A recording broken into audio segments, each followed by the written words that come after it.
On top fraggers. Yeah, big boy Chopper is the one who's been calling the shots here for the side of things of Spirit. So we just want to make sure we make a little addendum to that one right there. Spence has been given a warning shot across the bow. That's if he was a ship. He isn't. He's a human being, okay? Where is the bow? Is that the front? That's, like, yeah, shot across the bow, yeah. So the front of the boat, you know, like if you, because they fought sideways. Yeah. So a shot across the bow meant you missed. Got it. Never remember all the other bits and bobs, but that nade, does it find anything? No. Does feel like the nade is like all or nothing sometimes. A little bit of a drop down. So well prepared.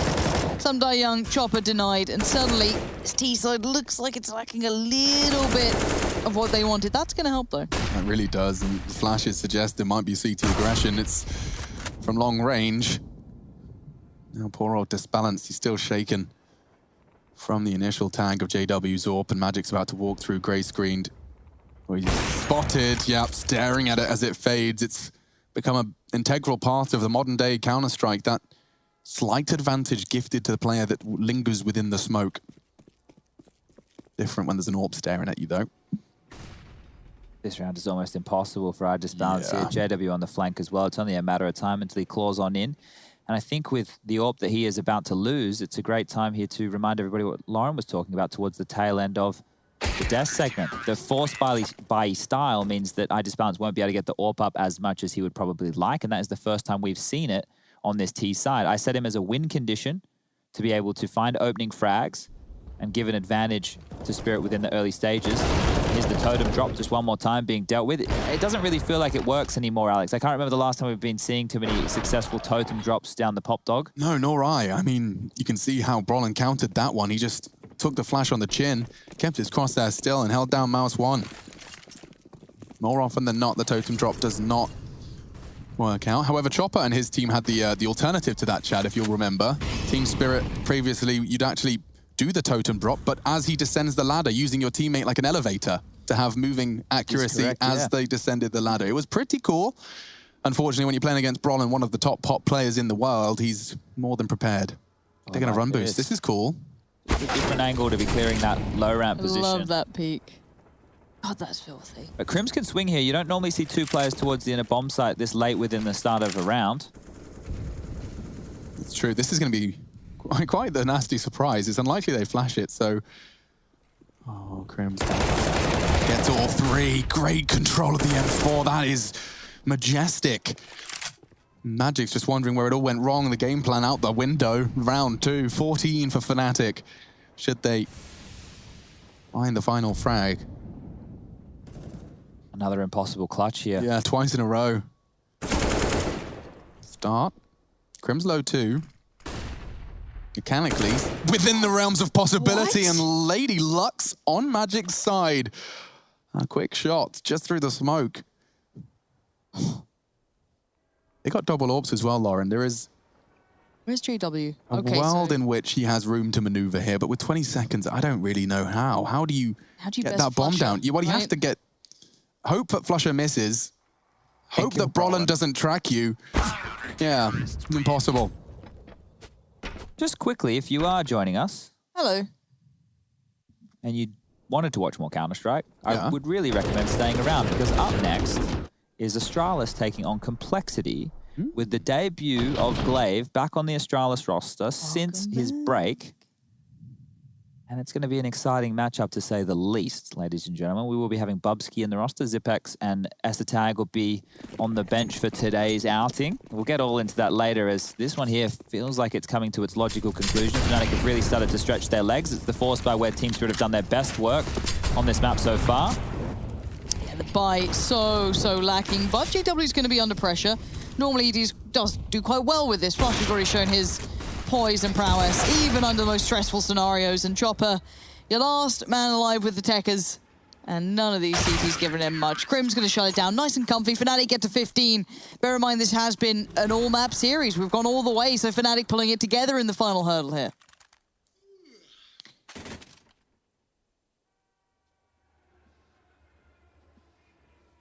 Yeah, the CT side has been nothing short of flawless. We've yet to see Team Spirit connect a single successful round, and I'll remind you that mere 1v1 in the pistol. Oh, I will God, remind you how different this game could have looked if it wasn't for the clutch of Crims. Not the first time he's clutched as well this series. Another two-prong setup on the inner bomb site right now. Oh, Fight's all over the map, and Fight's going in the way of Fnatic. 3 quick kills. Make it 4. That's all she wrote. Yeah, quick way to the conclusion of a series.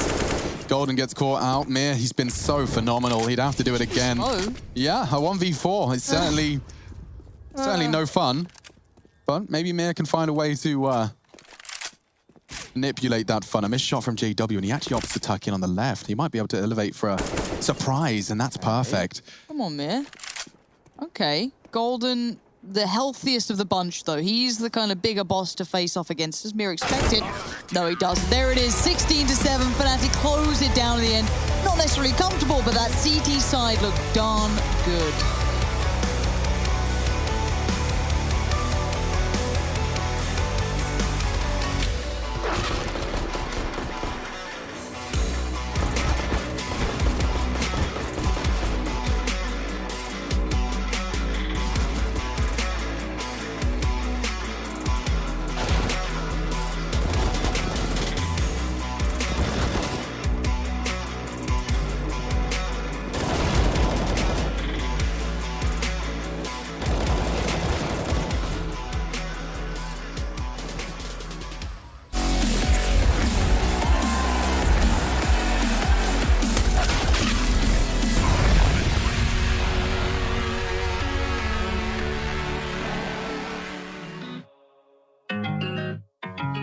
I've been so yeah, you're a bad chick and you know that. Eyes roll back every time you throw that. Love letter on your bed, I wrote that. I need you and I'm not afraid to show that. Anything, anything on your everything, everything on your anything on your everything. My world falls down when you pick me up. I came up from a small town, no one hit me up. Now they wanna be my friend. Everybody play pretend. But now I'm pulling up in a Bentley. There really ain't shit you can tell me. What? I just wish somebody would help me. This lifestyle is not healthy. I could buy you anything, anything on your everything, everything on your anything, anything on your everything. I could buy you anything, anything on your everything, everything. She's a God girl, welcome to my God's world. Fell in love with the diamonds and pearls. Yeah, we do what we want when we want. Saks Fifth with the new Saint Laurent. Party too lit, get kicked out. All alone, that's the only way to live now. Yeah, we do what we want when we want. I'ma get you anything that you want. I could buy you anything, anything on your everything, everything on your anything, anything on your everything, everything.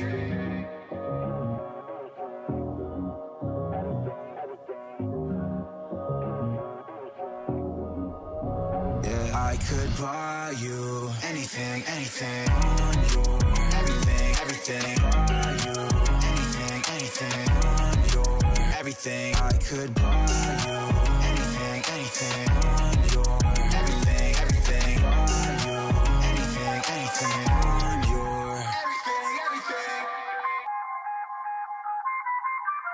I feel on top of the world, I feel on top of the world right now. I feel on top of the world, I feel on top of the world right now. I always wanted the world, I wanna conquer the world right now. I feel on top of the world, I feel on top of the world right now. I call the shots in the man with the plot and we only go bombs away. Ain't no one protecting my mind as a weapon, that's why I'ma dominate.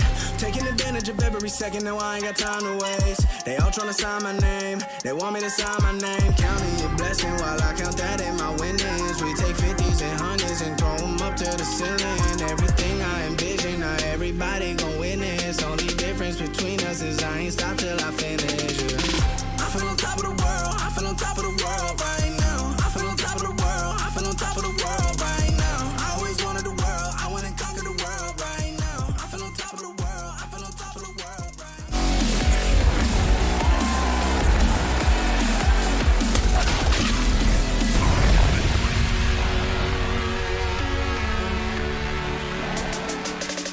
We're back with your power plays. It is time for the Mountain Dew Game Fuel post-match. Let's get this one underway. Fnatic did manage to turn it around, reverse sweep to take their first opening game here at the ESL Pro League's 12th season. It's myself, Machine, hanging out here in the spaceship with Lauren Pansy Scott and Chad Sponge Birchall. I actually said both of your names properly. Crushed it. Why are you doing... yes. And it is Virgo season as well, apparently, which means something to some people. I'm a Virgo. It's my season. Don't know what that means. Do you know what that means? Not the star charts? It's not that I'm not into them, I don't understand them. No, that's okay, and that's fine. I'm a lion and I roar. Rah. Rah, rah. Stick them in a jar. Rah. Crim's tunnel hold is up in the first spot as we jump into our weird stop of the music. It's okay. It's us. We're chilling. It's fine. Yeah, so I guess I'll talk differently now. What does Virgo season mean? I'm looking in. You set this up, Alex. Here I go. I want to look into the Virgos. Let's take a look at our Mountain Dew Game Fuel power plays. Let's have a look. Number 1 is Crims. You can check that out. This is the tunnel hold where he did get all that info early and really made it a nightmare. Not only with the MP9, he scavenges an AK for his next couple and then proceeds to catch that chopper flank. So it's a pretty solid submission. It did not translate into a win on Dust 2. No, but he was a bit of a nuisance right there. And then I Just Balance, he had a pretty big one on Dust 2. It was pretty juicy. Honestly, it was the first kind of look at this team. You guys already set him up to be, the AWPer, but then he did this with the Scout. I was like, okay, if this is like kind of, a taste of things to come, it looked incredibly good. And honestly, I want to see more of this spirit, this whole team. This was Flusher as well, jumping down to take that 1v1. He only had a Scout and hit the shot. It just didn't translate into that victory. So that's another one. That's number 2. When we are going to be casting your votes, we're asking you to cast your votes at the end of this one, so get ready. Magix, though, was running around with that shotgun. Now, normally it's JW with the shotgun action, but Magix loved this one right here. 3 shots, 3 frags, as simple as you like, with a couple of assists in there from I Just Balance, but making that Mag 7 sing, and he also tried it again with the auto shotty. Didn't work out for him that time, though, did it? No, and now let's check out our final submission. Up in the number 4 spot is the man, the myth, the legend, that is Crims. He is king of kings at times. We'll see what he did on train here with that clutch. This was when he had 3 bullets in the AK, taps away for that first one, closing the gap on Magix on that bomb train, and then he knew he was up against a low HP AWPer, and eventually sussed him out. Good patience as well for Crims. I want to vote.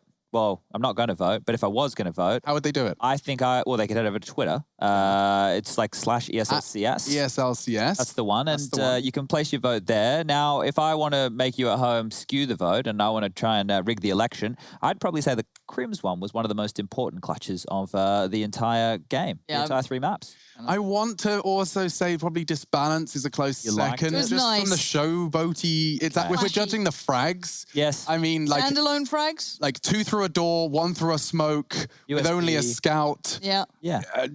Flusher's jumping at him and he has the presence of mind to react and get it in time. I would argue for Disbalance. But anyway, that's what's happening, and you guys can cast your vote now. Go do that. It's nice and easy at ESLCS using the hashtag GameFuelPowerPlay. And we'll come in and check on the results in just a moment, but we will eventually be grabbing hold of one of the Fnatic members. I don't know if he's ready, but we do have Brolin on the way. Oh, yes. It'd be good to talk to Brolin and see how he's adjusting, because for him, when he came in, it was kind of just... oh, he's here. We got him here already. Hey, Brolin, how's it going, mate? Oh, buddy.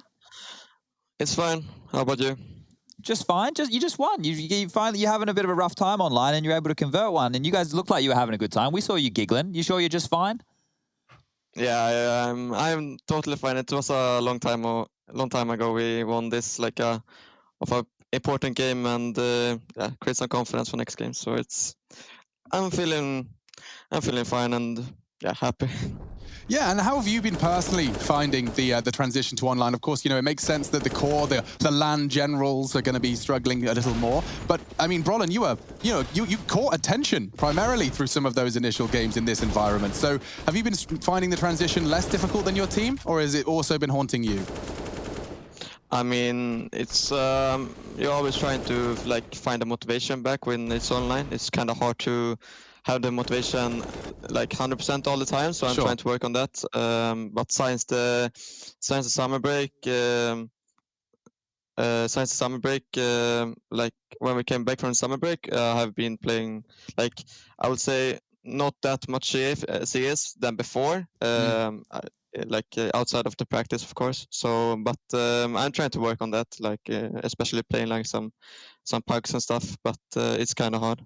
Just to get the mojo back. What about Golden, mate? Yeah. He had a great day at the office today. He had 71 kills over the 3 maps. Has he been doing anything different? Because your in-game leader stepped up in a big way today.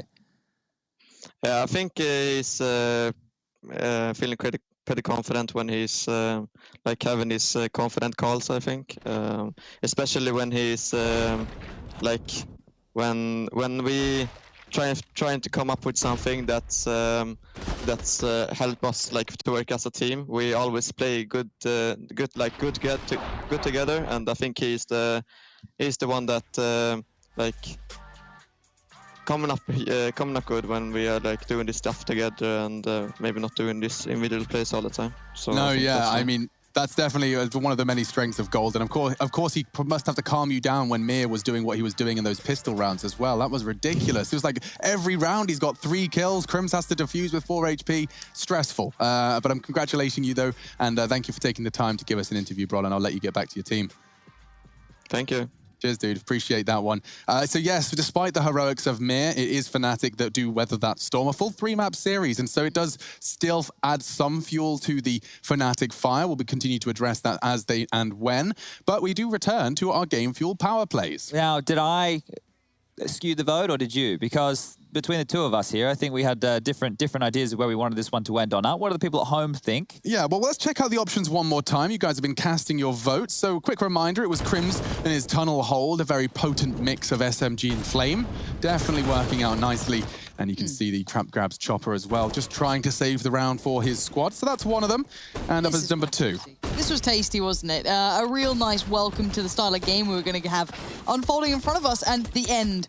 Not this one, it's the next one. And the ridiculous challenge coming off of Flusher, just barreling down. Now, we like what we saw from Magic throughout the series, but unfortunately, his play probably not top of the pops. And this one here from Pop, from Crims, it was a pretty nice way to win an important round, right? Because Fnatic, it was the force by battle back and forth, and to be able to establish it, you had Idis Balance with the AWP here as the final kill. It was a big and important round for Fnatic to be posting on the board. So now I want to know who's won the vote. Yeah, well, let's find out. Let's see if we can bring that up and see those numbers. We've been crunching them backstage. Crims has pipped Disbalance at the post, Chad, but we're bang on. Okay. It's a 3% separation between those two top plays, but it does look like Crims is clutch. Considering they were the victors and it was on the 3rd map, contextually, I agree, and we'll watch that one more time. So that first shot left 1 bullet in the mag, and then he did very well. You see Magic's wanted to find info, he disappeared, and that high elevated spot meant the crosshair could not be adjusted in time. This was the element of surprise. Disbalance often quite quick on the trigger, so very promising stuff.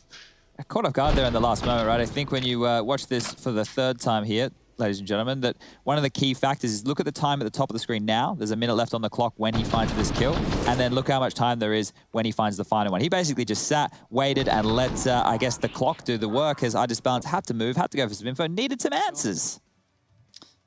But again, I was looking up Virgo season a little bit there, nice. and it does say to be careful about overworking yourself a fair amount, and focusing, too much time on other people's issues, neglecting to practice self-care, and coming off either too critical or cold, Alex. Hit home on a couple of those. Alex, we need to hit the gym after work today, mate. I know you've been slacking. I know you've been slouching, and I've called you out in front of everybody, so we have to go. Yeah, I'll be back onto my hard work soon. In fact, first, I should probably do my job. Let's do that.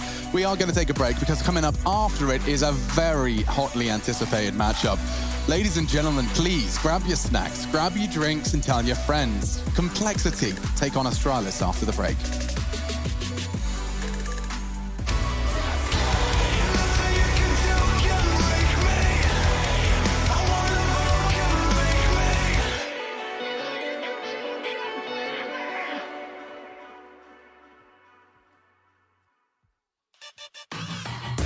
Intel Gamer Days is on now.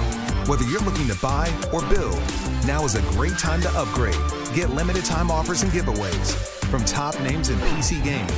Unleash elite gaming performance with systems featuring new 10th gen Intel Core processors and bring Marvel's Avengers to life with in-game optimizations for a mightier PC experience. Act now. Intel Gamer Days is only here for a limited time.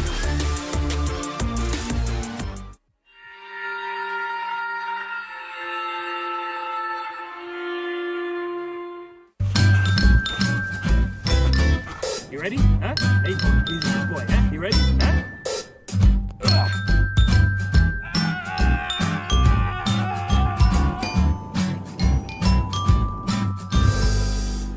Start your esports career now at play.eslgaming.com. My name is Jordan Gilbert, aka Nothing. Hi, my name is Sue Lee. My handle is Smix. I think it's important for these initiatives to happen. Empathy really, really goes a long way, and it always means so much to us, and I think that's where initiatives like this really help. I encourage everyone in the community, anytime they see bullying, anytime they see someone getting called names, I encourage you to step up and say something. Good luck, have fun. Good luck, have fun.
Follow me under when I'm crumbling.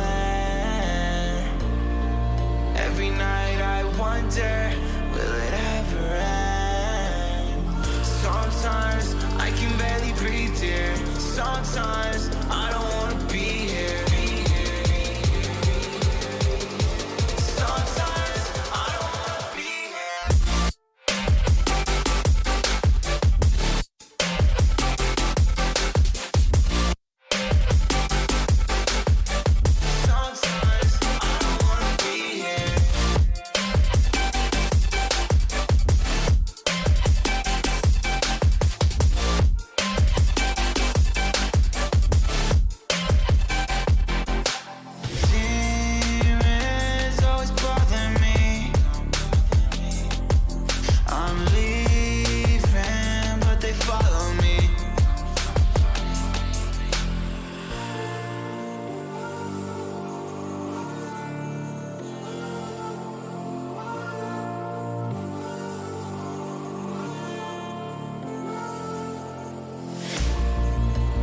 Follow me under when I'm crumbling. Every night I wonder, will it ever end? Sometimes I can barely breathe, dear. Sometimes I don't wanna be here. Sometimes I don't wanna be here. Will you follow me under? Sometimes I don't wanna be here.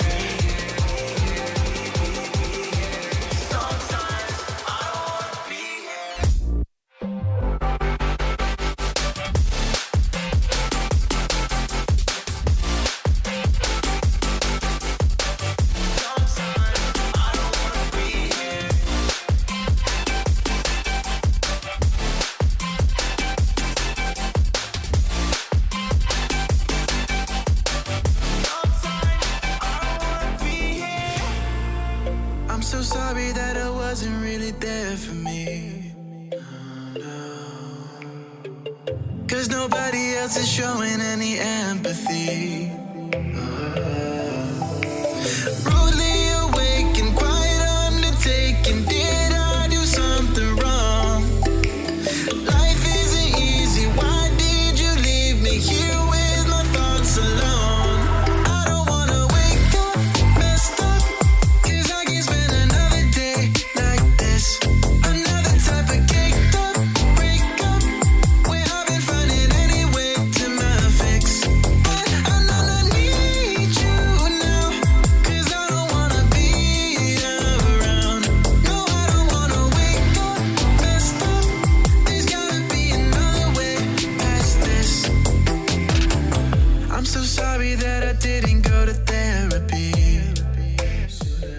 ESL Pro League is brought to you in part by Intel, Gaming Malta, Euronics, Mountain Dew Game Fuel, CS Money, MSI, GGBet, and America's Navy.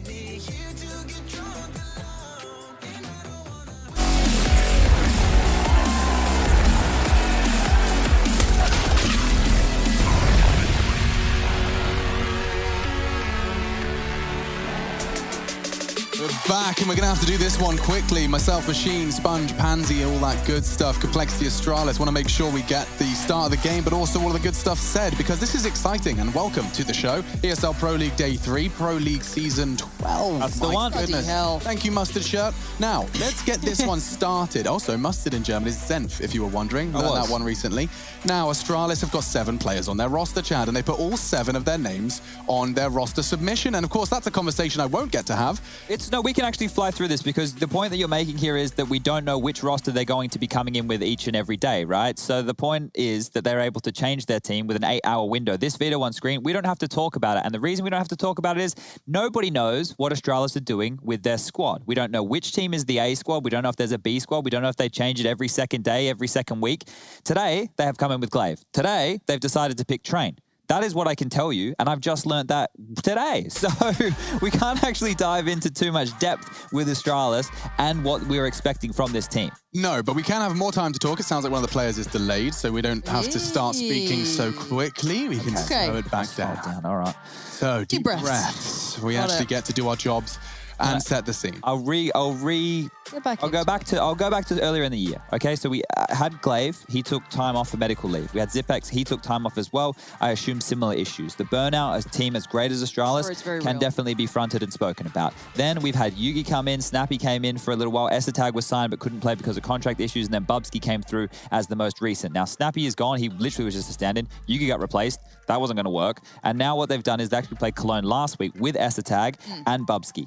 And look, it wasn't terrible. It wasn't fantastic, but it was just the new showing of their team. I mean, to get to the quarterfinals with a new look Astralis, it certainly isn't too shabby. You can see they did fall to the Ninjas in Pajamas in the aforementioned quarter, but it wasn't without some heroics from Esatag. Now, Esatag's one of the new names that's really been at the top priority of Astralis's list. Now, who on earth are we seeing today? I saw Glaive returns. Astralis have announced that, so Magisk previously in-game leading in that former team, but we will still see Glaive and Magisk in the server tonight. Yeah, and I assume Glaive will just take the reins again of the calling, and then Magisk will go back into some of his other roles. But the curious factor is Esatag had a fantastic showing with them in Cologne. He was top of the charts for the boys, and he's actually been put on the bench today. Now, this conversation, guys, this isn't one we've ever had in Counter-Strike before, so this is going to be very, very weird, right? I can't put it any other way. I've been doing this for more than half my life, and this is the first time I have to come into a tournament and talk about the idea that there are substitutes, and that if we see Astralis play in a couple of days' time, they could have a different roster, and Esatag could be on the team. So we actually investigated the nuances of this, and it sounds like, from our read of the rulebook, that with Astralis having all 7 names on their roster submitted to ESL for the ESL Pro League, they only have to give 8 hours notice in order to select their 5, field their roster.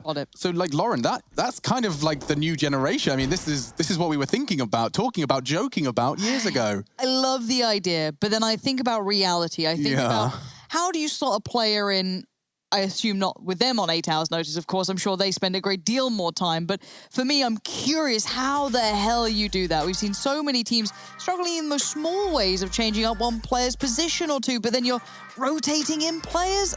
I don't know. I love the idea, but I want to see it work. Well, one of those rotating in players is Bubsky, right? So he's taking the role of Zipex today, who would traditionally be on the legendary Fives team. So he's going to have some big shoes to fill. I don't think pound for pound he's just going to take that exact position, but we have to show an impactful player on the other side of the server, and that's going to be Config, another Dane. We'll keep it very Danish for you guys out there today, because we haven't spoken about complexity at all. And Config was one of the names, you know, back when we had North, for a while. Dignitas, it was Magisk, and it was Config. And Config is now in a bit of a resurgence. He's an impactful player on the side of complexity, doing some secondary AWPing. And I actually think there are some similarities in Bubsky and Config and how maybe historically Config used to approach the game. They're quite, you know, star aimers. Either way, it does work, Chad. Just get the bloody words out.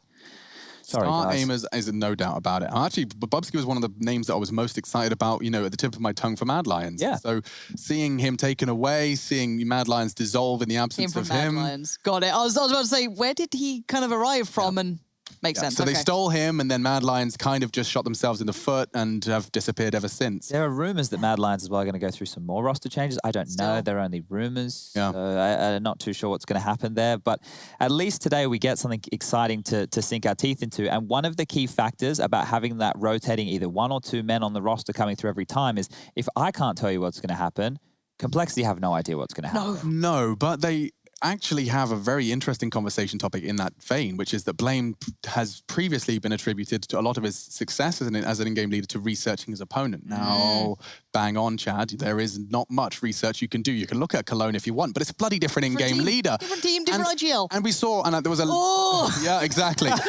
we saw a leak. I feel like I'm overselling it with leak, but it was an Instagram story from Nico's perspective. We saw that Glaive was in the server for a lot of their practice. So it's not like he's coming in and he's just been, you know, he's just put on his headset. He's like, all right, guys, remember 7 months ago? Let's do it like that. It's not going to be the case. This is going to be a Glaive that's been part and parcel, and likely some of the same calls from Magic's mouth in Cologne can be coming out of Glaive's now. It's going to be interesting. I'm actually just really ready to see the server. Yeah, for Glaive, the biggest task is probably not the mind games or the calling or maybe the new ideas. That they'll have all covered in their practice. We're 100% sure he's calling, right? Has that been confirmed? That has to be the assumption. I'm going to assume. It's a fair assumption, but changing IGL is also a really big thing, right? I think just having your captain come back, especially one that's led you to that many major trophies, I would more than want him to be in there. And I actually did a podcast with Device a couple months back, and he was saying, look, when the 5-star players are available and it's the big boy tournaments, we should have a chance to defend our name, right? Yes. Defend the Astralis legacy that we've built. That was, I maybe putting a couple of words in his mouth there, but that was the sentiment. No, and I mean, this is also another branch of the Astralis project, which is, you know, previously we've seen them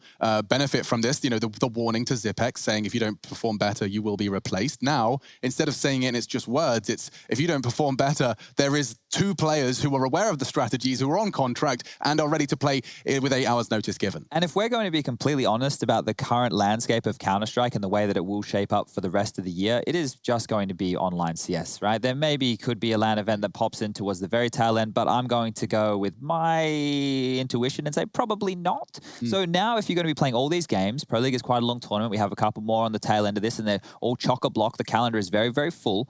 That having these players to rotate through keeps the team fresh. It can avoid the burnout, because if someone is having an off week or they need a bit of time off, they can just go, okay, it's fine, you know, take your time, no worries, no dramas. We're just in these realms right now. And if they can make it work, and they probably can because it is Astralis, I have a feeling this is going to destabilize the rest of the Counter-Strike world, because everybody's going to want to do the same thing. It's going to feel like a superpower, right? Temporarily. In the same way when they pulled up Zonic and suddenly started having more consistent results, and suddenly they had a bad guy, so we didn't have to scapegoat a player every time something went wrong. Now it is actually, no, I'm telling you, you have messed up. You know? Fluffed up. That's exactly what I'm saying. You know, it comes from a different voice, and that was one of the first to start that. Now we've seen 6 men all over the shop. Now, running through Complexity, the ones that go against them, I want to make sure we cover that before we get into the server. Obo, very excited to see him back in the server. He did manage to kind of weather the storm of his big Cologne debut.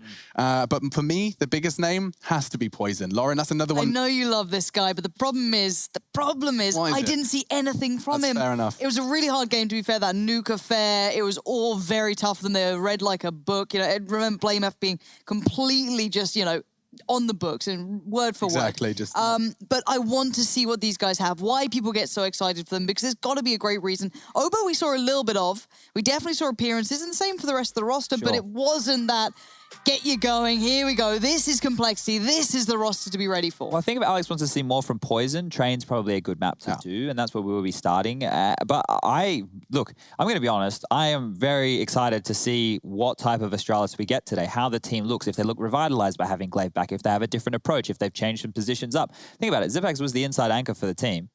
He's not in the server right now, so I assume they're going to pick up where they left off last week. We saw how hard that was for one of the new Face Boys coming in to try and pick up a role that they haven't played as much and feel comfortable in. But surely you're aware, okay, I'm standing into this position, but also one of the greats of playing that position. It's a very tall task to live up to, but what an exciting concept. Now, look, if I want to just keep talking about this Complexity story, which was at the start of the year exciting, It was hard work that put these guys on the map, right? The fact that we talked to Blame F and he just loves this video game. That's all he can get. He just loves to play the counter. And Counter-Strike. Precisely, right? And it's his life, and he treats it that way. And basically, if you want to be on a team with Blame F, you have to prescribe to that. I was talking to him. He said, look, we are going to practice this much. There's no ifs, there's no buts, there's no, oh, no, I don't want to play that much Counter-Strike. This is how we're going to make this work.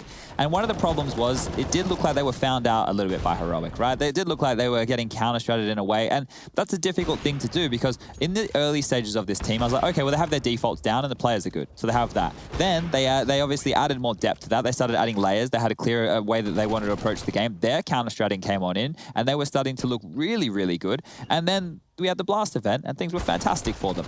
Now, when they're a team that everybody's looking at, and this is what happens, once you get put in the spotlight, once that bloody bright light gets swung on your face and everybody's looking at the way that you want to approach things, well, the script gets flipped. And now you need to make sure that you're changing up the way that you approach the game. You can't always go to the same positions. You can't always be playing the same spots when you're going for like a clutch situation. It needs to be a little bit different. You need to be showing a different face. How long ago was Cologne now? Like a couple of days? Yeah, we finished on Sunday, Lauren, yeah. Okay, Today's so Friday. I'm losing track, but they have, I guess, a little time to reflect on Today's that and Thursday. feel what it's like. I thought it was Friday.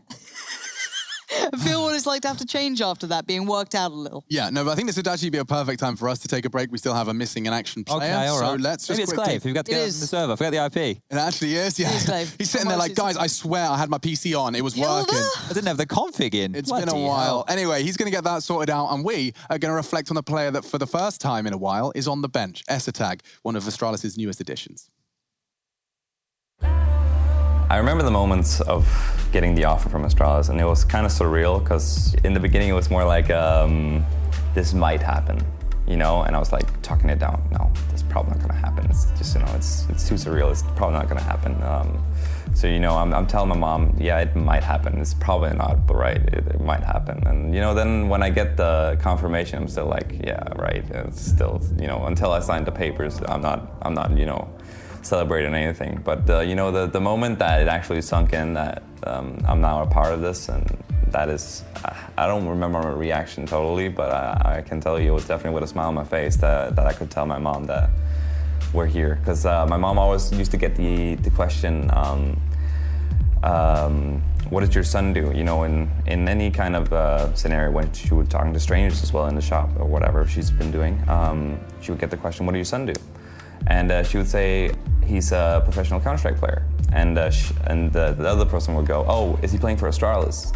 Right? And each time she had to go, no, Heroic. Oh, who? And you know, so now she hasn't actually, she's kind of mad. She hasn't actually gotten the question for like the entire duration that I've been in Astralis, typically, right? When she'd get the question all the time beforehand. But yeah, it was just mind-blowing getting the offer. So not sure what to say other than, yeah, I'm just extremely grateful to be where I am, and happy to, you know, represent the star and on the red and black jersey.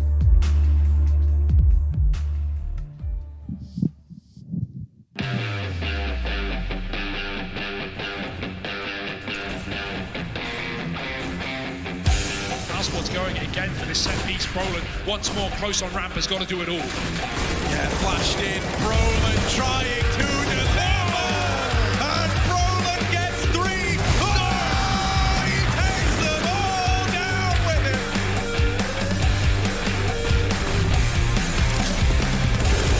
Just Art doing Art things. Aggression into mid. Trading. No, he can't. Art is on an absolute tear. There's only one man left in your way, and Art's gonna do the job all on his own.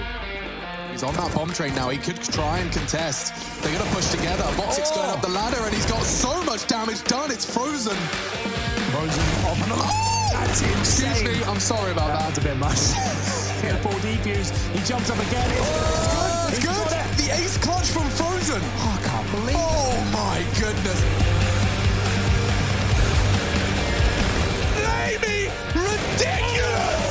Ace, 5 kills, 5 seconds, and it's the 4th on the board for Na'Vi. And now they have the man in advantage and then some. 4 versus 2, but not for long. Zywoo will find his second of the round here. It's very tense. No utility remaining on either side and no armor or life for RPK. But it looks like Zywoo is on for the ace here. Can he close it out? He absolutely can.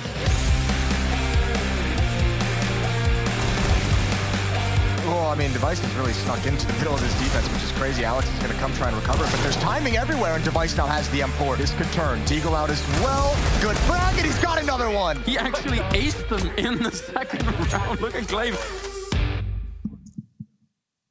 Well, that's ESL and your top ace plays so far of the ESL Pro Tour, but we are minutes away, in fact, maybe even just a minute away from getting Astralis going up against Complexity started. That's a little grunt from Lauren.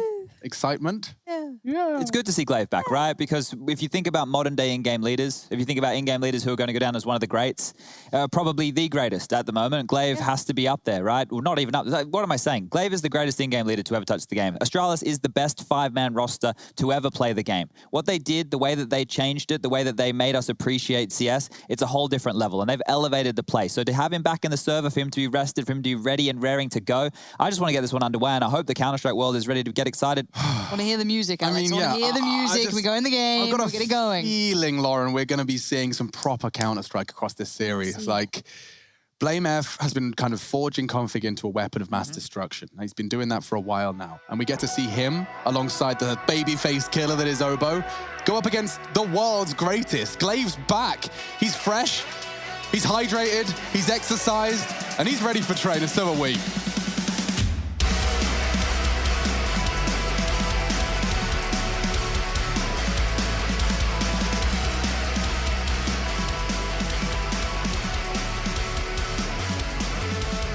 Jumping in here, Glaive actually going for armor, not the utility. So maybe that in-game leader conversation might be an interesting one to have in our post-game interview if Astralis get the win on the board. But we will see a smoke for Device and Magus, couple of flashbangs, and a Molotov in play. It's towards Yard, and down pop we go. We're getting stuck on in.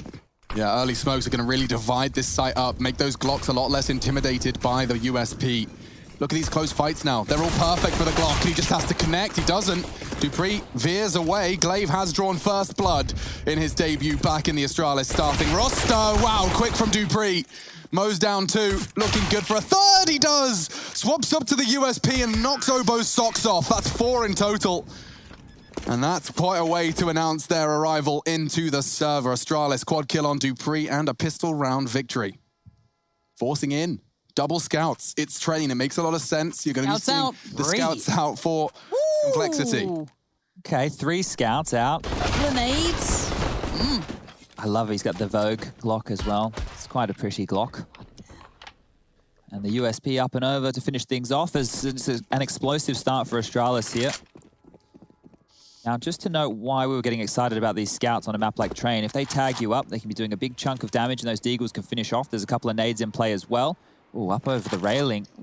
Hubsky will be throwing the Molotov. Comfy's going to get some hot toes here. Okay, well, the hot toes were worth it. He can work on coals. Rush under pressure, though. He's not going to get the same sort of freedom Config did, and probably a good reason as to why. Maybe you don't fancy that being doubled down. And let's see what Glaive's intuition's telling him. He's in that brown hole. Just going to keep an eye on it, whether he gets the space. Oh my God, they're just falling. I thought they'd be taking their time with this one. Yeah, Glaive's likely going to call B clear here. And so Dupree's AK and Glaive's, it's certainly tall task. But will the old veterans, the old partnership, Glaive and Dupree, with utility, weapons, the whole shebang to go 2v5, I've got a feeling, Lauren, they're going to get close. They get that plant down, it could be game on. Molly to slow it down. Glaive posted up. Deep smoke to deny at least one line of entry for a moment's time. Config around the back. Dupree leans forward. Poison there. Tag comes in. Finisher from Rush. The 1-2 punch. And now Glaive. A little bit of pressure to start with. Let's put the boy through his paces. He's been there before. He's been there again. Down he goes. Obo to close it. Beautifully done by Cole. 4 alive for them too. Yeah, I mean, they had no kit and they were retaking against smokes, Molotovs, and AK-47s with armor. It was by far from a guarantee, but the shot from Rush is really the one that saved them there. Dupree, had he got the multi-kill, things could have really spiraled out of control, so we'll see how that looks from Config's POV, just a great start as well. Let's not forget standing his ground. That was the Ivy tear down from Poison with a re-peek. And these were the frags I was talking over. But Rush's frag there onto Dupree, had it not been a headshot, he even could have had nasty ramifications. Still, Complexity, very happy with that one. Rush is going to be smiling ear to ear. Round 2 of our first map, second game of our third day. Let's see. Well, Charles won't be bouncing back with the Force Buy, so already very different from our first series here today as Dupree goes down quickly. Rush with another opening frag, and now into Obo they go. Oh, easy as you like. Easy as you like. Yeah, I mean, you could see the intentions, like hope that they could make it look like they were going for a fast plant inner, and then Ivy walks out and tries to do something with that bomb. Quite the opposite. Great quick kills from Obo just to get that ball rolling in the right direction. Puts him on 6. So no Molotovs for crowd control here on the Astralis side of things, and limited flashes. Interesting to note if they want to go for something slow and level the playing field by waiting out that early CT utility, or if they want to continue with their fast approach like the pistol round. So taking a quick look at the radar, it does look like we will just be seeing the default spread. That is 3 grenades early towards T main. An aggressive Molotov to stop the Ivy push. And yeah, this is just the classic default spread. 2 Ivy, 1 main, 2 box holes. You don't get more default than this.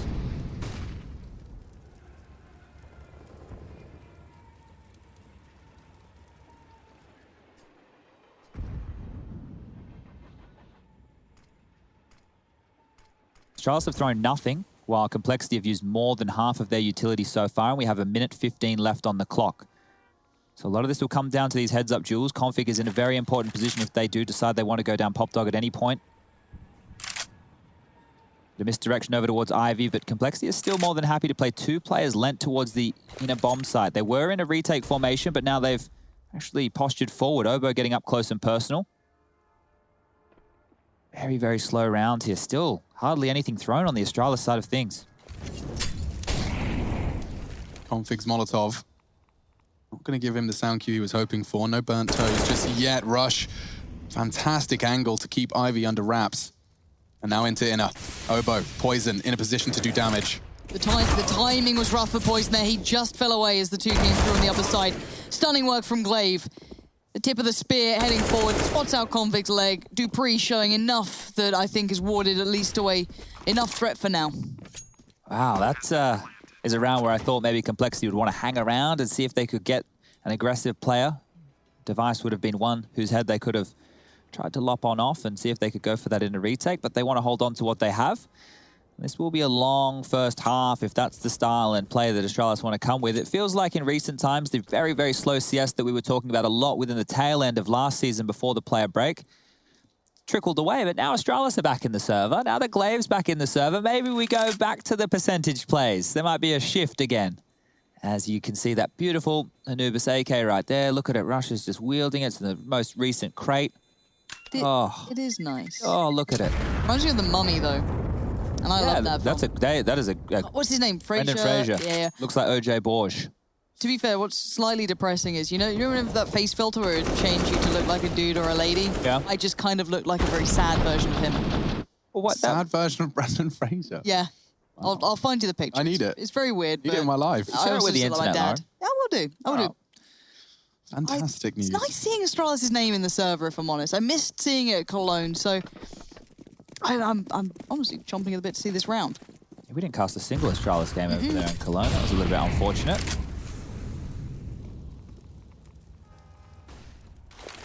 Similar start, just the same default spread. Almost a mirror image of the previous round, round number 4.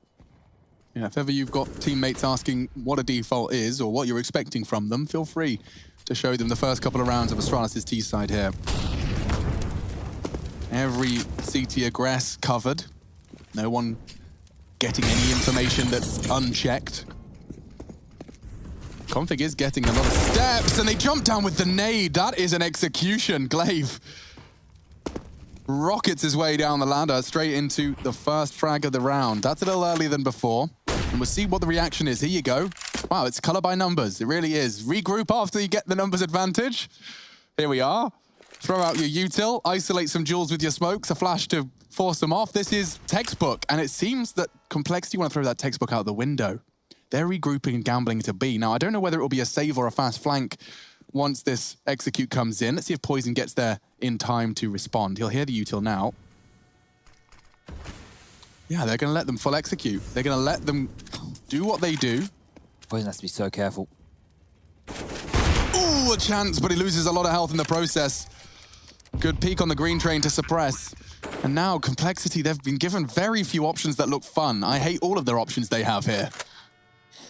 Oh, is this another one? Yeah, saving You're for going 40 full game seconds. time. You're going to have to. You're going to have to, because if you take a gamble stack like that, if you try and outread your opponent and turns out you had it upside down, back to front, you turned out you don't actually speak English or read English or the Astralis book. I guess it would be Danish, wouldn't it? Or if we looked at the meme, it just said Rush B on it, on the video of them announcing him coming back. And that translates globally. But they haven't done that, so I think they tried. That's what Maybe confused Complexity. Yeah, they've been doing the prep. They've been on Twitter. They've seen the videos. Tried the counter strat and it didn't work. Yeah, Flame's like linking the screenshot on the Discord, like, guys, I've cracked it. There it is. Keita's there going, you know, but guys, they said they were going to rush B. All right, we might need some fire out of Complexity because, look, if the default spread comes in again from Astralis and they're playing that contained, they need to get in the face and find a frag. Here's some testament, Chad. 3 players of Astralis have not got a frag yet, and they've got 3 rounds. That is a perfect summary of the saving and the strategy paying off so far. 3 players yet to frag. Yet to frag. I'm just going to say that one last time real slow. Okay, well, Complexity saving 4 in the previous round, but does mean they've got everything they need to try and overcome this Astralis T side. Same start as before. Little exception. Magisk was a little late to the party. We're going to see a flash into pop for config. And they regain control of that part of the map, but that's the sound cue they need to start preparing their own. Bubsky progressing up the brown halls and so far not spotted. This would be wild if they just honestly come in and go, all right, guys, we're just going to do our defaults. Every round. Every round for the entire T half. Ahead of the smoke this time, perhaps. Ooh. Off angle like that, Flame. Would have a guaranteed frag. It's unlikely Magisk is going to do anything without some cohesion behind it. Same vibe. In at a hit. Obo to be tested. And Poison responsible for that upper peak. So it will come down to the utility if they can force one of the Star Orbers of Complexity off of his roost. So they want to use Ivy aggression first to get the CTs perhaps in transition, right? When Glaive throws this smoke, starts making noise, especially fragging, Obo and Poison can start relocating. Here we are. Nice catch from Blame. Magic still a threat, and make sure everyone knows that. And now they start to hit the inner side. Obo passes the first test. Device yet to frag, 7 seconds, no bomb, no chance, and this is just a consolation prize at this point. Complexity weather the storm and connect onto their third. So perhaps now, Chad, we will get to see a different look out of the T call off the gate, or will it be our casual 2-1-2? Spread and wait. Well, Device has an AWP now, so maybe something to set him up for a pick within the early stages here. But if you are Glaive and you are Zonic and you're seeing how that round unfolded, you realize that there wasn't an over-rotation, that Complexity are more than happy this time round to sit and wait for you to make the move. So they will be able to now change up the pace, maybe go for an inner hit when things are quite silent, because they're setting a tempo right now that we could be anywhere on the map. You cannot push us, you cannot aggress us, and we can attack anywhere at any time. The info plays from Complexity was just one simple flash over towards Ivy, but here we go again. Caught Device, forced him away for a second. The double dip, Rush never moved. First time we've seen the CT aggression actually pay off and be not necessarily allowed, but at least find some sort of result. Here we are. This is textbook. Lovely from the CTs. Every fight they're given, they've thrived within. Double molly. Okay. Completely nullified. $1,200 just evaporates in an instant from the smoke. Now then. Smoke of his own design. And he's probably going to back that up. Trying to exploit the weakness. Trying to exploit the gap. Waits out the spray. And peeks off the flash. Isolating Obo. Short term. Molotov will force Poison back. The bomb does go down. This is going to be another 2 versus 5. It's near impossible. Obo does go down, though, and a double kill from Magisk puts us back into the realms of possibility. Yeah, Glaive going to be posted towards ramp. He needs this. Oh, the flash is sublime from Rush. Completely blind as Magisk now has to go big or it's game over for this round at least. He's buying time, but he's run out of it. Blamef is there. Well played in the end. Blamef will get the orb. Everything's all hunky-dory. That was good stuff. I can smell our dinner, guys. I'm really hungry and it's been upsetting. It did feel like lunch was a while ago, didn't it? Oh, it smells good. Oh. Okay. Ich hab Hunger im Deutsch. What is it? What is it? What I have hunger. Oh, I thought that there's a menu in there this week. They don't say I am, they say I have. You've got the hunger again. I have hunger and I have 27 years. Strange. Isn't it? 4-2, or rather 4-3. This is going to be, what is that, 2 in a row now? Yep, with the defuse coming in. And only 1 on the goose egg now for Astralis, despite his contributions. He still managed averaging 40 average damage per round, by the way, over the course of 7 rounds.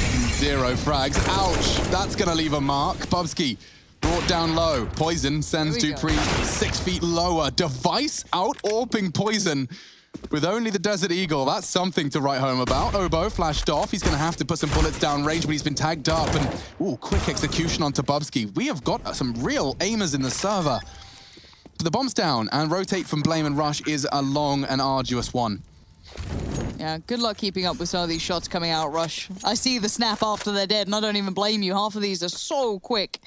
And these two, kind of, I guess, kind of understanding this is not the scenario to play back in. Look at Rush's M4. I want to see this. It's like marbly.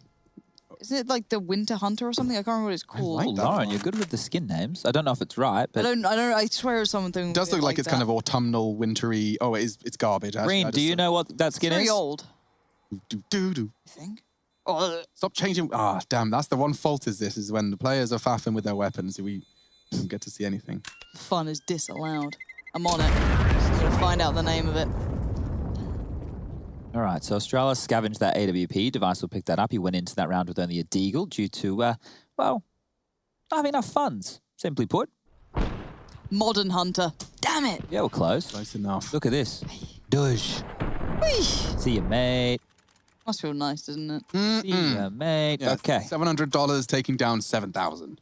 Oh, Obo's stuck only with the deagle going into this one right here. So let's see if Complexity can do their best Astralis roleplay from the previous. 4 M4s, no AWP for Poison. That could be a bit of a problem here. Different look. Dave steps out. Ooh, and the timing unfavorable for now. He'll be deploying initial utility.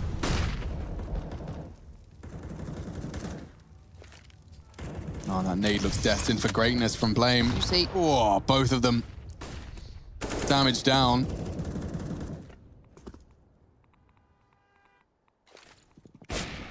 They were waiting for Device's first pick. Blame refusing to quit. Smoked off. Nade won't do too much. Ramp standoff looks hilarious when you throw it on the mini-map, but exactly. The hilarity stops in the fact that Bubsky's opened up B, and that's going to cause a great deal of paranoia. They have no other information, and suddenly the T side has a great deal of control, but the man who wants to take it all away is going to be Config. Up amongst them, swings in, Glaive, barely alive. Config's pre-fire, he was right to do so, but now Dupree caught on the walkout main. This game, it's already feeling so different to the Fnatic Spirit game, right? Like, we've had 2 series so far, and both of them have had unique gameplay. Yeah, personality, precisely. Precisely. Marinated in something. Couldn't tell you what. ASMR for you. Ugh. So sorry. I hated that. I'm so sorry. Actually, I regret that ever happening. No, I'd like to take this time to apologize. I'll make a Twitter apology soon, don't worry. Thanks. Quit longer, or are you going to do it with the Google Docs? I might just do a YouTube video. Okay, that's the way to go. Yeah, I'll try and get someone else's pet, cry, you know, do the full shebang. Do you know a fun fact? I know you've never sworn on air, Chad. That's your fun fact. Mine is I've never made a twit longer. I definitely have sworn on air. Oh, I try really hard not to. Yeah, me too. Wait, what was your fun fact? My fun fact is I've never made a twit longer. Oh, okay. Thanks. I don't know if when I retired I made a twit longer or not. I've already done it once. I feel like they're redundant now with the whole threads thing, but I guess it's like long form, isn't it? Yeah. It just feels compact. It feels cleaner that way, you know what I mean? Look, if I ever had to write something up at that length, I'd go with Google Keep, and then I would go into probably Google Docs with a link so that things could be edited in the post, unlike the Twitlongers. So touche. You want to make sure that you can correct yourself if you do make a boo-boo. Ooh, that's one. Bub. Bit of a bub. Bloody hell, Chad. That's one straight out of my book. Why he's spending way too much time around me. Dupree. He. Hobo. Should be not long for this world. His jiggles will be the death of him. Oh, that's magnificent. Wow. 2v4 already. Yeah, 2v4. Half of them only had USPs. Rush's flank. He could do enough to take a device down. Look at this. Yeah, double dink. He does get it. And now, a Complexity winning a round they had no right to take. It's been great fragging across the board. Blame started this. Magisk to end it. He is on the way towards Inner. Look at that. That's great. He's got a lot of space, and he's managed to make it all for himself. Now, the plant spot is important here. I have no idea he slipped into this position. Like zero. Nilch. None. Oh. What? Okay. Kit check. Blame. One to remember, because there will probably be time on Magisk's side here, and he's opted for CT spawn. They're all coming together, though, so... Going around the world. Okay, this is curious. Yeah, I mean, the plant is accessible. There's no way they reel it the first time. Does he call their bluff entirely? Where is he? He's just calling the bluff. I love it. Now just chill. First frag. No time really for this. Blame has to be on it. They do get it just in the nick of time. 5355608. If anyone wants a really pretentious phone PIN code, you can use that one. Chad now, changing PIN code. Way too much for my brain. 608, that's very familiar. That just clicked what that's from. It's like the last 3 digits of my phone number. It's like one of those, I think. Ah. Obo's frag was fantastic here. Magic's not far off this one. You can see Blame realizing he wanted to not be the sitting duck, the lemming. And opting for a fake at about probably 7 or so seconds left on that. So really playing with fire. I like the fact that Dupree there has got the blinds in place. We saw a lot of glare monitor gamers here, so that's good to see. Yep. Just quickly, before we get this one underway with too many frags here, I want to make a note that Rush has been influential in both of their low-buy wins. Second round of the game, he had some impact, and then just here on that flank. Some good stuff from Rush. Having to deal with Ivy versus Astralis is no easy task. And it's just that default spread that was working so well for them earlier. Feels like with a minute 22, they're already posturing back. So they've left box holes. They're no longer above top of pop. And the execute we saw them do before was smoking off the pop dog position, locking in any CTs. Oh, this time around, Device is searching. He's going to get a lot from this. Oh, he almost got the double from it. Config down very low now. Dupree played in. The flash catches both. Dupree a little better off, but not by much. It was really quite close. Very messy. But who's in the middle? It's Config. Already tagged up by collateral damage. And the T's pour through. Config using that smoke to cower within. It's likely he gets pre-fired, and he did.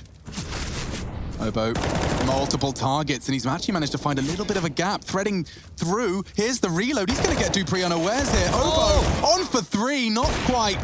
Poison clawing us back in. Let's see if he can show Lauren what he's got. Not today. Magisk neutralizes him, and that puts the 6th on the board. For this T side, Astralis definitely not going to be disappointed with that one. You can see, in fact, I mean, Chad, look how many times that bomb has been planted. It was planted in round 2, 4, 5, 7, 8, 9, 10. The Astralis T side, even not in victory, they've been getting that bomb down and keeping that stream of additional funds. 3 of those rounds I listed did get diffused by Complexity, but they've been getting into the sites and getting that bomb down, and that's part of the perks of this style of play. Yeah, getting that site control has been no dramas for them here, and now Complexity, after an eco win, going into a gun round, are now back with a timeout to discuss their options. The game is not getting away from them. 5-6, it's not the end of the world, but you would like to see a little bit more pep in the step. 4.5 for Poison. I think that means we will just be seeing a partial investment here. Blame with the Deagle. Definitely insinuating that one right there as the leader of the team. We'll be going for the most potent of the squad. Poison not actually investing anything at all here. Not even a P250, not even a CZ75, but Config will. These rounds, Chad. Not again, surely. I don't think so with this buy, but I mean, these are the ones that have weirdly kind of turned skew-if. For now, over the caution being shown. Dupree out on his own there, does go down. The rest of the gang tries to peer through, and I'm seeing a lot of peppery damage coming in, but no one else falling foul just yet. Yeah, this should be resolved shortly. Difficult shot to make with the CZ and puts it all onto Blame F's shoulders, albeit big. This is a mammoth task and should just be a question of when Astralis find their 7th. It will be taking no chances here, and understandably so. They've got 60 seconds to comb the perimeter and ensure that they don't lose any additional funds unnecessarily. They know no weapons have been retrieved, probably a dig, probably something small. He does get ahead of that flashbang, but eventually they do manage to find him. I love that. I just want to talk about why that's so good. The fact that no one's overextending, they're not just hunting, they're understanding that if they give anything away to Blame, that it's unlikely he wins the round, but it could be a kill, could be a bit of extra money.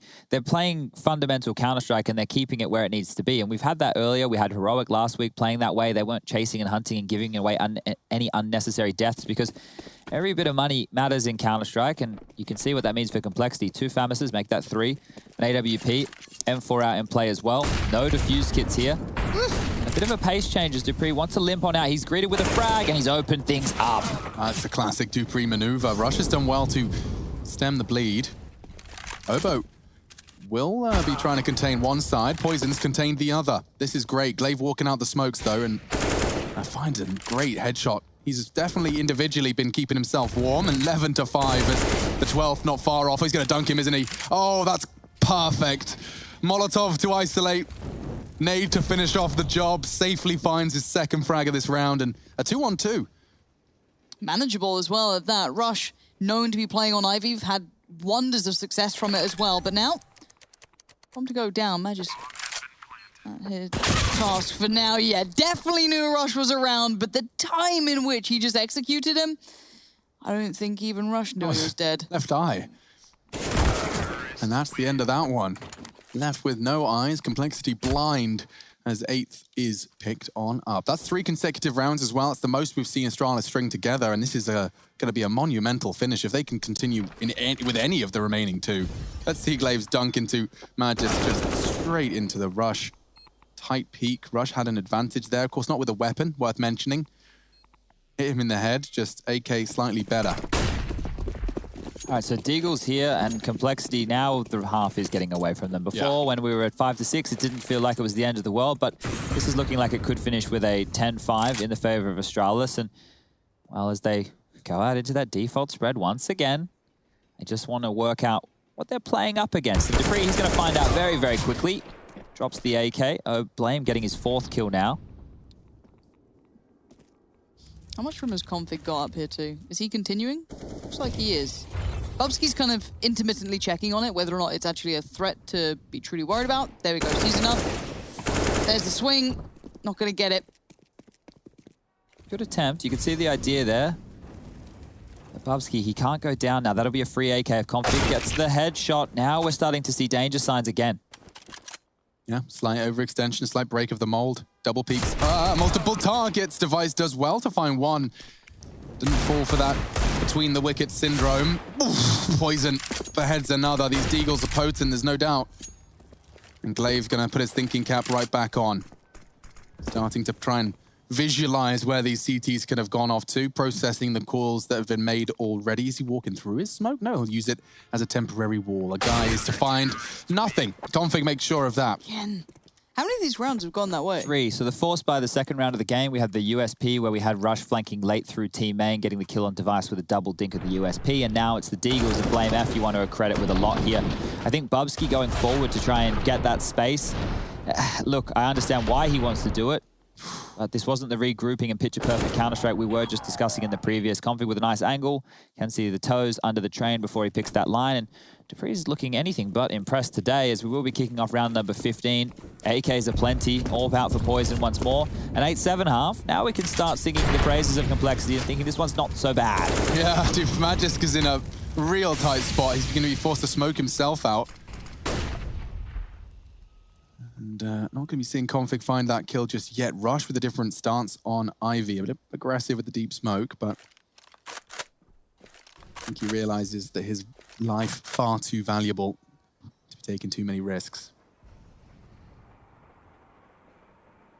So they've been conditioning them for 15 rounds straight that the bomb doesn't come Ivy. It's been 2 players, never 3.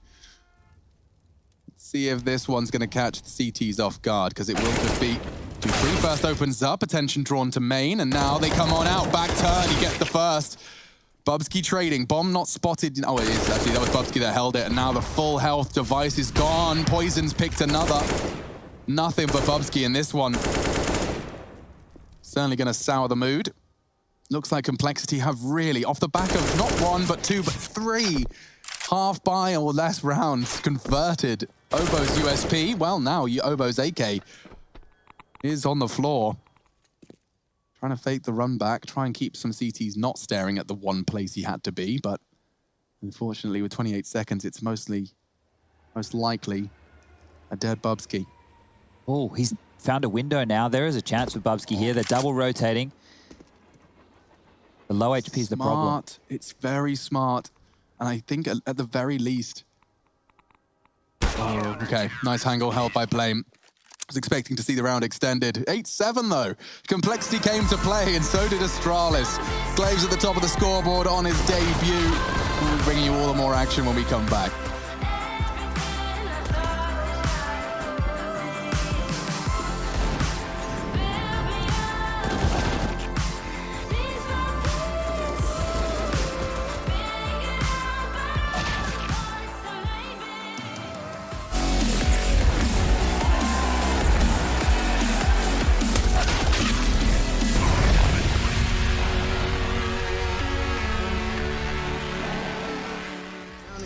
While I count that in my winnings, we take 50s and 100s and throw them up to the ceiling. Everything I envision, not everybody gon' witness. Only difference between us is I ain't stop till I finish.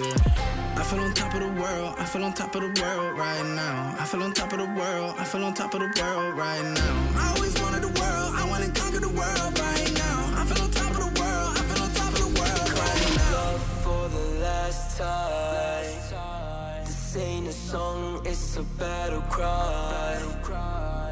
No life. I see the clue between the strobe lights. I'm haunted, black face. Hey, follow me around, okay?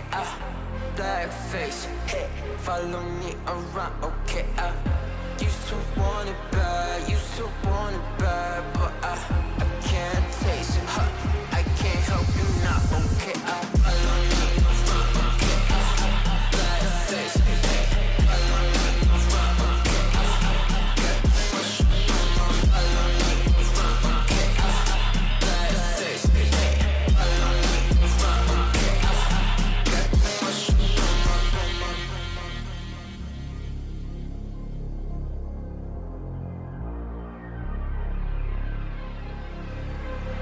Got too much up on my plate, now I can't think.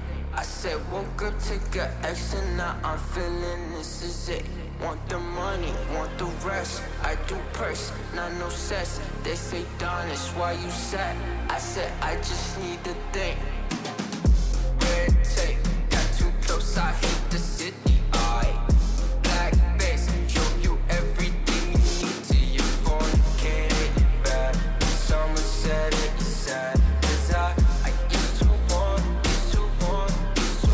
it bad. I know it's in my head, keep seeing you too many times. Yeah. I know it's in my head, keep seeing you. I know it's in my head. Follow me around, okay?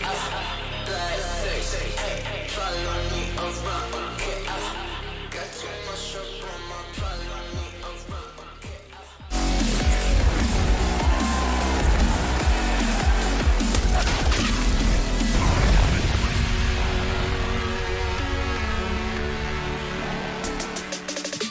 Welcome back from the break. If you're just joining us, you missed Glaive and his return. He is looking hot to trot, and Astralis, they managed to keep it, well, extremely competitive on their map choice of Train. We're getting a new look Astralis. We're getting a Complexity who Not blown out of the water over there in Cologne, but they seem to be bouncing back in a decent fashion here today.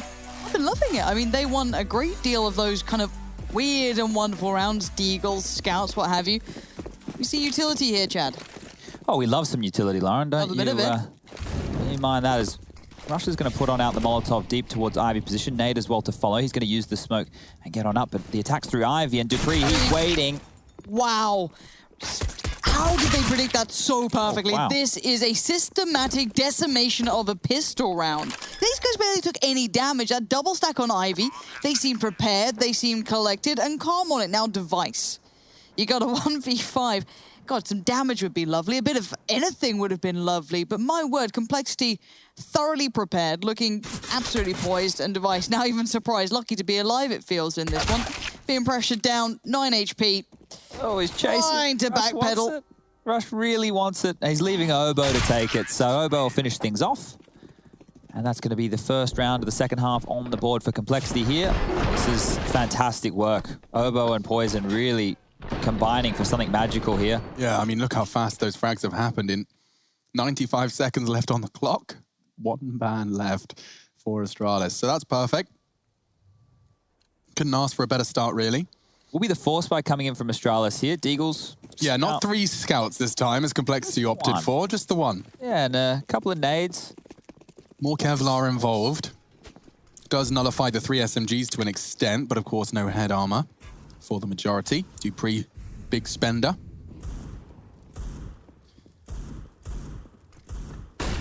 So Glaive is actually playing towards the inner sight on the yes. or on the force buy, mind you, or the anti-eco for Complexity it would be. So this is going to be curious to keep track of. Normally it would be Zipax, one of the greatest to ever do it, over towards that bomb site. And these are the things we will be keeping track of as we watch Astralis fiddle around with their roster right in front of our eyes. Yeah. Now, Magisk knows there's at least one, and that's the second trying to bait him in. Poison firing off a shot. It's only a Galil he's heard so far.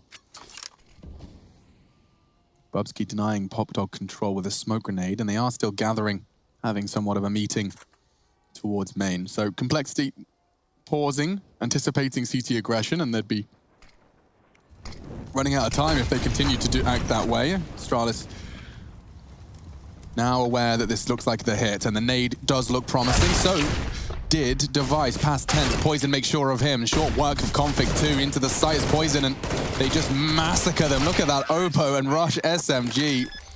Just overwhelmed all at the same time with utility. I think, you know, that's a cool Blame can be proud of. They really did reduce the potential for those Scouts and Deags to do anything deadly. I think it's just to note, if you are a newer Counter-Strike fan, the MAC-10s getting the kills there is actually very, very good for the side of things of Complexity. It helps get them a bit more money in that back pocket. Pikachu has a higher kill reward than that of the AK-47, and now it will be the eco from Astralis here. So I want to fast forward this round and kind of get to the gun round. I know that I can't have my way. There's no... You can't press skip. It's not like the VCR. I can't just hit it on 32 times speed and get us all the way up to the next round. Got you. VCR for you little zoomers at home is like something you'd speed up on Netflix. But we had like an actual machine, and we had to put like a tape in there, and sometimes it wouldn't work, and sometimes your favorite tape of The Lion King would get taped over, and it was the Channel 7 Christmas pageant, and you don't really care about the Channel 7 Christmas pageant, but you really do care about Mufasa and Simba and what they're up to, and you're what watching. What are they doing these days, Chad? Well, the Christmas pageant, or? Well, we can't really ask old Simba, can we? Because he's, you know. A lion. That too. Oh, don't spoil the movie for everybody. What, that he's a lion? Yeah, well, I thought they were going to do a modern day take on it and try and do Lion King with human beings. That'll be the next thing Disney do, I'm sure. Ooh, little crunch here. Little crunch there. Dupree doing well. Finding Blame F, but beyond that, it's been shut down. There is a little bit of danger, but this hasn't really spiraled into anything. Bear in mind, we saw this before with a couple of, teams, and even in this game, that those pistols can become deadly quite quickly, but those final 3 able to stabilize before anything got away. But the fun round coming in, it's going to be the gun round. Yeah, so keep your eyes peeled, ladies and gentlemen, on where this defense of Astralis will be set up. Going to be very, very curious. One of the things which like I just previously mentioned, I want to know who's going to be holding the inner bomb site. Previously, we just saw Glaive there with a Deagle. He's going to be heading there now. So interesting little mix-up here. I suppose it makes sense if Bubsky's been drilled into, oh, he's got no options. Bernie. That is perfect. I don't know if it was 2 CT mollies. They truly denied Olof control with 2 very well calculated Molotovs. Blame had no option there other than to drop his smoke. He couldn't get out in time. Smooth move. Obo on the cross and actually wins his duel as well. This is a colossal amount of space made by the babyface killer. Device, Flames locking him at bay. Config pushing up, denying as much space as he can, but through the Flames, Device has the vision necessary. Obo still so low, he's gonna have to try and lay his life on the line. Throwing bullets down range, tags up Bubsky for something. And now looking very promising for the defuse. However, Poison, time is on his side, and they do not have a kit. You're right, they're just in the nick of time for that defuse. Yeah, look, that round could have definitely gone the other way. Maybe Config, when that smoke was missed towards the back of the low ramp train, it meant he couldn't hang around. Maybe he needed to get a little bit more aggressive and take that fight, but it felt like they had corralled them almost exactly where they wanted them to be. And this is the Molotovs to kick it off, so it was just a classic team-main Molotov to deny, and then the Olof molly, and that was the end of Blame. So we're learning. We're all learning, we're all watching, we're all understanding, as that's a frustrating way to go out for Blame, who's been having a rougher showing in this game than what we're used to from the in-game leader on the side of things for Complexity, normally leading the charge. It is Obo on 18, 16 for Poison, 11 for Rush, 10 for Config, and 9 for the aforementioned Blame. Effort out main, Rush is rushing.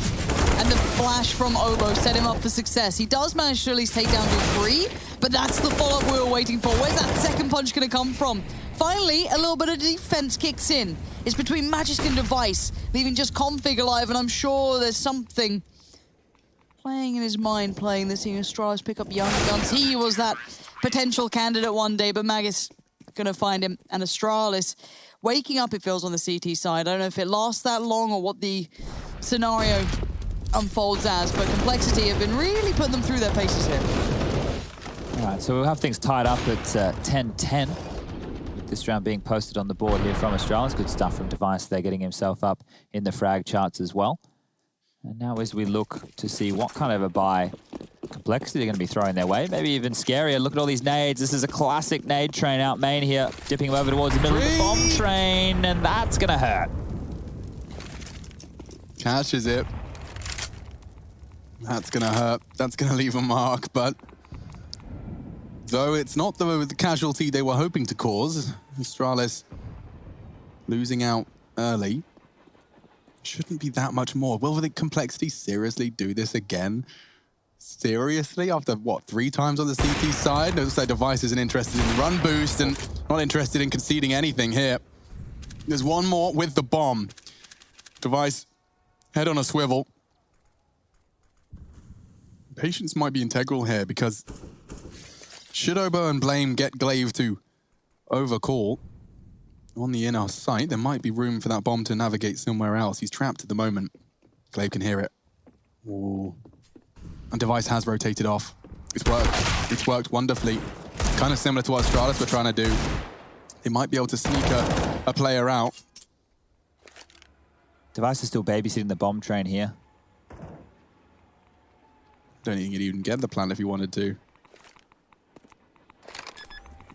Ooh, fakes the plant, picks up the M4, and that's it for Poison. He's trying to do too much there, and, well, it was just the pistols and some nades. That's how they open things up onto Dupree, but Astralis will now post the 11th on the board, and this is the... How's 2020 so far? Yeah, that's rough, isn't it? This here is fantastic work from Device, even though it is only against the pistols. Still plucking one out of the air in that fashion, not the easiest to do. And I think that was Blame going, why is he fake planning, picking up the M4 and then dying? But it doesn't really matter because they're back out with the guns. There's no AWP in play for Poison.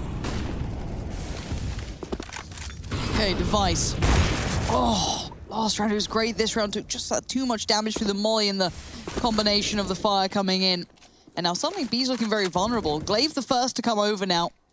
Responsible for so much with 4 players breathing down your neck. unaware so far, but soon to be. No one's that close for rotations either.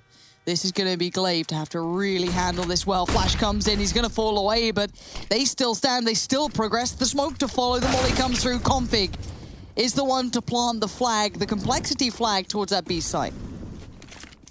That's the save call. Yeah, and this is what we saw from Complexity within the first half. So teams more than happy to give up the clear rounds, and this is one of them. A 5v3 retake into the inner bomb site with very light utility. Well, the likelihood is very, very slim. Holding onto the guns and giving yourself another shot at a gun round in the following, much better decision.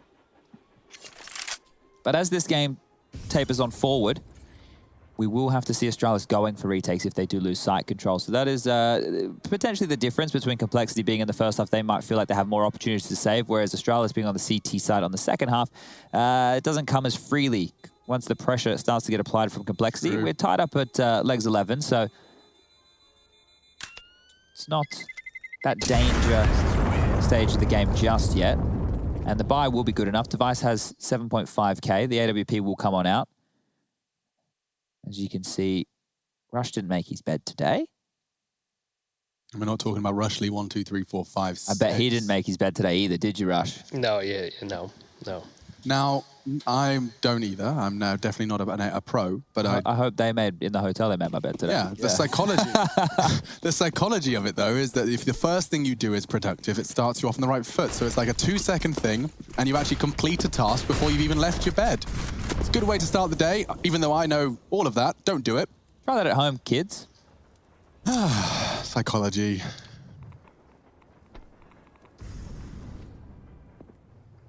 Step heard. Device still responsible for this pop area. You massacred them nicely with the pistols, but different set of utility and weaponry this time. Flame lining up. Is that the pop molly for the other side? They just moved out, so this is actually quite lucky timing for the side of things from Astralis here. If they hung around, they might have been locked on into a fight they didn't want to be a part of. And they've taken main control instead. So on the other side of this will be Config, but he is holding very, very passively here. Bubsky has no reason to posture any more forward than this. Dupree and Toe to help lock down that pop push. They have a very potent setup here on Yard, and Glaive playing retake towards the inner bomb site. As we can see with 50 seconds left on the clock, the bomb is actually over towards the box holes though, as they might want to go for an inner split, or they're just waiting for any aggression because there's fights possible all over the map. This could happen anywhere, potentially. Config and Bubsky waiting it out. You've got the Ivy presence kind of building up. You see those mollies coming in, but we must remember exactly where the bomb is. 30 seconds, it's going to become prevalent. Config forced away, can't play the game he wanted to. Obo now joining towards Blame F. The victory, it happened towards Ivy, but the war is yet to be won, because here comes the bomb, the plant comes in. That whole ruse has at least allowed a plant. Okay, Obo, you've impressed us before. Can you do it again? Does to take the head off of that B defender. So first, perhaps of many. Bubsky are starting to do damage. It's Dupree to put the cherry on top, and that's an Astralis retake. I know very often on the CT sides we see plenty of those saves, but when the bomb does go down, sometimes they go for it. Certainly more favorable this time. A 4v2 turns into a 3v null. 12 for Astralis. And taking a quick look at the scores as well. If anyone's head and shoulders above the rest, this double kill from Magist was putting him on the 20th. Yeah, got plenty of time left of regulation. That was practically a transfer there. Dupree, quick reactions. Beautiful stuff. Yeah. I'm sure it's doing wonders for the players to know that there is the possibility of saying, you know, I'm tired during this long stint of online Counter-Strike. It probably is going to give them a new lease of life in one sense. Yeah, the problems would become if they don't get some victories on the board, but we haven't crossed that bridge just yet, so we need to see how this works for Astralis. It could be genius. We're going to post it that way because everything these guys seem to do is, in fact, the best thing since sliced bread in Counter-Strike. Yeah. Glaive's on an island here, though, Alex. When is he not? Device is on the way. Nate doesn't do too much. He's going to hope that he's going to have some options available to him. Device smoked off. Glaive disappearing as best he can. He's going to get threatened from all angles of approach. Config straight behind enemy lines, through the smoke, through the flames, gets a double. And he continues to stand his ground. It is enough for Dupree to find him. Blame up the pop. You're catching all of this. Nice work, Rushley. It's chaos. Looking for the equalizer. Magisk, he wants to try and tip the scales in the Danes' favor, and he does find the AWPer. They got a smoke, they got a kit. And with their powers combined, this could be a threat. Clearing the speedway. Obo, he's winning every single one of these duels in these crucial moments. Up the ramp safely. Smoke on the bomb. Kit on Magisk, but running out of options. Obo's just giving him nothing. And he's going to try and back out. Obo gets the timing. That's not the first time I've seen Obo in an unfavorable position winning his aim duel. He did it charging up oil as well. 2 rounds in a row, Complexity. Really going to be happy with that one. So 24 is theirs, and this is how they got there. Good play from Config here. You could see Device and Glaive had literally no idea what was going on. Just peeking on out, taking Vegas down. Now, that was a big round, but this one right here is going to be even bigger. The reason I say that is money's starting to dwindle now on the Astralis side of things. This will be the last-ditch attempt with the buy. And if they're unable to convert right now, that'll be 13 on the board for Complexity. And 14 would be looking very, very nice because the loss bonus on the side of things for Astralis is only at 1,900 if they lose this round. What that means, as you can see, everybody bottoming out with their cash. Device, 50. Bubsky, 100. Megix, 0. Dupree, 150. Glaive yet to buy, but assumably will be spending all of his money. So that means next round they'll only get whatever the residual is, plus 1,900. On the CT side, everything costs a little bit more. You need the diffuse kits, you need the utility. This round is hugely important for both sides here. Complexity if they want to get one step closer to taking map number 1, and Astralis if they want to keep their head above water.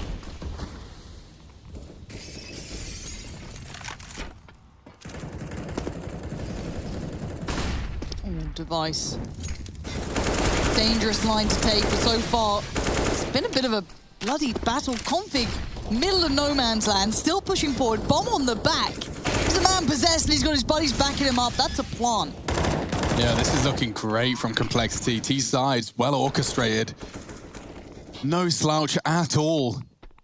Glaive cooled off after his opening gambit. I feel like I said he had 13-4 at one point. Let's not take that as gospel, but there's another death added to the plate. Poison throws Magisk into the ring.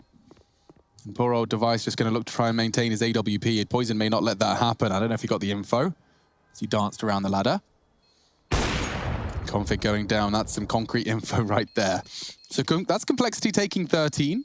No one complaining in the international roster. Now, letting him hold on to this AWP, I understand why they've done it. Their money's not great on the Complexity side of things either.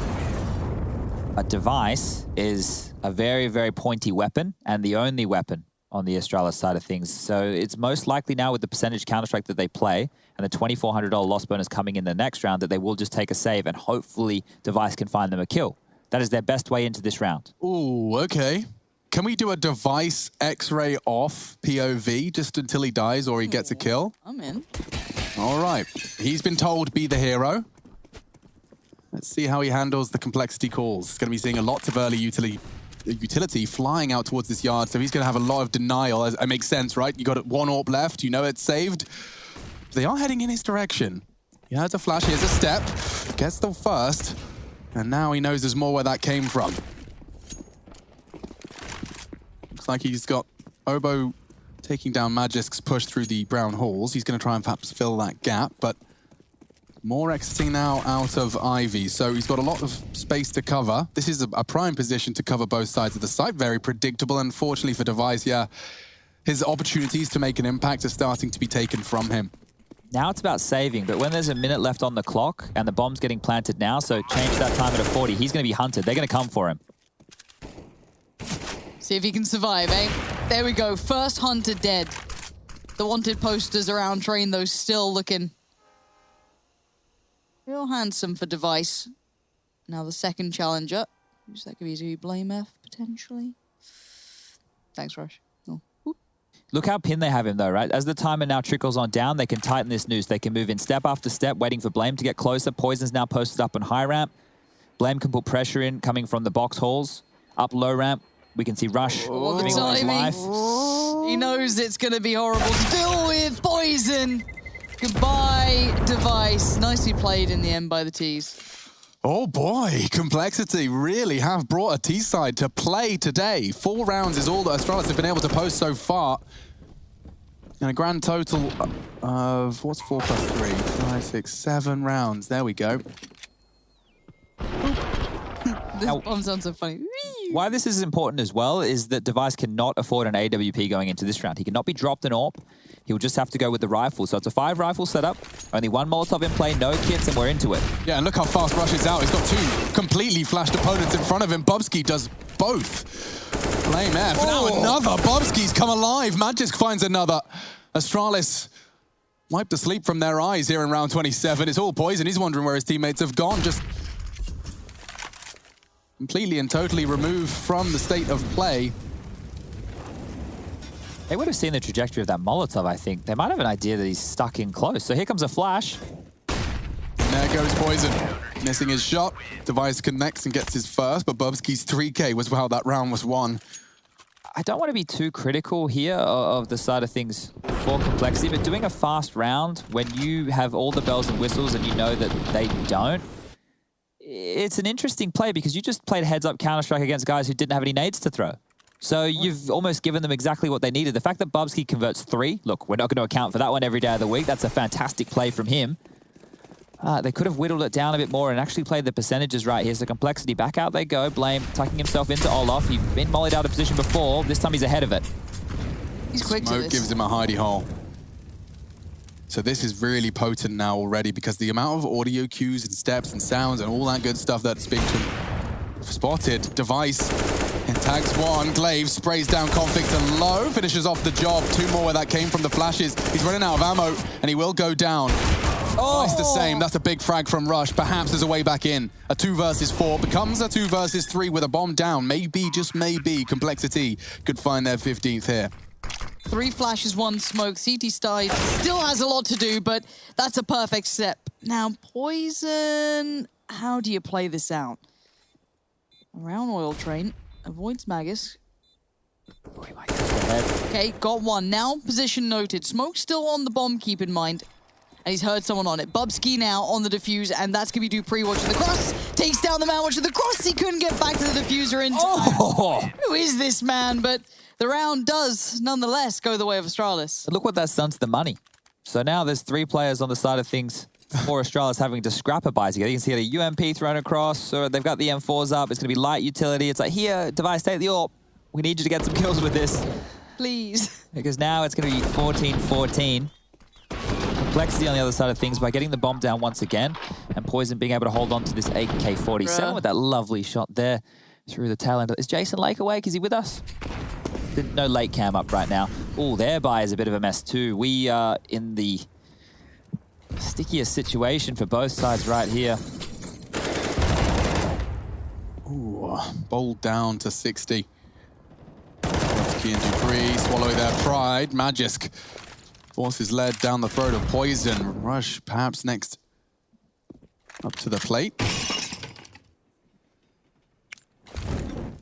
The mollies could get a bit hot for Dupree. Strafes out, smoke to extinguish. A changing of the guard.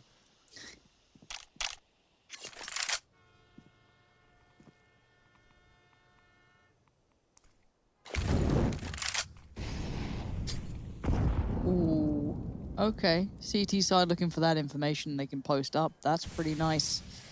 I feel like Complexity, normally quite pacey. Today we're learning the connector smoke with config. Nice and easy peasy. 45 seconds on the clock. He's waiting for the cue. What time do you reckon it is? 40? And then Molly stops? I mean, Make Rush him draw. kind of needs info here, but he's got nothing to set him up for it. I mean, this will be a dry duel. Will he be ready for the next? He's so low. Should be the off angle from Bubsky. Transfers. Config down. Looks like 15. They've only got 20 seconds. They don't have a backup plan here. There is nothing other than frag. Go frag, Obo. 18 seconds. Dire Straits. He's ready for everything. But that's the end of Obo and Blame. Too disconnected from the bomb. He'll go down to a no-scope, no less. Device still polished. Still shiny. 15 now. And I do find it crazy, though, in a world where Astralis, of course, do have the interchangeable players so they can still compete, even this early on in the look of it. Now, I don't know how long they've been working behind the scenes, but obviously, you know, Glaive's relatively new to come back to it. So it's really fun as a prospect. I'm sure if we get an interview, we can get more out of it. Blame's face there is indicative of his reality. He knows that this is the best they can present for the final round of play. The money management of Astralis is going to best them here in regulation. And it's not to say it's out of the realms of possibility. We've seen multiple quasi-buy rounds from Complexity do get translated, but it's usually off the back of a boy called Obo. He's got the Galil. Certainly does have the best bet again. It's never fun when that's the best weapon you're presenting into a final round of regulation. But a bitter pill, one they must swallow reluctantly. Bubsky not making any secret of his advance towards the Pop Dog position, and Poison is given the first fight. It's a tag exchange. Nobody's particularly worse for wear.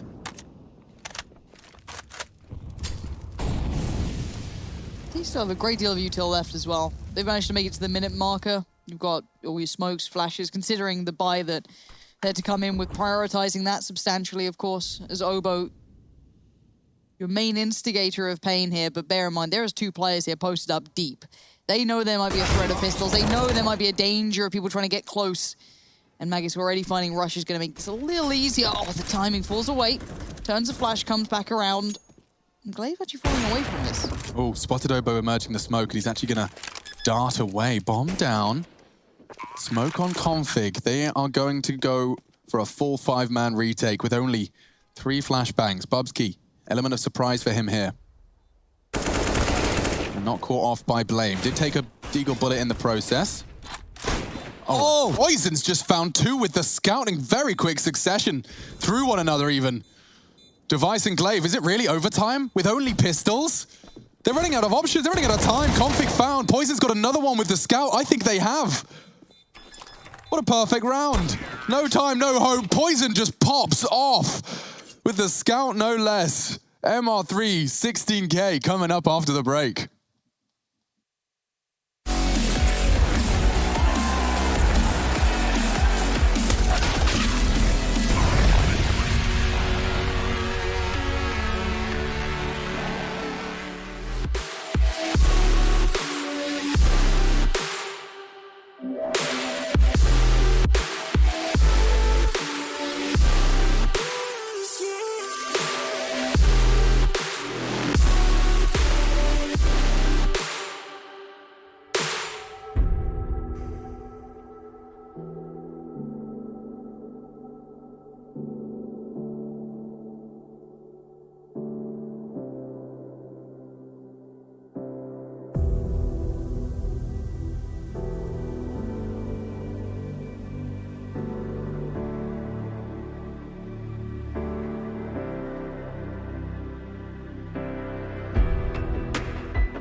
Many considered Group B to be the death group, and already we're seeing in the opening game for Astralis and Complexity exactly what that's about. First map, Astralis is picked 15-15 and pulled across the line with Peanuts and Pocket Lint, thanks to Poison and his scout.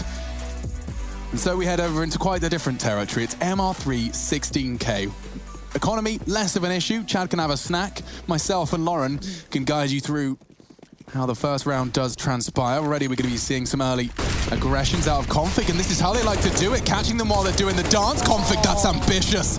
Brings Device down to just 10 already. Look how much space he has taken from the CTs. You couldn't ask for anything better. That little bit of a tag towards Ivy is perfect, and Config continues. Still looking for more. Magisto says no. It's a quick response and a bit of a shutdown.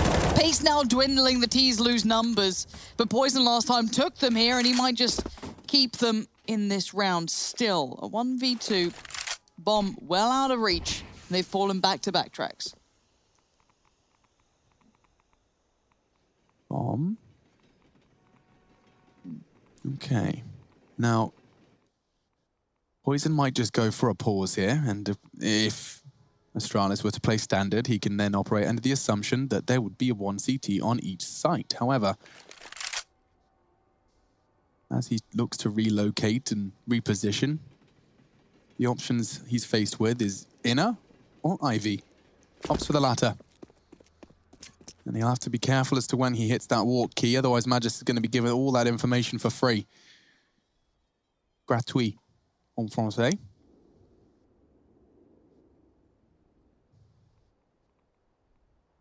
Tough duel to win here for Poison. Hasn't been spotted out by Magis Jiggle yet. Could be timed here. Okay. 19. If he plans connector side, that would be inspired. Glaive should find him though. If he gets him, will he have time to plant? He could. You could hear him. Oh, and that was his best shot.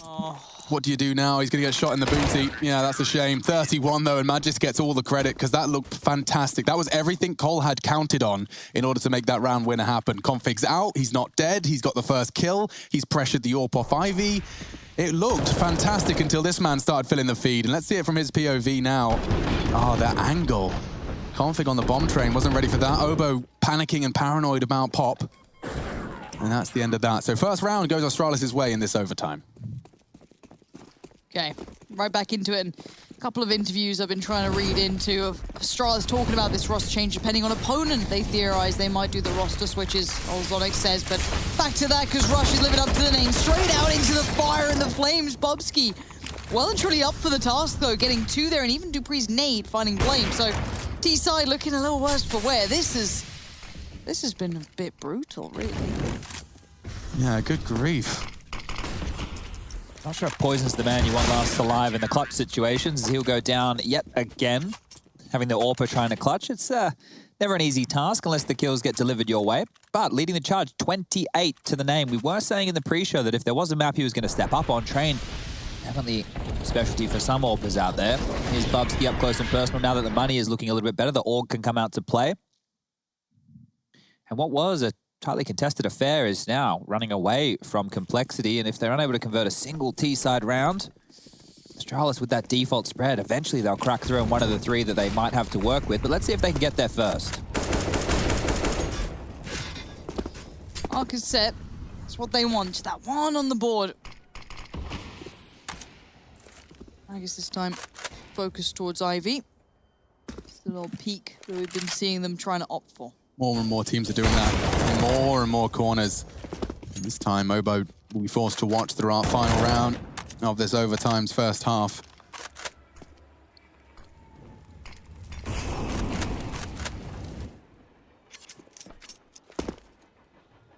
He's loud.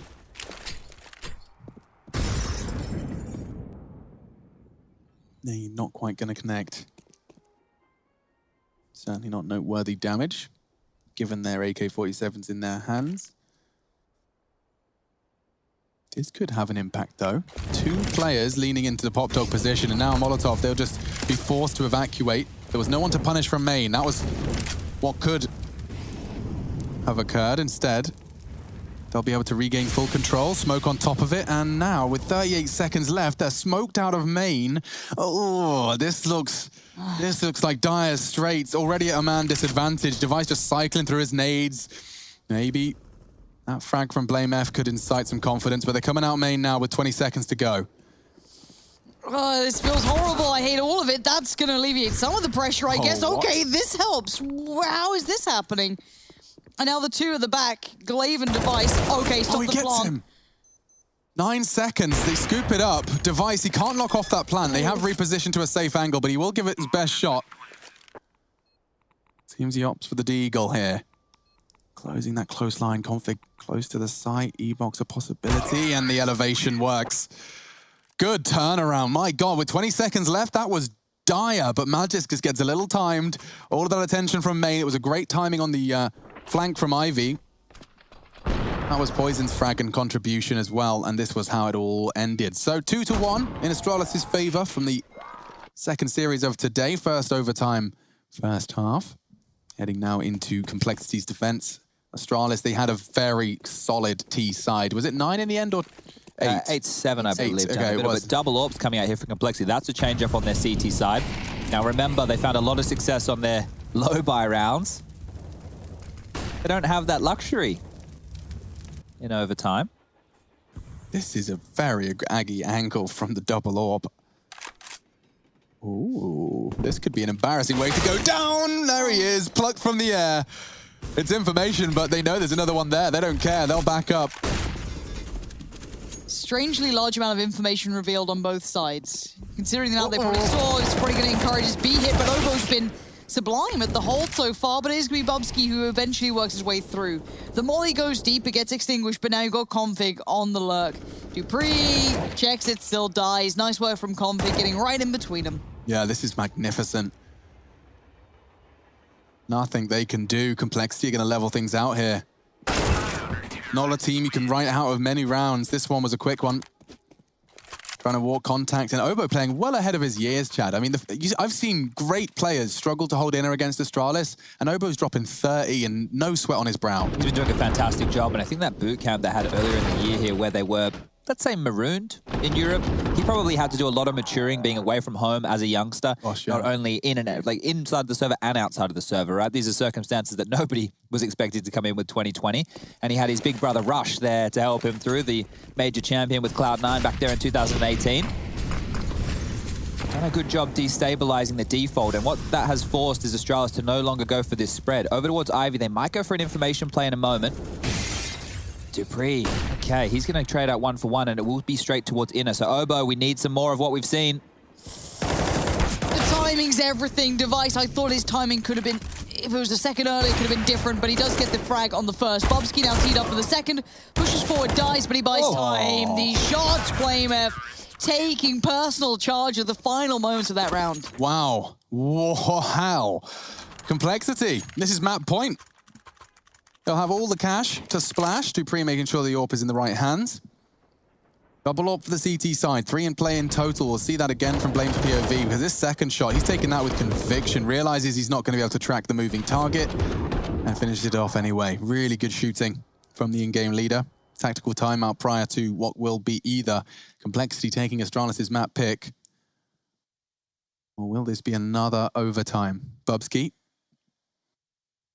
Of course, Device has got the HD 4K 60 FPS webcam. Oh, he's doing the content. I expect nothing less. Keeping it clear, keeping it clean.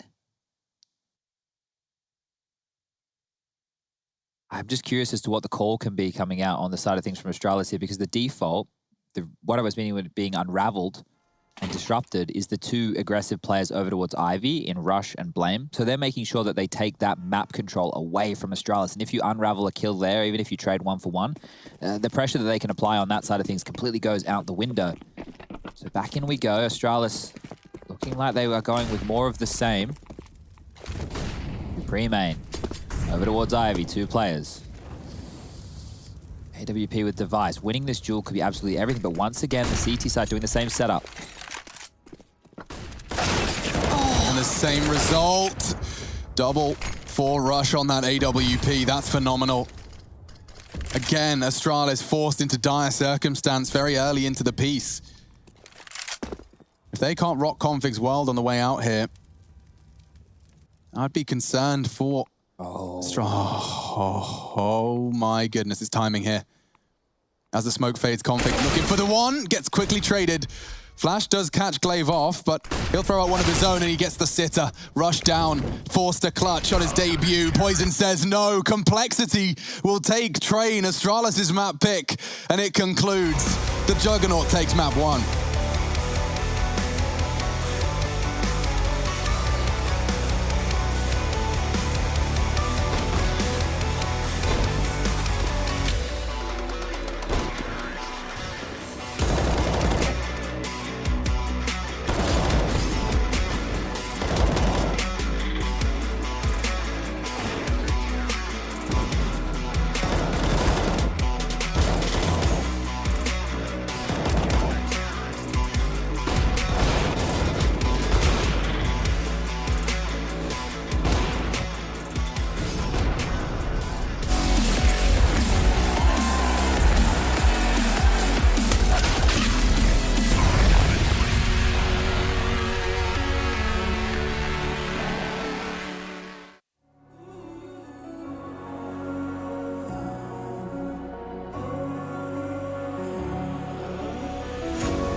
My, Miss International Pie, Complexity do manage to take themselves up at least the first of this series. It is going to be none other than the 2 Americans, the 2 Danes, and the Bulgarian Bulldozer who take it in the overtime. It was all the way to overtime, though. I've got Sponge and Pansy hanging out with me, and you can see the world rankings do indicate that Astralis have had somewhat of a fall from grace. There's giant air quotes there you didn't get to see, but we do get to check out on those fan cams as well. It says it's easy for the Danish boys. Will have to be a reverse sweep if it's going to be so easy. Mr. Lake is there. He was far left of the screen loving it right there. So I always like to see him tuning in, right? If you're owner of a team and you love it and you're watching it and you're getting this involved, the passion, that's what it's all about. You see some of the ridiculous things people tweet us because they're invested because they put a $5 on the match, right? Imagine owning the team. Money. Imagine owning the team and putting that much money into the team. That's a whole new level of investment. And Jason doesn't do nasty tweets. Maybe we can learn something from him. Well, I'm trying to do more positive tweets lately as well. I don't know if you've seen my... Yeah, room for improvement, chat. Yeah, about 7. Okay, well, that's better than where I used to be. Now, look, this game right here, if I'm going to look at some key rounds, if I'm going to break down some of the reasons as to why Complexity were able to take this, I'm looking at the second round of the game where they win the Force by there. The 3 scouts come out. I'm looking at the round of the game where Rush is flanking Team A and killing Device with the AWP with the USP in the back of the head. It's an eco round that they're able to steal away. I'm looking at a Deagle round that they had late within that first half, and I bet you've got one as well. Oh, you know I do. It's, of course, Poison's 4K on regulation point to pull the double, collateral scout kill. 4 kill. Like, I don't blame Rush for an inner sight retake, not watching a T with a scout. No one expected him to get 4 kills, Astralis included, and I hope we get it in the replay package, so do strap yourselves in, folks. We'll see very soon. Very, very shortly, we'll be jumping to that ridiculous save. But yeah, you know, you wanted to see some more from him. You can see they got to 14. Yeah, this was when it looked like it was all but Astralis's. And here he is, on the site, 15-14, T-side scout, and he pops them from every angle. Oh, magnificent. 27 for him to get them into overtime. And then the overtime started so strong for Astralis. Yeah, and look, once we had those rounds come through for Complexity and they got through, I was like, oh, they just scraped through. They just scraped through. And now Astralis with the guns up, there's no issues about the money situation. They'll just lock this one down. This was massive from Blame here, a big 3 kills to deny that inner sight take. And then, well, the fact that Poison, the man who we were just painting as a hero in the last round of overtime, also grabbed a couple of kills. Great game from him. We said the AWPer can show up on a map like Train, and he definitely did. He's another AWPer from Bulgaria, right? We got Cirque, we got Poison. They're all coming around. They're loving it. They're definitely loving it. And I'm really happy to see what he's made of, because I hadn't seen that from him yet, right? You love that the style, and it's so apparent now I've seen it. So glad for Complexity to hold their own. You still haven't seen what I'm excited about, because what Poison can do is what Cirque can do, which is he just walks around without zooming in, just kind of walks around the map, and then he sees someone and he can just bop him. Just bosh him. It's a swift right and a left. It's a right and a left, but it's just so quick. These boys have got reaction speeds that I haven't ever had. I was about to say had in years, but no, truly, I've never had. We would be lying to ourselves, I said, if we think we're ever that mechanically skilled.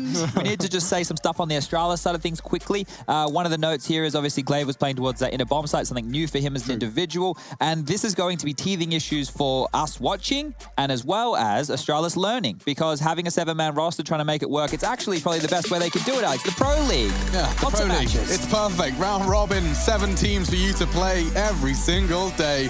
And it's no exception. Dust 2 continues this series as we see the clash of Complexity and Astralis, a battle of the star logos. Let's see what happens after the break.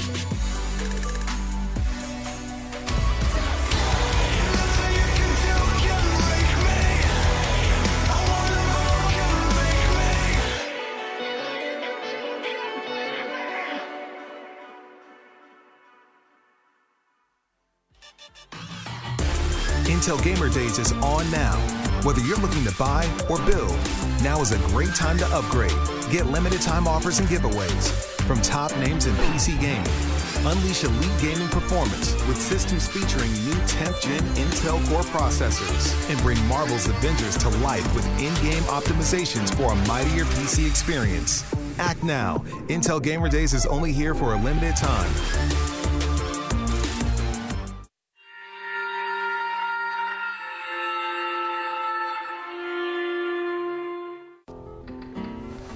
If you want to know what you're good at and, well, also what you suck at, check out csgohub.com.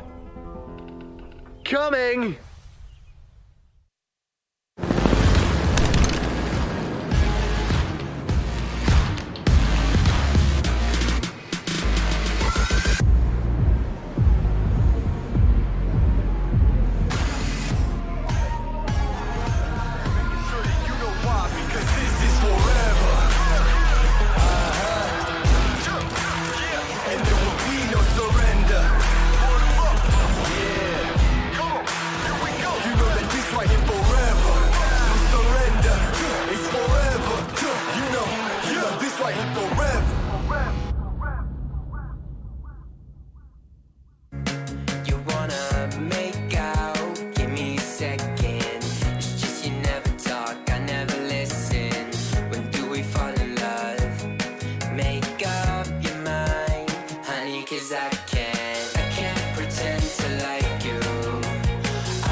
I've been so anti yeah, you're a bad chick and you know that. Eyes roll back every time you throw that. Love letter on your bed, I wrote that. I need you and I'm not afraid to show that. Anything, anything on your everything, everything on your anything on your everything. My world falls down when you pick me up. I came up from a small town, no one hit me up. Now they wanna be my friend. Everybody play pretend. But now I'm pulling up in a Bentley. There really ain't shit you can tell me. What? I just wish somebody would help me. This lifestyle is not healthy. I could buy you anything, anything on your everything, everything on your anything, anything on your everything. I could buy you anything, anything on your everything, everything. ESL Pro League is brought to you in part by Intel, Gaming Malta, Euronics, Mountain Dew Game Fuel, CS Money, MSI, GGBet, and America's Navy.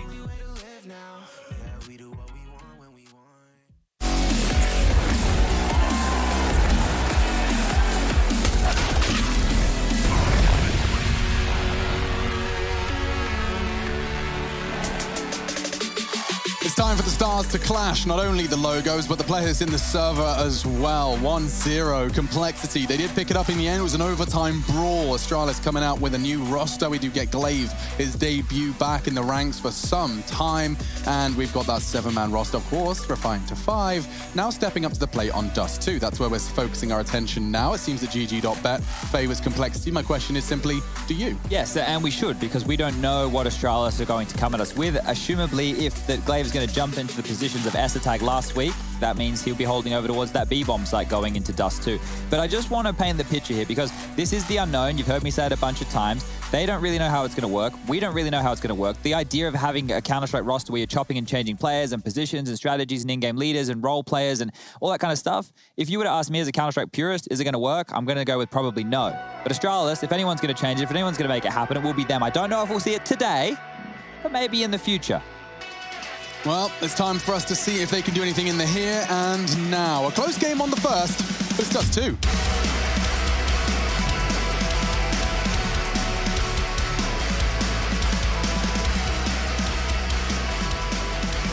Now, I have high expectations for Complexity into this one. I won't lie.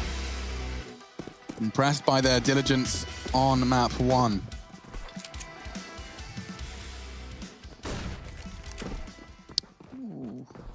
All 5 long here. Glaive flash is really good. There's so many targets, and I can't believe Bubsky doesn't go down there. He catches so much bullets, so much damage. Oh my God, this round has only just begun, but it's practically over. Whew, oh my goodness. Okay, so that's 69 points of health on the remaining 2 for Complexity. And it is just that 2v2. Oh, wow. A kill on Config. Yeah, well, he's 2 HP now, so it shouldn't be too long until he goes on down, as Dupree might even get lucky through the door here. Doesn't need to do anything. Yeah. Doesn't need to. Config is essentially in the worst position you could possibly be. A clutch with 2 HP, your margin for error, your chances, it's all really riding on a mistake from Astralis at this point. Mistake in Astralis. They don't usually go in the same sentence. Teammates might have called that. You can see the tip of his head. 1 bullet's all Magus needs to hit. And he catches one with his knife out. There was a momentary window where he could have pivoted all the way to B. It's unlikely. Okay, Astralis, they'll take the pistol. And it's off the back of Bubsky doing a boatload of damage. He did get 2 kills. And Device did the same as well, halving another down to 48. Dupree that finishes him off. You can see he's holding that T-spawn angle. It's nice for the headshots on the cross as well. Just one into the arm of Config. Ooh. That's always satisfying. Pulling out your weapon, first bullet out the barrel into the dome. Interesting to note that Glaive is actually over towards the A side of the map, so not in the same position Esatag was when they were playing just the other day against Vitality in ESL 1 Cologne. Ooh, that one was only just a little bit shy.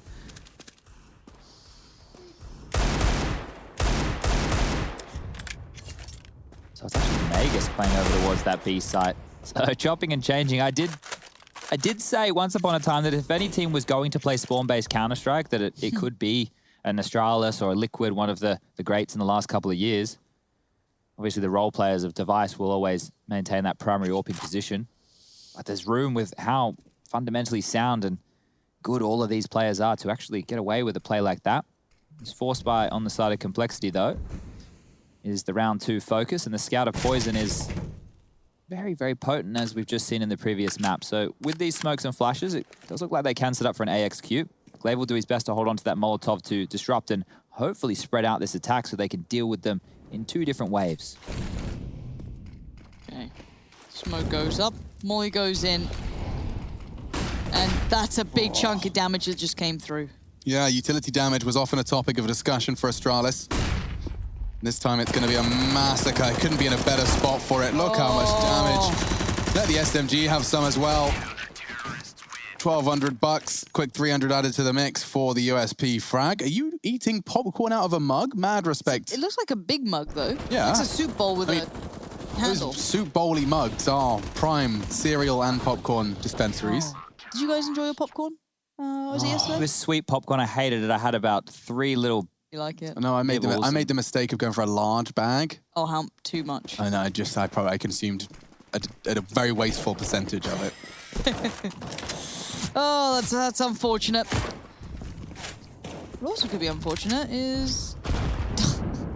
I said, I do want to keep an eye on the nade damage because overall, that first game really delivered, especially on Inferno. My mind rolls back to that, the first series we cast today. Obviously, Spirit setting quite the high standard on this map, but I do expect, if not a great deal better between these two. But first frag comes in for quite a comfortable CT side so far.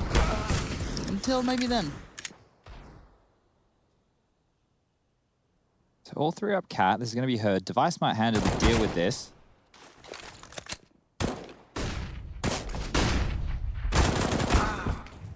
He's got them all very low. A bomb plant would be fantastic, and not going to happen. Glaive jumping to deny it, but puts himself in harm's way. They've done well to find significant damage to the CT economy, but it will not convert unless Poison can do what his teammate couldn't. 2 HP in a dream, not to beat. We'll see the rifles recovered.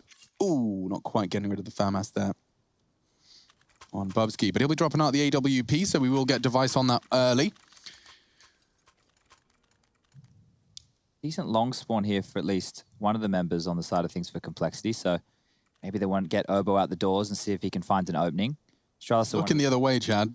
Yeah, you're right, he is. So this tells a story of a potential default coming through. Ice using their mid-cross smoke to his advantage to catch anybody if they want to be going quick down middle. And a biff up towards Cat or get control of Xbox, but they are just postured 2 towards the top of mid, 1 outside long, 1 lower dark, and 1 watching the upper B tunnels. In a moment, you'll see them flush on over, push the AWPer back, and now they'll grab some Cat control. That'll be the next part of the territory that will be on Complexity's agenda here today.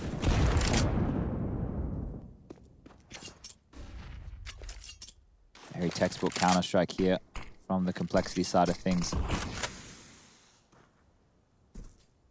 Cat control gives you the avenue to hit A or potentially go for some mid to B, sell some fakes, apply pressure, maybe do a late A-long split. But with all these Molotovs and smokes in play, they could just go for an A execute. BlameF is going to put out the mid to B smoke here. That will hold the 2 players over towards the B side of things in case there will be an attack coming their direction.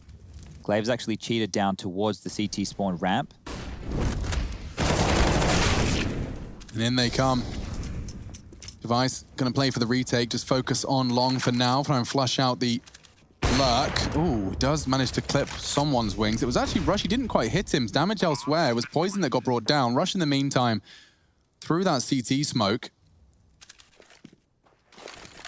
And it's about time BlameF came online, because he's losing players left and right. Device was still ready, still waiting. Obo, oh, he's very precise, clinical in its first 2.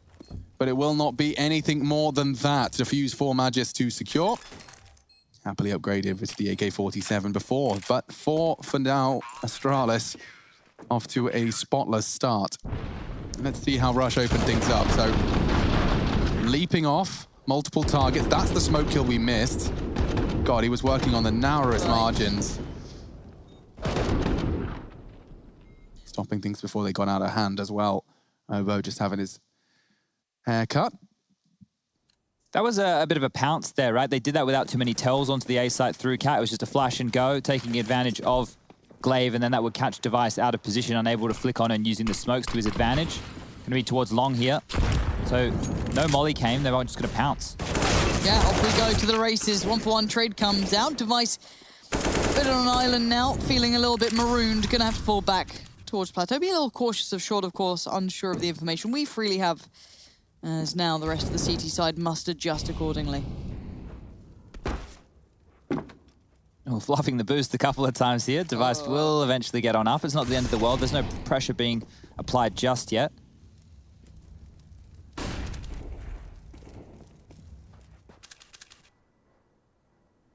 Poison has pit control. I don't know if he's going to peek this with the AK in the same way that you might expect. Could just use the smoke from the back of pit. Here it comes.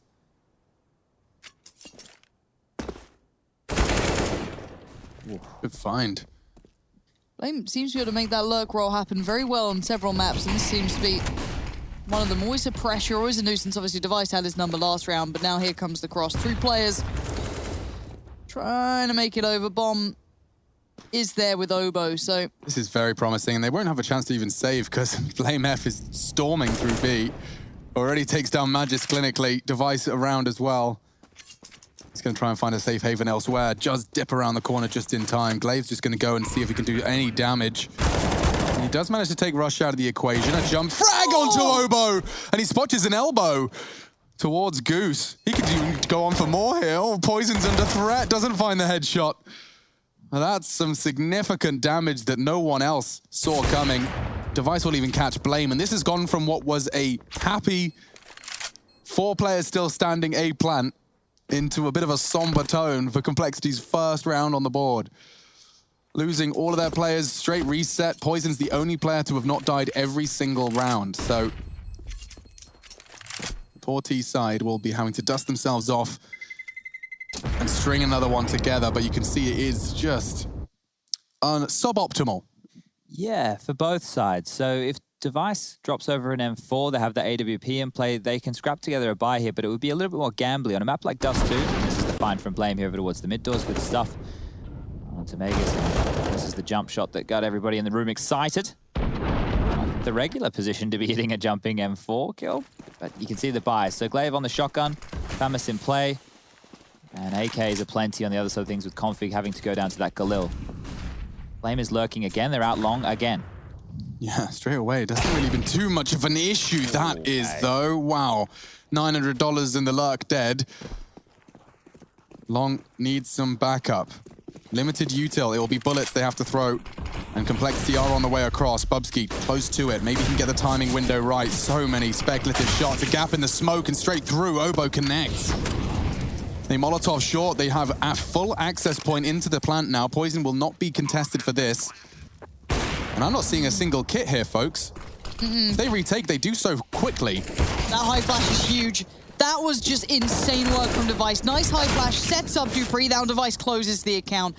Beautifully played on the playback in. Honestly, it was a blink and miss it, but yes, the no kit could have been a problem, but luckily for them, it seems to mean they've gone around it. Just want to check back on that smoke. If that was thrown correctly and it didn't have a little bit of a gap for dupreeh to try and exploit there, potentially they don't get that double kill. So really good stuff there, and that was Glaive kicking off in lower dark, making sure that Blame F couldn't be a nuisance within the late rounds. 5-1 now. Did you see how they set him up with Device, making sure that anyone watching that lower dark cross was about to be AWP'd in the face? They had a little bit of a communication amongst themselves in order that they could set that shotgun up in the lower dark. And that puts Astralis onto the good start. Poison starting off strong as well. Just tags out the AWPer. He gobbles up a flashbang now, and they should have full access to Catwalk. Bomb and team leaning B. Blame unloading his mag to try and feign presence, and it does pull out a little util. Let's see how Magic fares on his first real test of B. different sort of pressure over here. That nade is going to help, and then some. He's got support. Dupree's got his back here. But yes, pound for pound didn't do so good. But Russian Oboe delivering on every single front you could imagine. Glaive, Bubsky, and Device could be called upon, but Device, he's not feeling much of this. He's a mile away. Save call immediately. So Astralis wanting to hold on to their guns. Economy still in a precarious position here within the early stages of the second map. This is Complexity's choice, and one of the dramas that they are going to have, and we'll be discussing this throughout when we see Astralis potentially come into every day with a brand new roster, is the difficulty to understand what's on the other side of the server. We know that Device will be AWPing. You know that you have some aggressive riflers. You know that Dupree will probably doing some secondary AWPing, but players and tendencies and what we've been talking about for the last couple of years as coaching has become, and analysts have become such a focal point on these squads, is the way that you can analyze an individual's approach to a certain part of the map, especially on the CT side. You can take advantage of the smokes and Molotovs or the positions that they like to play. And when you know those tendencies, it kind of is a process of elimination. You don't need to go into the server checking every corner in the same way because you've already done the homework. And a lot of the time that can pay on off. And now, with Astralis with a 7-man roster in Pro League that is a round robin, they have an opportunity to mix things up almost every day of the week. So unpredictability will now become a strength of the once very predictable Danes. And I mean predictable in terms of getting all those Ws. So over the smoke, they're trying to boost here in middle, but the flashes will hold them at bay, and out long we go again. Loving long arm Complexity. Yeah, and they seem to, as Lauren said, rightfully get it every single time they want it. This time it's going to be Bubsky going down him immediately, and last time this happened, it was Devices. Ooh, spots one for Config and losing half of his health for that information. Glaive wants to deny some here from Complexity. If he clears the tunnels, he can get his pieces in the right place. They push together, and they're going to deny that, sweep it, call it clear. Device, maybe he doesn't even need any help on this long position. The flashes will catch him. Playing this very smart, calculated, clinical. Oboe, precise as well. 1 of 4 required. God! He's a threat, is Oboe. He's a robot, isn't he? Yeah. When you say these little robots running around with their ridiculous aim, you're not wrong. What is that? Yeah, I think it's just those young eyes, Lauren. You know, I can barely see the screen, and I'm He's right in front of plucking it, heads off shoulders at 150 meters. I bet they're all using the native res. Oh, I bet. Have you seen that they're now doing like the 360 hertz, whatever it is, like next level stuff coming out now? Monitors? Yeah, 360 hertz is out. I don't know if it's 360 or 3 something, but 5, I don't know. Yeah, I don't know. But yeah, I mean, apparently game changing. Hey, well, I thought 240 was pretty bloody game changing. Nah. Jesus, Joseph. They don't want long this time round, and maybe there's a good reason for that. Device being legged early is something to keep in the back of our minds, as it is a 3-man B lean. So if Complexity get cat control, then posture from mid to B, they might actually find themselves in a bit of trouble here. Bubsky locking down long, Glaive just being the caretaker of the cat position. And it does look like they do want to go for a mid to B. That's a great nade onto Poison. Big amount of damage done, but it will be unknown.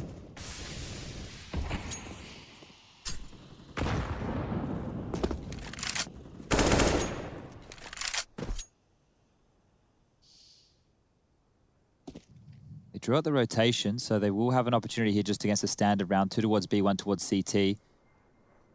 Poison just walking around the corner with his nades out. Yeah, dangerous game, and so's that. Rush actually stayed alive during this, but it's Dupree this time towards B.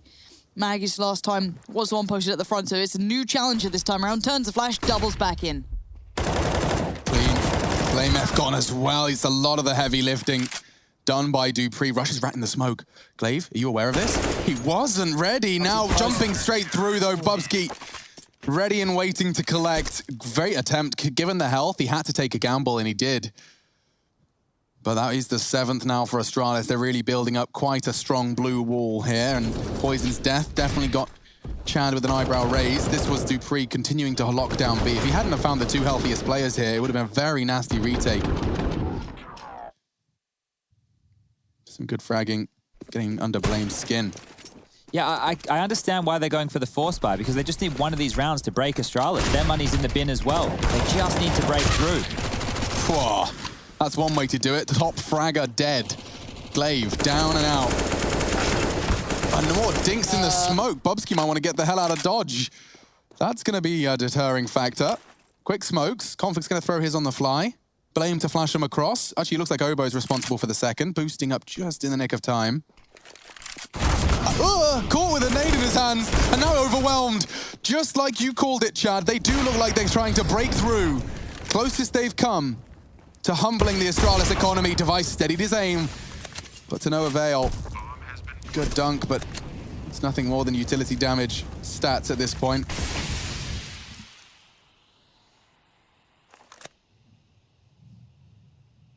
Taking this away from dupreeh, it's not necessarily... Oh, okay, trying to bait them into him with a bit of a jump noise. Yes, I'm here. Come on, push the smoke.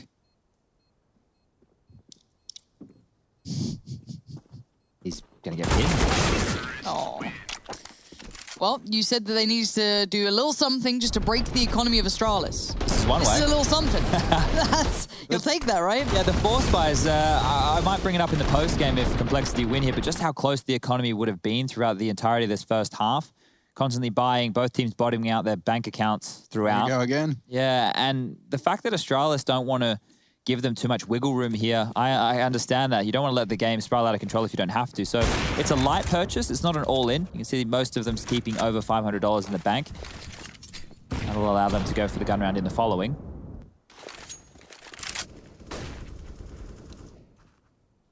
Actually, no, it will be Rico in the following, unless they steal this one away. Yeah, is that the bomb? It's on the other side. It's all right. Is it on the other side? Hold on a sec. I think it's... There we go. All right. Thanks, so close to the wall. Ad, Rush, same person. Otherwise known as Rash. Or Green.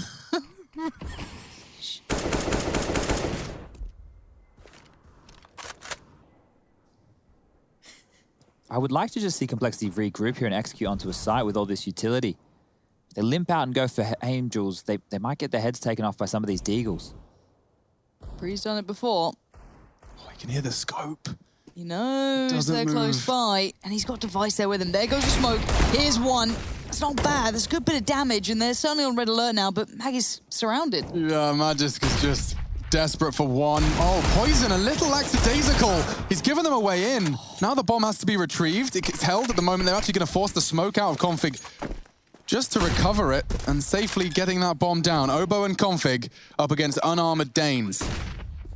Will the absence of armor cost them? That is the question. Glaive's opting for tunnels. And that's safe for Device. Okay, no info. Config, oh, just as the smoke fades, he catches him. And that's neat and tidy for Complexity. Just at the end there, though, the chaos was caused by Magisk, dupreeh, and Glaive, respectively. See if we can recap that round a little bit. So yeah, that deagle from dupreeh. Poison did well to do the close quarters AWPing. I got a little nervous, but Config really tidied things up neat and tidy. Just that frag onto Device. Problem solved. Whether that smoke cleared was perfect for Config there. You could see it on the replay that he actually could see the toes of Device before Device could see anything going on towards that window position, and now it will just be the full save. So the limp in buy in the previous with a $1,900 loss bonus this round will be the $2,400. And I think... Hold up a second. No. That was meant to be Blame's chance to get a couple of free kills. Now they move as a pack. The FBI squadron. Alpha leader. They're doing a bit of role play. It's not a temporal pincer. It's not quite the temporal pincer. Tempora? Blue team in CT.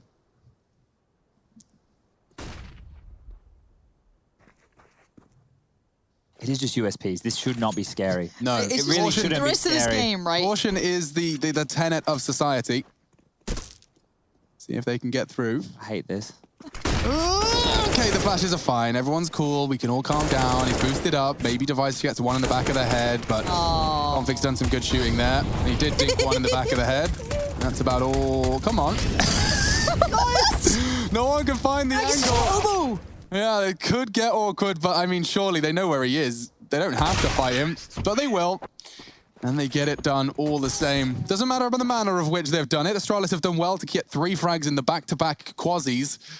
But we are back under the realm of a full buy. Bubsky's opting for an AUG. Wonder if that's indicative as to whether or not he got a B spawn or not. Let's see. So, just really briefly, Chad, I know you talk about spawn-based Counter-Strike a lot. if someone doesn't pay attention as much, benefits very briefly. What are the main benefits of it right now? Because on the CT side, especially on a map like this, if you're able to have your best spawn locking down long every time, you can get that molly in nice and quick. That could have been a nice example, but at the moment, Magus and Bubsky combined to get it done. That's a brilliant beginning for the CTs. Certainly is, and that smoke's going to lock Config out.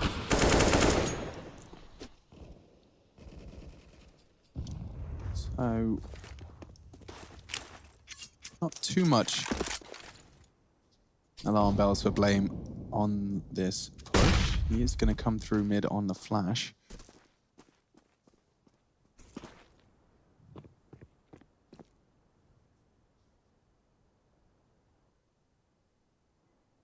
This round can change in an instant. Config lining up for one part of the smoke wall. We could just throw the default. And he will do that instead. So wall of smokes, just one for him, and the second coming in from Blame a little later.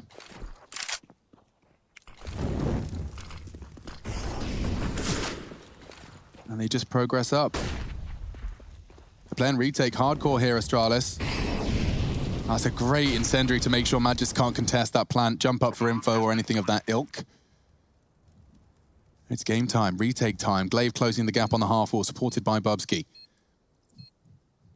5v4 post-plant. First high flash, Config turns, dips down. Avoiding all of this, he's managed to get away with murder and then some. Blame F helps out, taking down Dupree, leaving just Device and Magisk.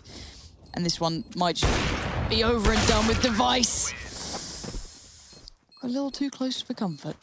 Yeah, that one there, you need a bit of utility to be going for a retake like that, and Complexity set up very well. Now, the initial duel over towards Long, I want to make a note on the point you were just asking about, Lauren. Magus has actually been playing over towards B for the majority of these rounds, but this time round, he had the best spawn for Long. He took it, and they were able to shut down that initial aggression from the Complexity side of things. However, it didn't pan out on them getting around. It did get them an opening kill. So let's see what happens now, as Astralis' money is really quite rubbish, and Poison will open up the account. Nade will be dunked on through.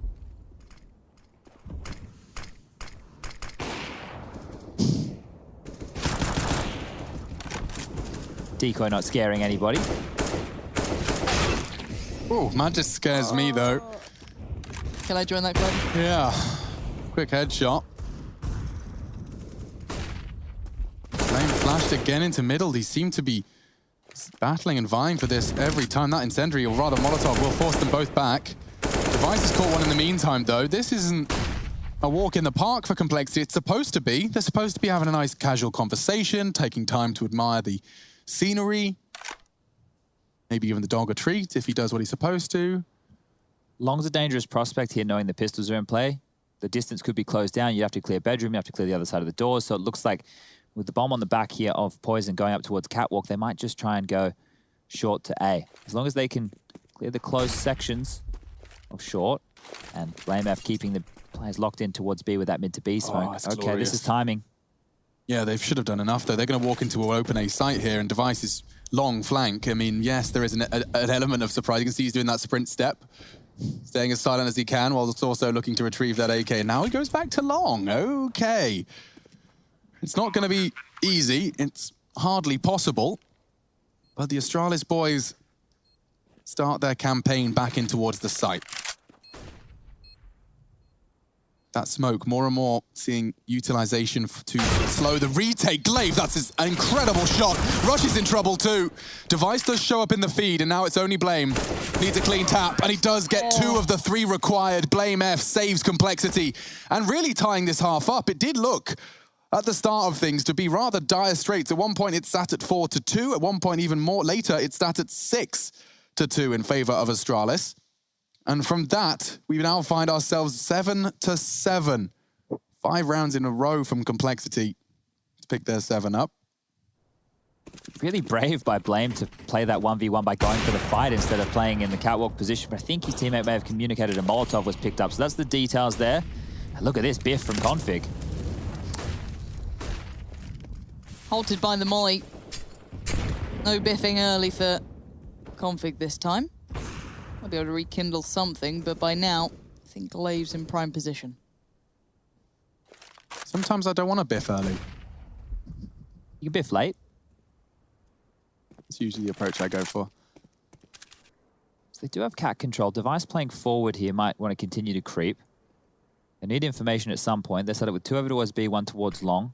In rotation is Glaive, a pivotal member here, and where he decides to push and how he decides to do it. Oh, that Molotov is great, but don't know if it's going to be particularly punishing for Dupree. I guess it at least nullifies that corner threat for the commitment. Magis the turret. Magis the turret. He's already done good damage to 1.5. Rush doesn't completely clear his corners. It's Obo to draw something for Complexity back, but he gets dunked on in the process. They're just getting chipped away at. A war of attrition won by Astralis. And it will be an 8-7 half. They just pipped them at the post, but from 7-2, Complexity have made a game out of this. The 2-0 dream still on the cards.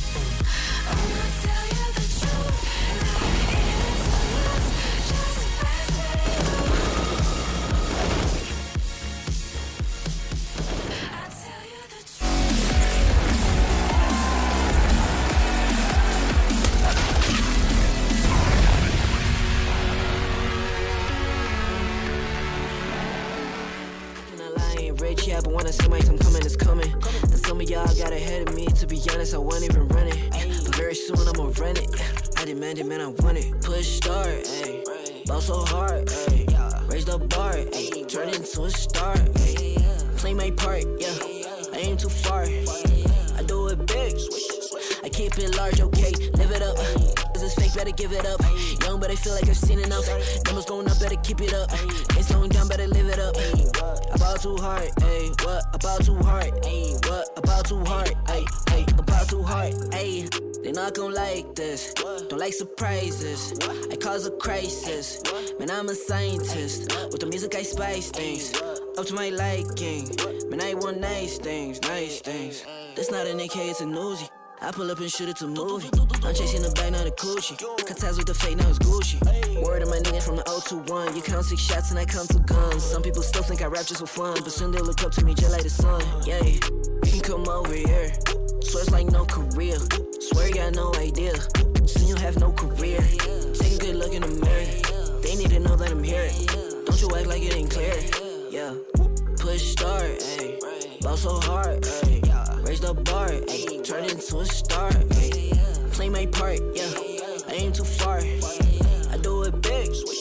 I keep it large, okay. Live it up. This is fake, better give it up. Young, but I feel like I've seen enough. Numbers going up, better keep it up. Ain't slowing down, better live it up. About too hard, ayy. What about too hard, ayy? What about too hard, ayy? About too hard.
Back in business, Astralis and Complexity, they've closed the gap. The international squad that can and up against Astralis will keep things competitive.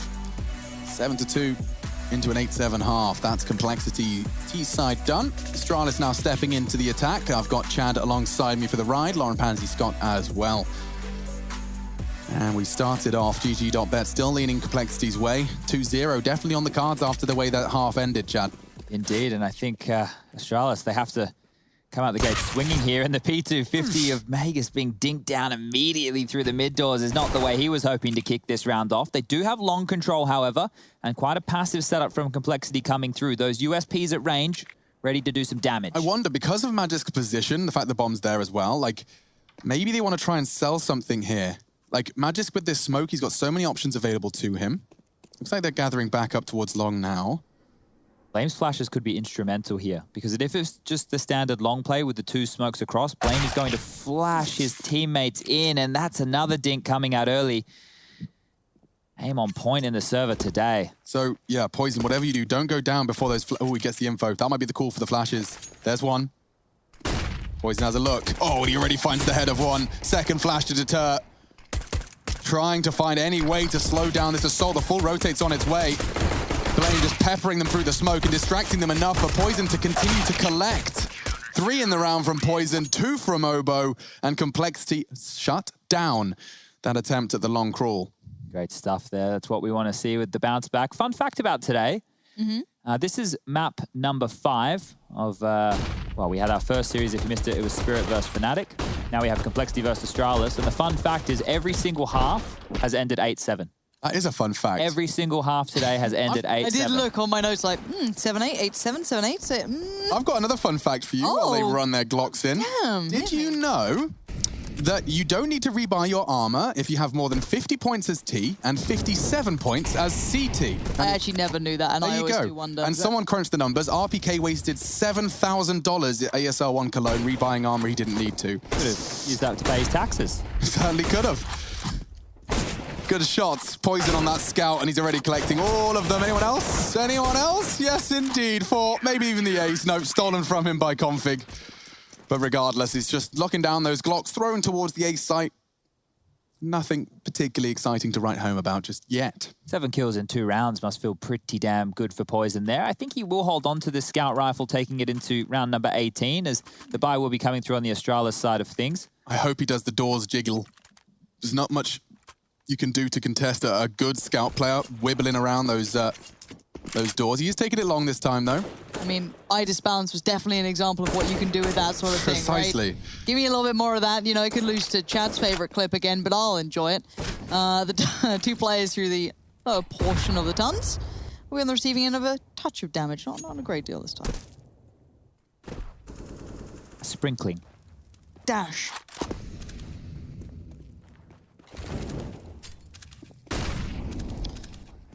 They just go for a standard A execute here with these AKs. I'm not sure they're going to have such an easy time with Poison, because he will be able to jab in and out behind the smokes, behind the flashes. He'll get a couple tags on in. That was the other wasp that was in my room just a couple of days ago. Terrifying. Fell on my foot. Very upset. Think he left. Not sure. How does a wasp fall? Because he was on my blind. Opened the blind. Fell on the foot. Didn't activate his wings. Apparently not. He must be a bit docile. Yeah. I feel like he wasn't too pleased. Maybe that was a tame one. Maybe that was a domesticated wasp. Oh gosh, I've wasted a true opportunity. But someone who's not domesticated, a bit of a wild child is old Poison, at least in the first couple of rounds in this half. That's gorgeous. The first was a hint of damage in towards those tunnels. That one, ooh, a smear. Yeah, okay, so check this out. Same smokes we saw from the first half. Blame probably going to try and rotate up that ramp as best he can, and that's Glaive's chance to punish, but with the Molotov being thrown out, he knows there's 2 to rotate. He's going to cut this rotate off at the heels. Look at this. 1, 2, with his knife out, sprays wild. Good moves from Config. His heart's still beating now, and perhaps even quickening in pace. Right, they've got 10 seconds. They need to get that bomb in the site. They will. No one to contest. Maybe Poison Scout could. Config contesting. He's going to dunk onto those low HP players. No one goes down. He does find one. Poison onto Device as well. Retaking this side, Magis making it difficult. And Rush forced into a clutch scenario. 2 more to find. They are both low. Bubsky significantly low. And he has a kit, so he's certainly not in any rush. Bubsky not planning to move any muscles anytime soon. Magis, clean. Just on the reposition, goes wide. It's a double kill for the 2 remaining players there as they convert their 9th. So it was a bonus round with a lot of those guns being carried across, but the money is not fantastic on the Complexity side of things to be going for a buy. This is Config being able to mid-air adjust, bit of a 360. Famous to the head of Glaive, and almost gave them a window. If he didn't go down on Cat, if he stayed alive and they could have worked together, retaking the site, potentially getting himself back in it, but getting back in it will be Poison. He's been able to afford the AWP. It's a glass cannon. This is an all-in from Complexity here. They need to convert. Come on, let's have a look at what you got here, Poison. You have been on point. I want to see a big round from you here. And so far, so good for the T's. They've taken over long. That's definitely on the checklist. They're happy with that so far, and no damage really caused for a little bit of util here and there. But CT side focusing a great deal of I guess they're players at the moment towards middle. Yeah, but if they get this info, this rotate should likely make its way back in time. Magisk vulnerable to the flank of Config. And hearing the player rotate off B. Oh, he's through it perfectly. Look at that. Catches him completely unawares, and now Config equipped with an AK-47, and Poison putting that glass cannon to good use. Device eats it. And I wouldn't recommend eating glass, to be honest. That's probably not. Unadvisable. The late cat lurk here coming in from Glaive could be everything in this round. So they're still posturing as if they're doing the standard long play. They've flashed Poison off the line. Oh, he's been spotted. It's quite a problematic loss if they lose Poison here, and he should be overwhelmed. He's just got nowhere to go. He stabilizes, and now perhaps there's a gap. Obo's got rid of the threat. It is all onto one man, Dupree. No slouch with the rifle. Time present, plant down. They'll be coming in from 3 separate angles of approach, and he spots one out initially on Obo. The flash is great and catches him in transition. There's Config. Okay, that had the AWP in it for sure, but that was still a very weak buy in comparison to what they should have. I don't know how Complexity keep converting rounds where they do work with so little in comparison. Yeah, I mean, this time it was Poison given the task of go big or go home, and he opted for the former. I'm curious to know there if Rush making noise on that B site before they rotated over was intentional to keep Magus turned towards the upper tunnels. But this here, he should never have gotten away with that. He should have been converted on. Poison shouldn't have been getting away with a single frag in that environment, and then Config makes it look too easy onto Dupree there to finish things off. So not only do they scavenge the AWP back for Poison, they get 2 AKs coming into this one, and Config even has a big green of his own. This is Astralis down to the pistols. Against double AWPs, it's probably not that bad. It might even be a fast mid to B. Config might be overwhelmed here. He's in a bad spot. Things don't go too badly wrong with it. No one pounces, no one pushes, no one tries to pressure. As the initial cross comes up, Device staying perfectly alive. However, Dupree can't tell the same tale. Bomb now dropped, that can be recovered, but that mid pressure is becoming a thing. But BlameF's now come over and supported. Yeah. Any sort of impact they plan to make. Oh, we can have a nice little smoke tutorial with Glaive. This is one that Nico messed up. Oh, no, it's not. Thought he was going to do the run throw to B. That's a nice and easy CT smoke from short. About to be locked into that Xbox commitment. 2 of them have descended CT. Blame could get caught unawares here, but it seems like Poison's kept things neat and tidy. And only Bubsky, an unarmored 29 HP to P250. 3, 2, 1. Bubsky's gone. This is looking good for Complexity right now. If they're able to weather this buy coming on through from Astralis here, look, the max loss bonus will basically be in play for Astralis very soon. And if they can keep denying them getting site control and plants, that's another very positive sign. And everybody contributing here. If Blame is the lowest fragger on your team for the Complexity side, that's actually a good sign, because Blame's normally the one who's having to find a lot of work. The fact that he isn't, and they're still getting away with 11 rounds, if he comes online, very dangerous scenes for Astralis here. The AWP is out, biffing down mid. Magus. Molotov will deny him that early access. Wonder if Config wants to pick this. The back and forth of utility for this one peak is exceptional. Oh, 2 HP. Magus, how are you alive? 2 HP left is all he's got. Just hanging on by a thread.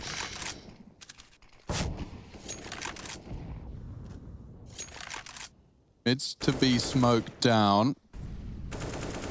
And they're going to go for this. Just as the smoke fades, Config's going to need more than one. Stabilizing his aim, does reveal his location, and on the flashes from Blame gets another. This is very good stuff from Complexity. Oh my goodness, Ovo's got no bullets. Device has, puts one into him. Should just be Complexity's 12th. Should, being the operative word, a fake. A good nade, double push. And beheaded. 12 now for Complexity. And this is what you were talking about, Chad. They do deal with it. Config getting a double on that B site test. He's still at the top of the scoreboard. And we'll see how Magisk lives to fight another day, only temporarily. This is Config playing some great Counter-Strike. Waits for the flash, peeks up, safe frag. There was only one frag there on the B side that didn't have a flash assist. Yeah, those flashes were key. They were coming from Poison and BlameF, who were both rotating towards CT spawn, and it was just a train of flashes, one after the other, making sure that that B attack, they could not see anything. So fantastic teamwork from Complexity. Oh, you gotta shut that down real quick. You can't let that sort of stuff keep happening. Poison really controlling his domain. Config, a little bit of trouble, a little bit of a test there. See how Glaive fired off the shots to try and bait him into the AK on dupreeh? Very, very cheeky. But there is that hero AK in play. Maybe dupreeh can take some space. He is going to be taking some risks, and he has just darted straight into B, but Config's there. He's everywhere. Poison, both of them, the double orbs filling up. He has got the element of surprise onto Config. Maybe Glaive can make something of this round. I can't believe he was waiting willingly for the fight onto Poison. That's brave. That's brazen. And that's 4 kills for Poison. What a lot of impact Poison has had in this game. Just think about Train. Think about map number 1. Think about how much he's come alive in this second half alone. 3 kills on the pistol round. Was able to get 4 with the scout round. Obviously, it was against just some pistols. But here with more impact, and he's up to 18. I'm pretty sure he only had 8 kills after the first half. He wasn't fragging that much, because when you said 3, I think I looked and he was on like 12 kills overall. So it really wasn't like a huge impact at the time. First half was very quiet. Yeah, and Poison, it's not that he hasn't been a star for this team in the past. It's just that the riflers, especially that Blame, the map control, the lurking that he get away with, Obo and Config being very, gritty players. They can pull anything out of the bag. And now Poison firing on all cylinders. There was an interview with Blame with HLTV.org. It was much earlier in the year, could have even been tail end of last, and they were discussing the fact of fitting all of these star players within this team, and Rush being the individual who has to take a lot of the supportive roles. But Rush has really found a home for himself here, making those roles sing, being a very good supportive element of this Complexity roster. And now they're only 3 rounds away from 2-0ing Astralis. Yeah. That's... God, in context, that sounds wild. Glaive is so stylish on this, though. They're still fighting. Yeah, and the flash catches him again. Look at him go. Glaive! That is magnificent. A triple kill, all by his own design. He's finally silenced by Poison. And they're going to be locked in here. Obo's the one to throw away the key. Look at that. Both entrances, or rather exits for Astralis, are into the pointy end of what's left of Complexity. Now, here's the problem with Obo being all the way over there in T-Spawn is, yes, they are locked in towards the bedroom, but that means there's 2 1v3 duels that are absolutely possible. Obo's just making sure nobody is lurking. The same was Poison when he was slinking over towards Catwalk to make sure there was no flank. Now, if they get greeted with duels, that's fantastic news, but it's most likely going to happen is Poison will get overrun on this site. He needs to go huge. Yeah, they got 2 smokes, right? So they can do the cross smokes at any point they desire. Poison will take intermittent glances at Long, hoping to catch the walk up of dupreeh, supported by Device, though. It's entirely about timing and premonition. He might get the sound cue. He does. This is his opportunity. Obo's rotated in to provide some support. Handel for powerful spot. Ooh, good tags from dupreeh, and now Obo's gone too. The hard work from Glaive will not go unanswered. They will convert it in the end, but let's not forget how that round started. That could have been real dicey. Managed to deal with the threat, managed to force Poison to save this AWP. We'll have enough money to drop a gun or 2 in the following. Blame will be able to purchase on in as well. So not problems just yet for Complexity. But as Astralis were having trouble holding Long in the first half, Complexity seem to be having the same dramas here. Yeah, the flash off the door, it's, you know, the bread and butter of it. I've seen teased with a coordinated smoke to make sure that that molly's put out as the AWP goes for the peak. You combine them with a fast push and pops your uncle. All right, so we can see the bonuses here now. Poison has 6.3k. Shouldn't be too many issues, as I was just prefacing earlier. So I'm going to talk through their options and how they want to deal with this. One way is taking some aggression across the map. You could go for an upper tunnels play to lock them in earlier and keep more players alive. You don't have to contest this at long. There are other options. It just does make life a little bit more difficult. And Glaive really could have had all of them right there. Obo will only have a Deagle, an MP9 for Rush. Double AWPs out, so they actually opted to drop an AWP over for Config. This will be interesting. Long we go again. dupreeh's ahead of the molly. Oh, he made it out. That's huge. Let's see what dupreeh can do with this. It does seem as though he's hit the brakes. Nothing to be found at long. You'd already seen the Blamer fell pretty far away from this. We have got a little bit of interest in towards middle. There's that Russian Poison really having a little look here, trying to slice this map in half. Yeah, I haven't opted for the boost. It's Glaive that they're hunting. If he was to go wide, it would be a death sentence. He's not foolish enough to give them that for free, though.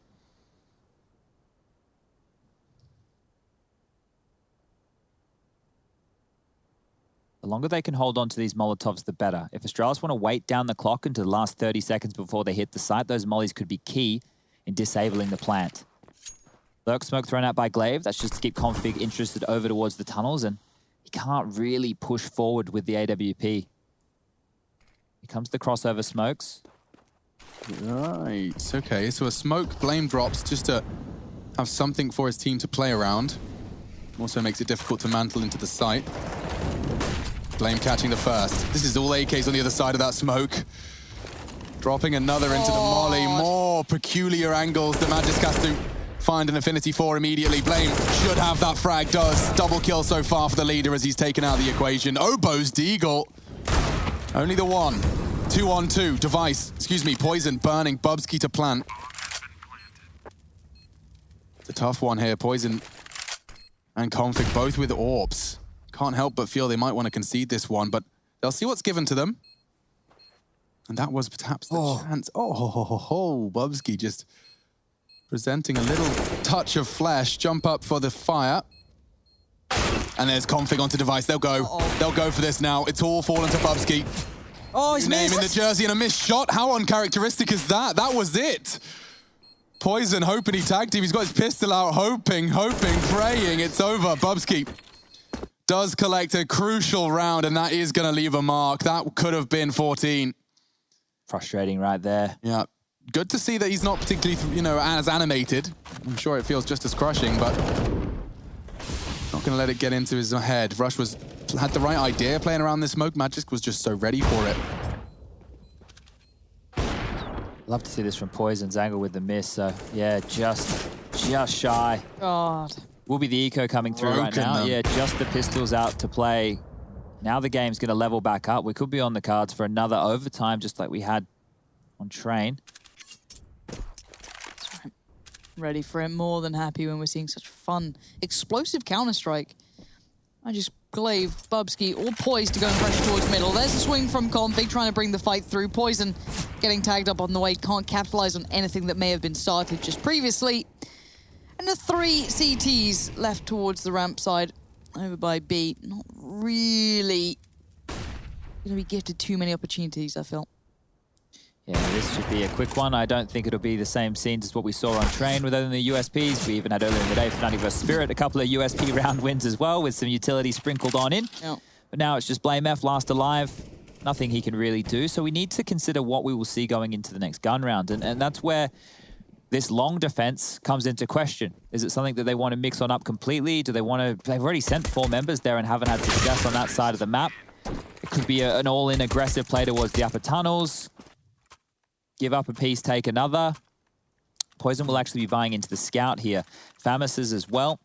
It's not going to be a great buy, and this could actually be the undoing of Complexity. Yeah, but we've seen how they can thrive in the semi-buys and the quasi-buys, the forced buys. They've found a lot of success on Train. Oh, okay. And we're off to the races. There will be a fight. This could be over in 30 seconds, Lauren. This round has already started off with a bang. A fully flash pushing through. Doesn't matter in the flames. Magisk stands his ground. He gets away with murder. Down to 6. Device taking a huge amount of space here. Obo, you are about to be tested, my liege. Tagged up Device. Nade to finish off. They're so low. That's so good. Oh, it's colossal. Glaive low, Obo down on the swing though. This is chaos in the ranks. They're running everywhere. You just saw, okay, long, let's try it out, doesn't work out. Okay, middle, no, it's still not working right. Let's go all the way around towards B. Bomb is finally on the way. Dupree is probably the healthiest of the bunch. That's about all you got to see. Magisk, 6 HP. Luckily for Glaive, I guess he did get the AWP, so he can try and negate that. Plan comes in. What do the CTs do with this now? Yeah, it's just nasty. I mean, this is the crutch of the issue with the CT side is that you can, if you do get pulled around the map, if you have to acknowledge all of these different presences, of course, the fast, long play, your CT's so far away that retaking the site when you've already lost 20 seconds on that rotate, it's just unreasonable. It's unfeasible. And you're right, Chad, we do get our 13-13. OT, more and more of a likelihood, if not an Astralis full comeback. They string together 4 in return of Complexity's opener. Yeah, so Astralis are basically using the same strategy time and time again to get all that map control over towards long, and they're making it work. Glaive with 23 kills. Good stuff here from the returning in-game leader. will hold on to the AWP. Should be dropping that one across. Now, that nade from Obo, wow. If he managed to get the double just there, that would have been wild. The fact that he didn't convert either of those frags with the FAMAS in play, a little bit unfortunate. The loss bonus was 2,900 for Complexity. They are taking a tactical timeout. Yeah, so, I mean, the money, I just saw it before we went away. Looked like we had 2 M4s on the players that saved, so they can drop at least, we'll have 4 rifles in play. But let's have a look. Yeah, so the Kevlar vest, 3150, 3250, so they could technically get your util distributed that way. Now, 15 seconds left and still not seeing a single budge. They will not take that sort of risk. It will just be Blame F and Poison with what they preserved and 3 complete USP non-investments. Okay, just as I say that, they go for the last second adjustment. Very last second. Charging down middle. Look at this, a beeline straight for it. Yeah, Blame's already gobbled a flash. There's no one behind it. The smoke keeps them at bay. I thought they were going to go full into that, but Tony might at the CT side. They're fighting on the platform. That's big. Dupree goes down. Glaive now isolated. 3 players with utility being poured at him. CT side putting everything into that hole. They put all their pieces towards it, and now this could be massive. Does Bubsky check? No, he doesn't, and Config does control it, even though it's a little nerve-wracking. Oh gosh, when you see that first eagle shot miss, you know those 180 one-shots. They're all too common. This is the new angle. Swip the doors over. You can hold B from there. That's kind of mad. Of course, it's very vulnerable to a smoke, but Complexity keeping it competitive on this. Despite just a couple of armored pistols. Yeah, that's the sound I'd be making too. Config's mantled up. And already Obo's making that 5-7 feel like a rifle. They're so good on these like weird buy rounds. They still have rifles. You noted it very well, of course. They still had a bit, Chad, but it feels like every time they've converted an dodgy buy. Yeah, and that was Poison again. 2 massive kills over towards this short position to slow down Astralis. Astralis have done a really good job of changing up the pace, right? So they've been taking long a lot, which would mean that the CTs need to lean there constantly. We have to stop long, we have to stop long, we have to stop long. That's why they went for the Biff mid, because they can get short control very easily. They're not too worried about that. And look at this, long we go, 4 players, here we go. Big brawl, big Biff. And already the first casualty this time has gone Complexity's way, and that's a deterrent. They're out. Last time they were in fast mid, couldn't go there, went over towards B. This time, pause for thought. Take a second, consider it. They've got plenty of util to play with, plenty of players left. Yes, losing out on Glaive, who's been a monster, is going to be a thing, but flashes towards middle. CT side catching that, so going to fall a little for the look towards short. It's a lot of responsibility on Poison at this point in time. They're all coming from short, and the only man with any ounce of a contributing factor will be Poison's AWP. You can see he's using all of his util to great success. And relocating to a less vulnerable position won't get locked out. More good utility usage, but that is pretty much where the buck stops. That's the last smoke grenade. Oh. He's pushing. You can hear it. Oh, spraying into the smoke. Will get 2 while flashed into the smoke grenade. Poison now can pick this last few frags up. It is just Bubsky cowering in fear with 10 HP. Poison, a double and a big win for Complexity. That puts them on match point against Astralis. Oh, 3 of the kills that round from the Complexity side of things were while flashed. Rush's opening towards long, it was blind. Blame now just holding down the trigger and hoping. Oh, and Poison, I swear, I'm going to go back and count. I swear it was only 8 kills in the first half. He has come alive, something cruel on this CT side. He's getting all the freedom to go where he wants to. Oh, here we go. Poison's got the spawn for long, and they're coming long. Okay, 1 shot's probably enough. I'd probably want to get the hell out of Dodge if their track record's anything to go by, Lauren. Yeah, these guys have been just throwing bodies towards long. They've been keeping that pace high. And now Poison gets to fall back. But he has been instrumental in this impact for Complexity, and they needed something, a little bit of a, morale booster back in, and he's done more than just boost the morale. The numbers certainly looking favorable, but Config definitely holding his own as well. Tease, though, taking their time now. They've taken long control. That was what they had, first on the list. What's second? They will gather all 5 bodies towards long. And a very passive stance from Poison means that their walk-up will be pretty uncontested. Config calling it clear if he goes around that corner. We'll get the rotate ready. We'll also get the incendiary smokes, flashes, and peeks for info from Poison. Yeah, he's calling it clear. Maybe Poison wants to get a little glimpse of info. Obo's already on the rotate. So Astralis, very, very orchestrated. We can see this coming a mile away, and so can Complexity. How close are they? It is going to be cross time right about now. There's a gap still in that smoke, so that could be the problem, but apparently not. These guys make it work so well. Rush tries to turret from the side, but he's been eliminated. Now Poison and Config. Can you close it now? Do we go again? Poison does find Bubsky for that bomb. Oh! Poison!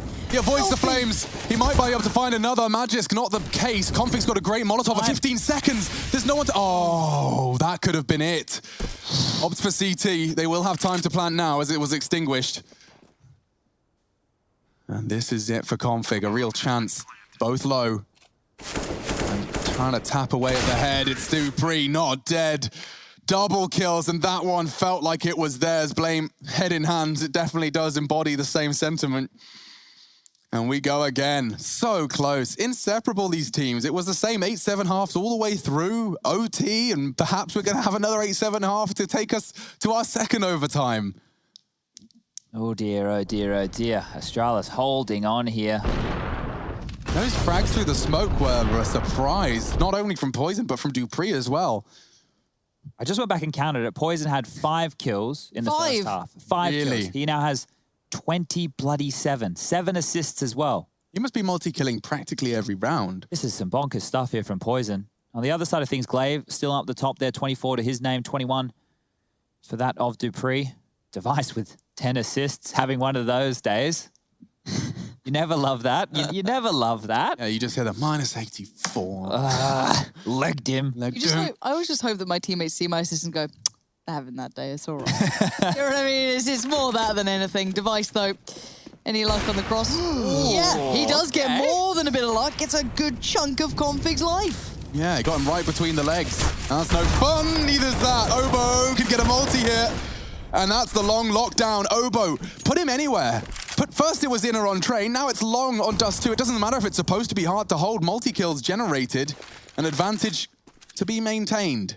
Yeah, Config thinking better about going for that peak. They just need 3 more kills. And a little of a sitting duck there. Poison wants to contribute, but they are smoked. Blame knocked off his perch, trying to find safe haven, but he's caught in the flashbang, couldn't quite escape. A 2v2. Okay. Here we go. Joe, Alex, why don't you take this one? All right, overtimes on the cards. Obo with a flashbang, likely going to try and get that one if he was to win this duel, but Device so postured up, it's a freebie. And Poison, you said he's had a miraculous CT side. I don't know how on earth he's supposed to make this one happen with the hardest weapon for the job. Now we're talking, a smoke, enabling him to walk out those doors, but anticipating where the other could be, and Magisk comes out of his hidey hole. It is another 8-7 half. We've had 4 of them in 2 maps, and we're going to an overtime yet again.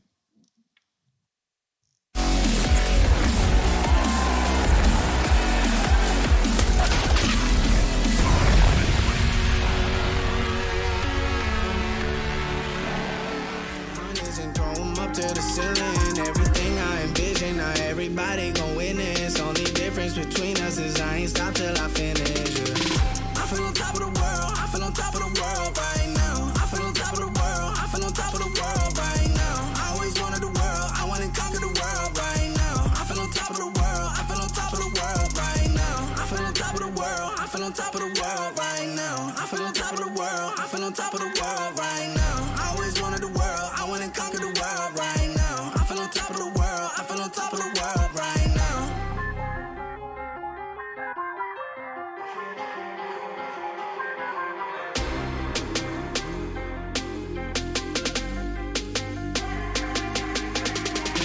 I call the shots in the man with the plot and we only go bombs away. Ain't no one protecting my mind as a weapon, that's why I'm a dominate. Taking advantage of every second, now I ain't got time to waste. They all tryna sign my name, they want me to sign my name. Counting the blessing while I count that in my winnings. We take 50s and 100s and throw them up to the ceiling. Everything I envision, now everybody gon' witness. Only difference between us is I ain't stop till I finish, yeah. I feel on top of the world, I feel on top of the world right now. I feel on top of the world, I feel on top of the world right now. I always wanted the world, I wanna conquer the world right now. I feel on top of the world, I feel on top of the world right now. side. This ain't a song, it's a battle cry. No life. I see the clue between the strobe lights. I'm haunted, black face. Hey, follow me around, okay? Black face. Hey, follow me around, okay? Used to want it bad, used to want it bad, but I can't taste it. I can't help you now, okay? Follow me around, okay? Black face. Hey, follow me around, okay? Follow me around, okay? Black face. Hey, follow me around, okay?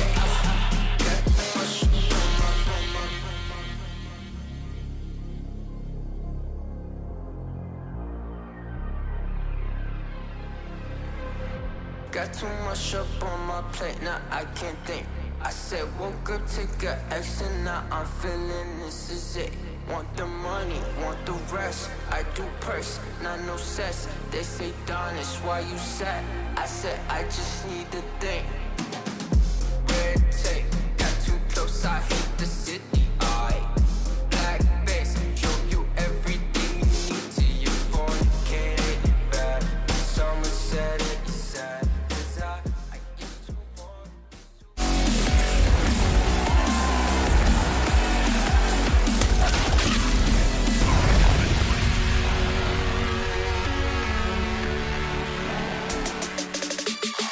OT, we're back, and Astrala's Complexity step back into the ring. It's Dust 2 as they ready their gloves.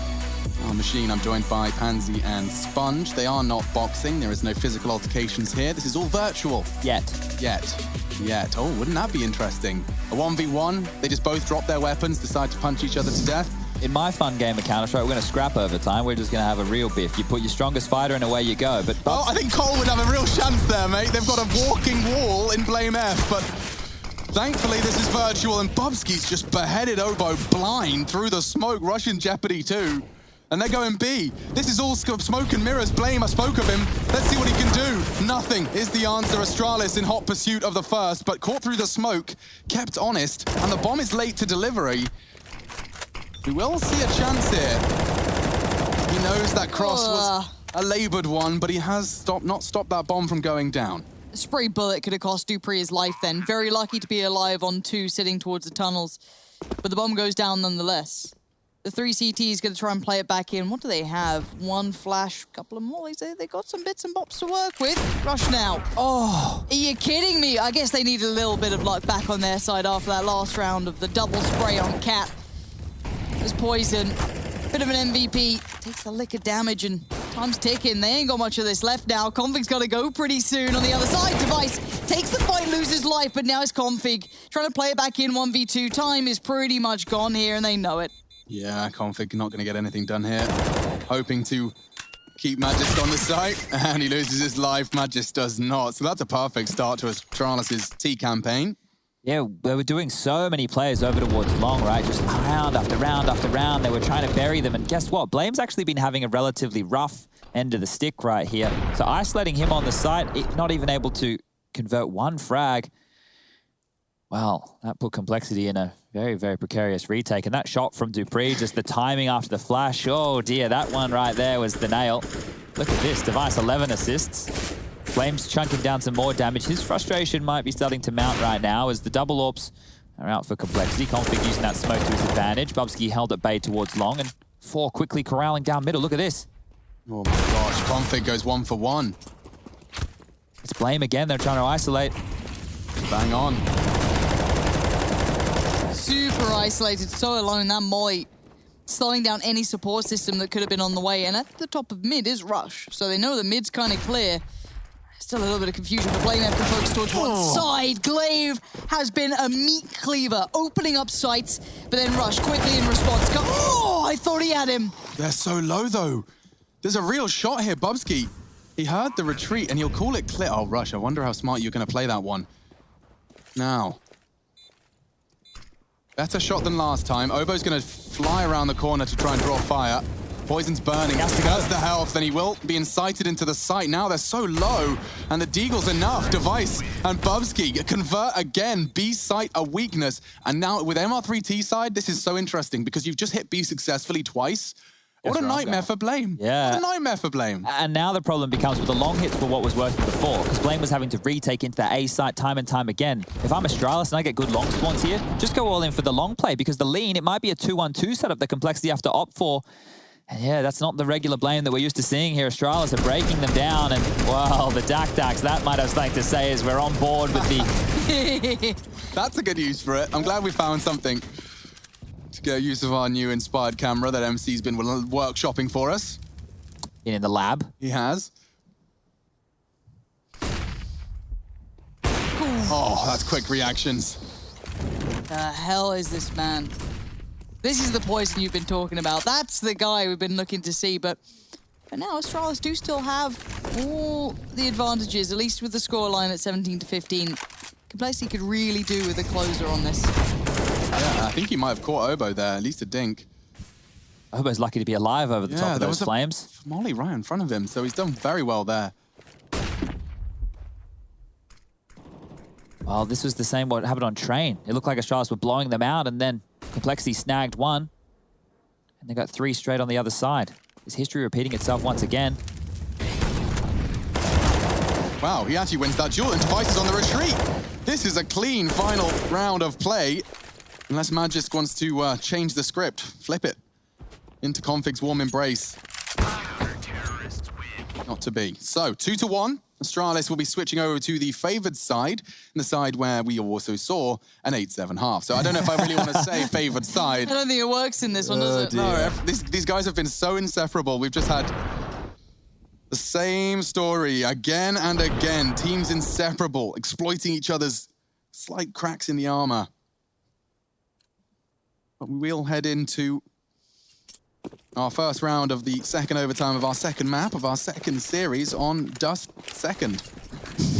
I love that Config. First one out now.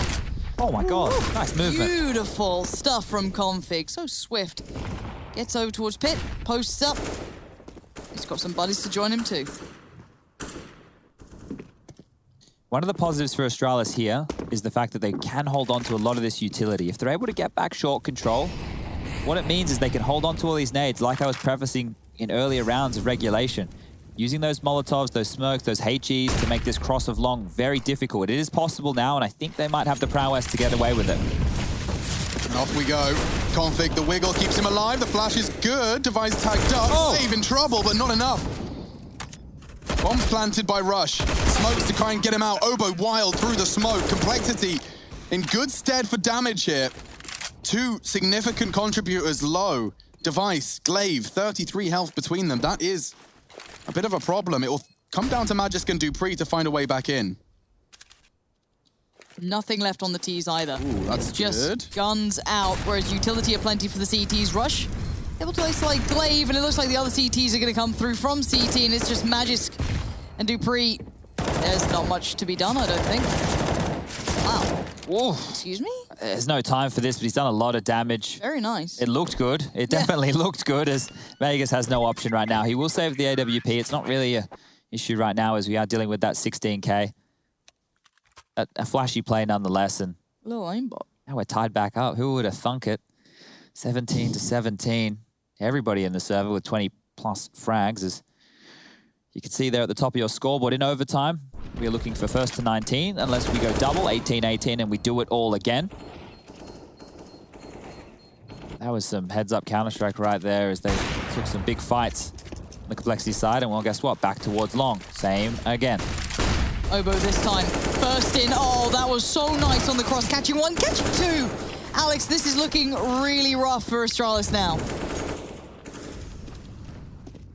It really is. They're going all the way back.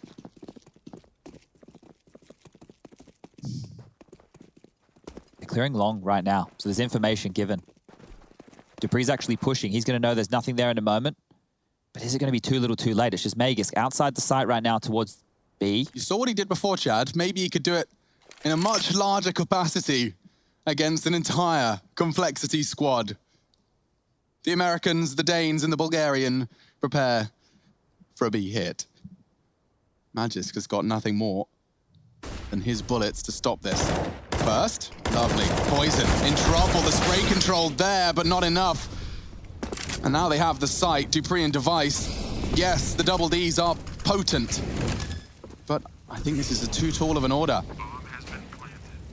They may as well go for it. They may as well give it their best shot here. There's nothing to lose, everything to gain. Huge pair of players. Oh, you agree, Music Man. Thank you.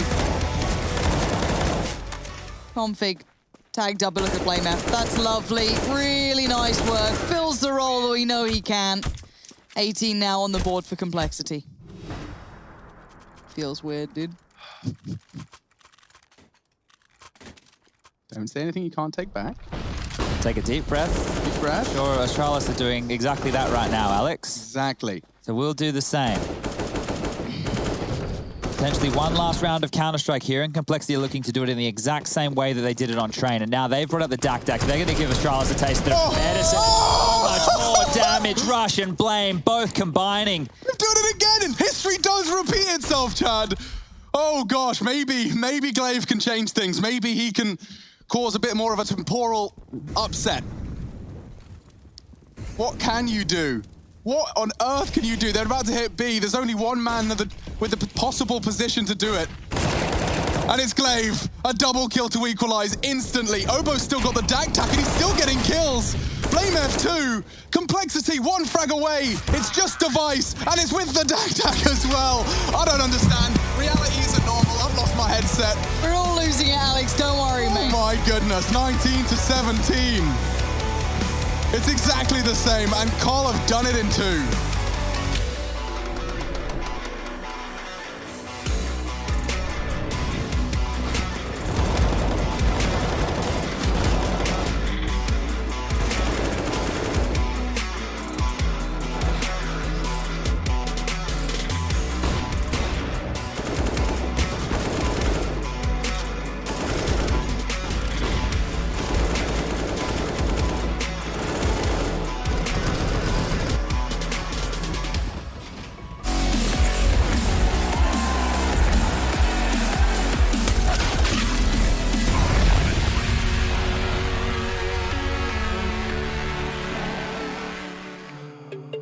Cause nobody else is showing any empathy.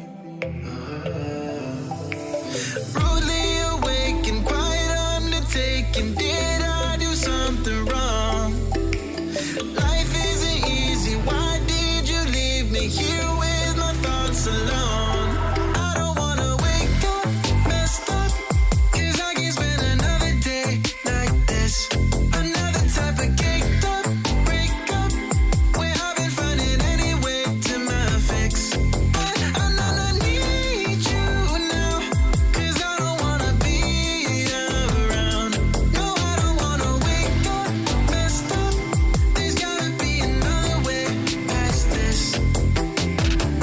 I'm so sorry that I didn't go to therapy. Thinking everybody, even you, an enemy. Brutally awake and quiet undertaking. Did not do nothing wrong. Life isn't easy. Why did you leave me here to get drunk alone? And I don't wanna wake up messed up, cause I can spend another day like this. Another type of caked up breakup, where I've been finding any way to my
honest, I don't mind, cause I don't feel the same way I used to do.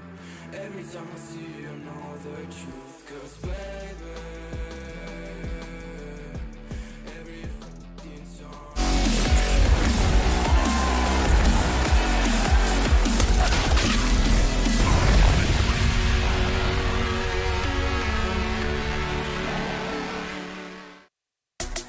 Well, we have a conclusion to the series. I can't quite believe I'm going to say it, but mirrored almost to the T. Train and Dust 2, a 19-17 victory for both. It's complexity to take down Astralis, and of course the debut of Glaive is going to put a loss in that column, albeit a loss that would require context, asterisks, and a post-match segment, but that's what we're here for. Yeah, Glaive did have a really good game. He actually led the scoreboard for his team in that one, 30 kills. So in terms of being individually rusty, didn't look like it whatsoever, but the constellation of players of the Astralis, look, you can't complain too much about it, but there's obviously going to be some teething issues, that chemistry that they built up over the years. But I really just want to point fingers towards Poison for a fantastic series across both maps. The guy was an absolute monster, and then just to finish it off in style there with the Dak-Daks. I mean, dude, we were watching it hit Poison at 5 frags on the half, you said? You did the counting? Yeah. And he ended with like 27 something? 28 kills. Yeah. Now, I'm not sure how many of those were in regulation. I know we had 27 in regulation. Okay, so maybe one in the overtime. Quiet in OT. But regardless, a man that was in the server and can probably shower Poison with praise is Blame F, and he is calling us into the studio now. Probably a little bit of a sigh of relief, Blame. We kept jumping into your player cams, and I'm sure that was a nightmare to play against. Often we can attribute some of your success to be with, reading into your opponents, preparing your team with what to expect. I imagine that wasn't possible today. We definitely tried to do it as well as we could. I think it was a little bit hard, because we knew from a little bit longer ago that we knew that we were going to play against Glaive today. So what we kind of did was that we kind of guessed what position he would take or which position he wouldn't, and then we did some old anti-strat on how he played those positions back then, and then we did some anti-strat on how they played now, and then we kind of tried to find something that was similar, to find a conclusion on how to play against them. I do think that was definitely not easy to do a preparation as we would do against other teams, so that was kind of annoying. But I do also think that in the end it was hard for them to play well in some of the positions because they switched them around. So Inner, for example, it looked like Glaive was a little bit uncomfortable Inner, for example. Yeah, mate, that sounds like an absolute nightmare in terms of preparation. And some of the moments for you here, there was frustration clearly coming on your face in some of the player cams, right? Were you overthinking situations because of all those details you were just talking about? No, I just think we had so many situations there where we played horrible. We kind of did the things that many other people do as well, other teams do, where we fall into that thing where you just sit and wait and don't really do anything and don't take any initiative. And we know when they go heavy long, there might be one lurker maximum or even maybe none. So we try to push dark, but someone then blocked ourselves off dark, or on train some routes we didn't really take pop control, we didn't have teammate, and then we just ended up standing sandwich inside and just got ran over. So that's just triggered because that's not what we're practicing. That's not how we trying to play the game together. So when we all of a sudden go into officials and then play completely different, then that kind of tilts me a little bit. Yeah, dude, I can hear it. You're radiating tilt, but you just beat Astralis. But I understand exactly where you're coming from. That's the kind of constructive criticism that people need to hear, and it's rare we get to hear it in the interview. So thank you so much for being so willing to share. And also, I guess we should talk a little bit about Poison here, mate. He had a massive game on both maps, a lot of impact. Is this what we can expect going forward? Has he been hitting some form recently in practice? I would say actually the time when Val plays best, Poison plays best, is when he's talking and communicating, and in practice lately he's actually been starting to do that a lot, way better, and that's honestly helped us a lot in some of our scrims. So I do think that if he continues to do that, that's the biggest key for him playing good, when he moves people around and say what he wants to peak and all that stuff. So I do think hopefully if he's going to keep that up in practice, and it's going to translate into officials as well. Awesome stuff. Now we need to just quickly touch in with what happened in Cologne. You guys got beaten by Heroic, right? Now, one of the questions that I wanted to ask you guys, now that you're on the map for sure and people are looking at your team like they're a massive threat, do you think that it's harder for you guys now that you're getting counter-stratted a lot, or do you think that was a bad day at the office when you lost to Heroic? I do think that Heroic could easily have won. That could either they end up winning pretty easily that tournament. So I don't think losing to Heroic means that we didn't play well or anything like that. I do think Heroic's a better team than us right now, so that's fair play to them. I think we played a decent tournament. We got pretty far, and we were pretty happy all with our ranking. But I do think that we always we never make like a strat or something like that can only be ran one time. We always have fakes out of every strat or variations out of every strat. So like people can try to look into a game, but we will always like make sure that we don't run the same thing like twice in a row in 2 games. So it's always going to be variations, always going to be fakes out of it. So I mean, people could definitely try to anti-strat, but I don't think they will get much success. Oh, dude, this has been a fantastic interview, and now my complexity desk segments have got a lot more ammunition. I'm just going to put all of that in the bank, and I'll let you go and celebrate with your team. Congratulations, that is a big win to start off your Pro League Season 12. Thank you. Cheers, mate. Thank you very much. So yeah, I mean, a stern but a very insightful interview. I think that's the most unimpressed someone's ever seemed. Yeah, it was the most unimpressed anyone's ever seemed after beating Astralis 2-0, right? So everything he said, bang on there, and it's great that a leader, especially a perfectionist and somebody who works as hard as him, is holding the entire team to that standard even after a victory. I love that. I love the fact he's even identifying, okay, Poison plays better when he's feeling like this. Okay, he is feeling like this. This is his win condition. And IGL keeping track of those individual things that make these players work better, that he can maybe facilitate that. Or I said, even to the aspect of him divulging the fact that, well, you may think you know our stuff, you maybe think that you can anti-trust, but maybe then we adjust. Maybe we fake off it. It's beautiful seeing the layers being explained there. I felt like I offended him with that question. It was obviously just the mood he was in there. But no, the answers we got were great. And I think that now that we look at complexity, and they're definitely a threat on the world stage, they're getting to play with the big boys, right? I thought they were going to be destined just to the European Counter-Strike, but the decision that they've made to spend the majority of their time over here in Europe, it's going to be leaps and bounds and really push the players like Obo and Rush into just a higher caliber of individual. I genuinely don't believe the Complexity project would have worked if it stuck in North America. Can you imagine just Config, Blame F, just going crazy, playing the same 4 teams? Like Blame sitting there like he goes to an international event and they're all in a black box for him. Nightmare, but very exciting to see Complexity pick that one up. Not much more housekeeping for us to do. Why don't we give you a little preview about what's to come, because we are done for today. It is G2 Godsent up next, and we're going to be getting the Goonies back in action for that one. So Trace and Serenthus will be steering Harry and Hugo in the right direction, and on the B stream, bringing you Genji versus Triumph. So we get to see some more action from Godsent. A little lackluster in there first. Let's see if they can step it up against the G2 Samurai after the break.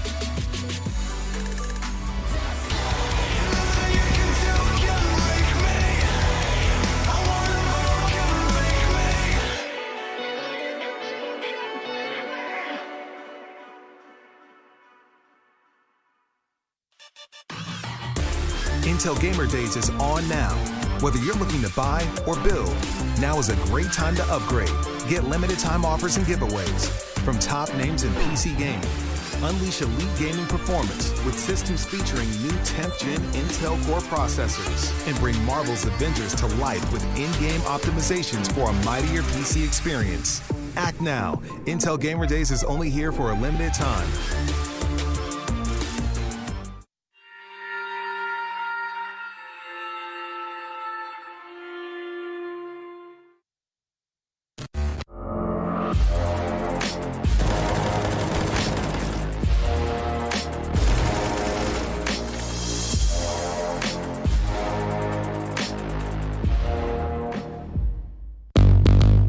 What's your style?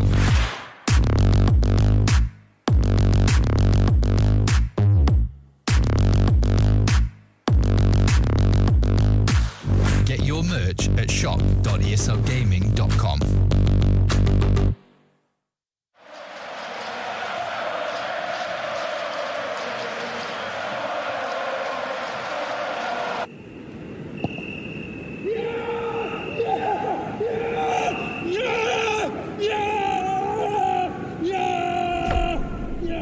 Start your esports career now at play.eslgaming.com. Need me a benzo. No fake friends, no pretend. Yo, think I might have found my 10. Posted up in my tent. Watch your man go dumb, go stupid. If you're the best, then prove it. Got no words, be quiet, stay moving. I got a bag, won't lose it. Watch your man go dumb, go stupid. If you're the best, then prove it. Got no words, be quiet, stay moving. I got a bag, won't lose it.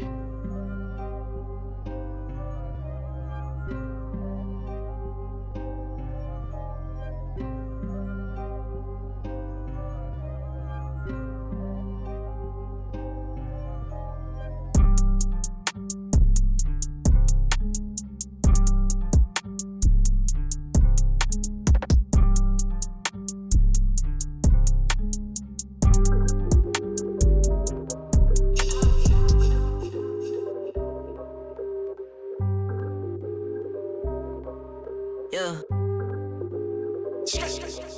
Ay, push start, ay, ball so hard, ay, raise the bar, ay, turn into a star, ay, play my part, yeah, I aim too far, I do it big, I keep it large, okay, live it up, cause it's fake, better give it up, young but I feel like I've seen enough, numbers going up, better keep it up, ain't slowing down, better live it up, about too hard, ayy, what, about too hard, ayy, what, about too hard, ayy, about too hard, yeah, I'm killing your favorite rapper, it's minimum effort, yeah, your corpse getting severed, the industry dry, it's a desert, do whatever it is that you think that you're doing, I'm doing it better, straight double use, that's my ladder, don't got no snakes, only ladders, ayy, they tryna figure out what's on our plate, infinity sideways, we already ate, skipping is basic, skipping is classic, stay out of trouble, now I can relate, nevertheless, again, I'm doing great, I just finished this thing, ain't no debate, you ain't my dog, you ain't my family, and sure as hell, you're not my mate, yeah, I take my place at the summit, I can't wait till we count in the minutes.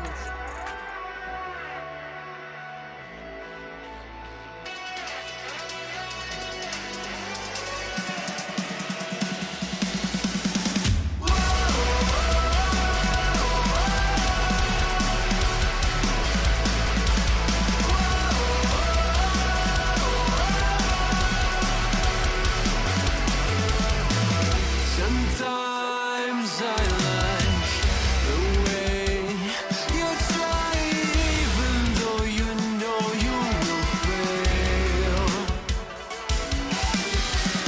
Sometimes I give you hope before I take it all away from you. I'll never let you win. I feel you keeping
ESL Pro League is brought to you in part by Intel, Gaming Malta, Euronics, Mountain Dew Game Fuel, CS Money, MSI, GGBet, and America's Navy.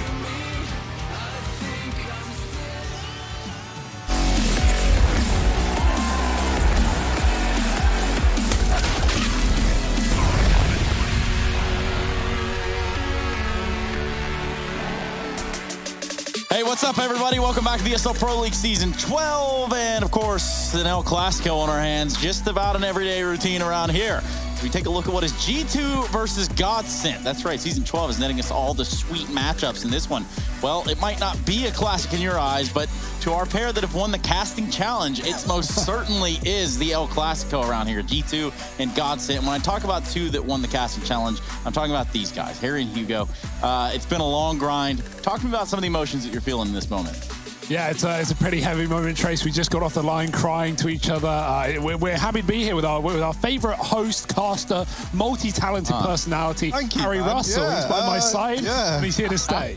The jack of all trades, but really master of absolutely nothing. I was actually trying to find something there for you, but it really hasn't come through like that. Either way, yes, this is Hugo, and this is Harry, and my name is Trace, and we're ready to talk a little bit about what is G2 versus Godsent. Perhaps getting a little bit more serious with it, but perhaps not at the same time. Who really knows? Because things are still a little topsy-turvy over here. But when you look at this one at a face value, you're thinking, man, G2, this should be a breeze.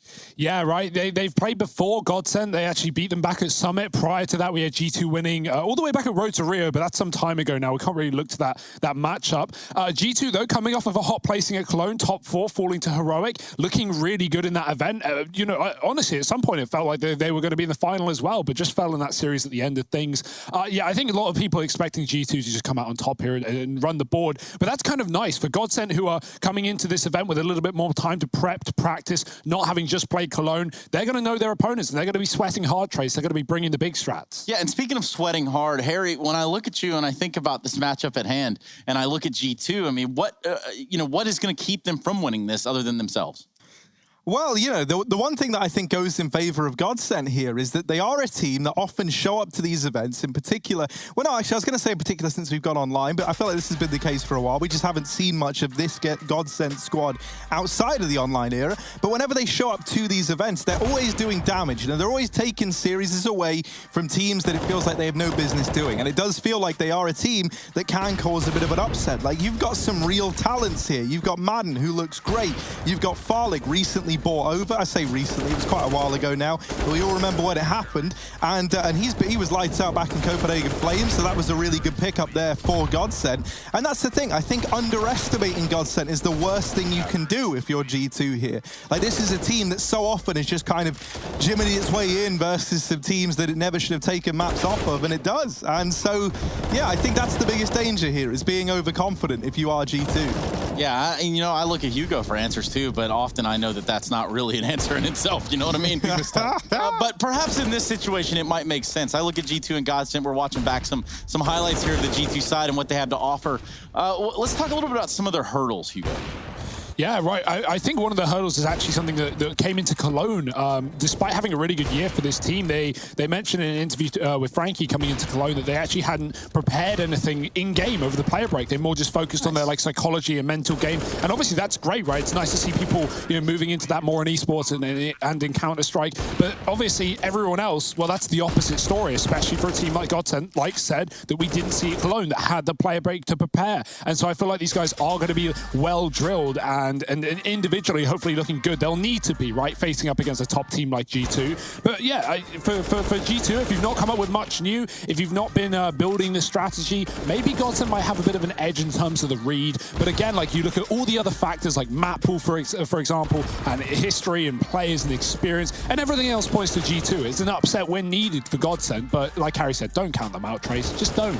I'm not doing that just yet. But it's definitely on the back of my mind somewhere. And I actually just want to look at Group A. I mean, G2 and obviously Godsent, these two teams facing off today, puts them in the same group together. When you look at this group overall, though, it's not very friendly, but it's not the worst of it all.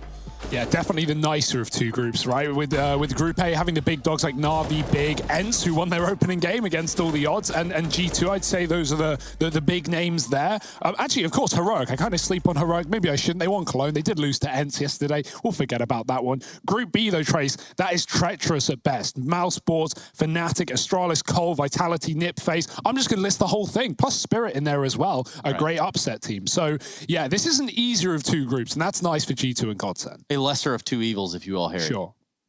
Yeah, then you kind of look at how Godsend did in that opening game versus Na'Vi. Obviously, they fall flat in 2 maps, right? They get 2-0'd by them. But wait, you just said it. What? You said the word we were looking for. What? And you've started a trigger to this whole thing, the map vetoes. I said maps. Wow, that's what we were waiting on. I've done it, man. So that we could get the vetoes in. Thank you so much. Yeah. Harry Russell leading us right into where we need to be. The map vetoes are ready. And for the taking, for us at least, we're going to begin to talk about where we think this one's getting played on. Yeah, G2's Instaban is overpassed, so imagine that to come right through after this one. It does. Dust 2 gone for Godsend. No surprise.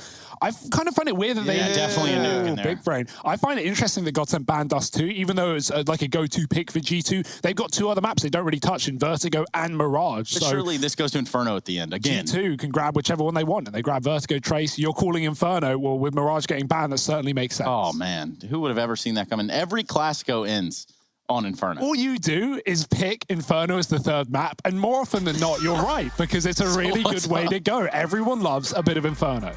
Okay, well, I mean, you know, if it's not broken, why try to fix it? So yeah, Inferno the 3rd map, and that's what I'm selecting, and it doesn't really matter. We've seen a lot of NAs over there for at least our stat lines, but don't pay attention to that. Pay attention to us, or at least what Harry has to say about Godsend coming into this one.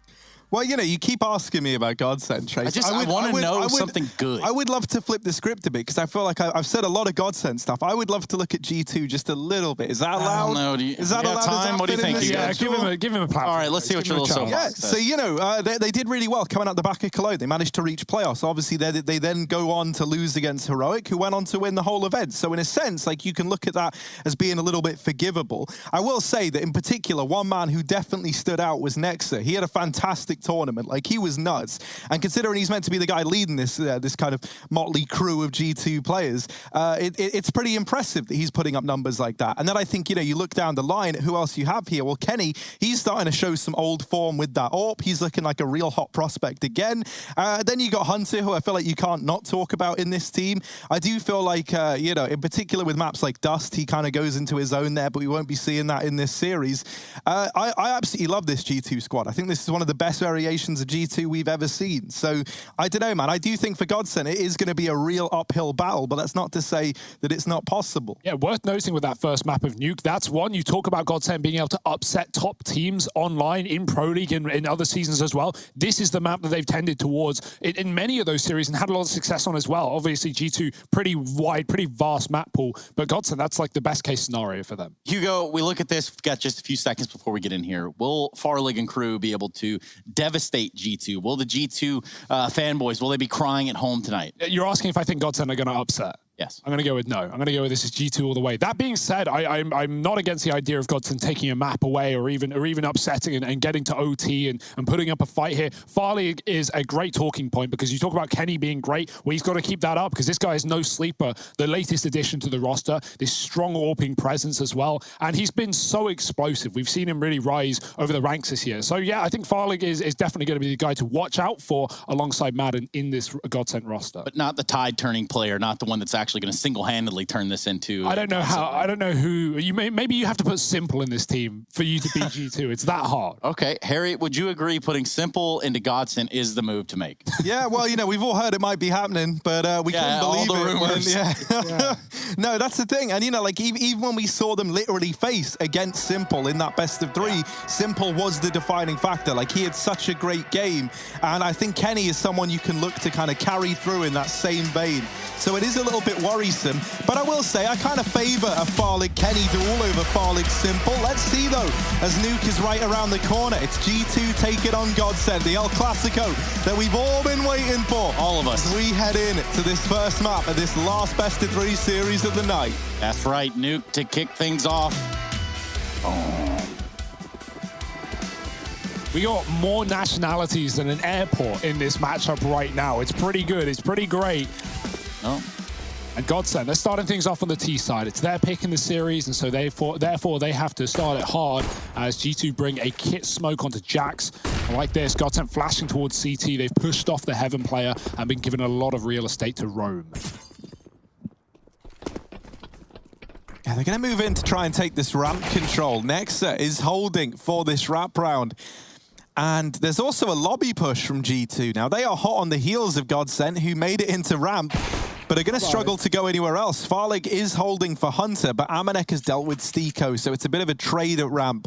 And ultimately, that's a trade that favors Godsend till the end of time. Bomb now dropped. That's going to get retrieved by Farlig. Crystal over here in main, looking like they want to try and split A, and we're dealing with Nexa. That has opened up a pathway in. They catch Amanek at the front of the site. They haven't been able to finish him yet, but Farlig will. So bit by bit, this is falling apart for G2. Kenny trying to impress us there with a little flick onto the top of Hut, but Jax opening up the doors to a 2-on-2 retake here. Zen's hiding up on top of the Hut door, and Kenny's checked for him. What a weird angle to check. Farlig getting dropped, and now it falls into this 1v1. Kenny versus Zen. He dances around the site. Up in the air for Zen, but he still gets it. So the pistol round locked in. Godsend, they actually find it on the back of that 1v1. And with 3 kills coming in from Zen, he's not looking to mess around here. And just like Hugo said, you know, there's no way that Godsend could possibly win this series, but we have to look at it now. I'm kidding, man. It's very, very early on. Trace. Well, maybe in hindsight, it's a little easier. Maybe. Yeah, this is a really exciting team, though, this Godsend roster. Stiko was tweeting recently, I think it was Stiko, talking about how, you know, it's hard building a team with players that weren't necessarily regarded as, like, the star players, or at least not all of them, in their previous rosters, and, like, trying to find sponsorship and going through that whole commotion. But as a team, considering most of these guys weren't star players in their prior rosters, this is a really dangerous team. So, goes to show. I mean, for someone like Farley, like, he's certainly a star player. Was in Flames, coming back here as well. So, is it Farlig or Farley? I've always thought Farley. Everyone's told me Farley. Like Chris Danish. Farley, or I don't know, dude. I don't speak Danish, sadly, but okay. I'm gonna toe the line and go between both of them. And calling all Danes. Yeah. Farleague. Everybody wins. Calling all Danes. Hashtag ESL Pro League. Let's make sure we get this one right.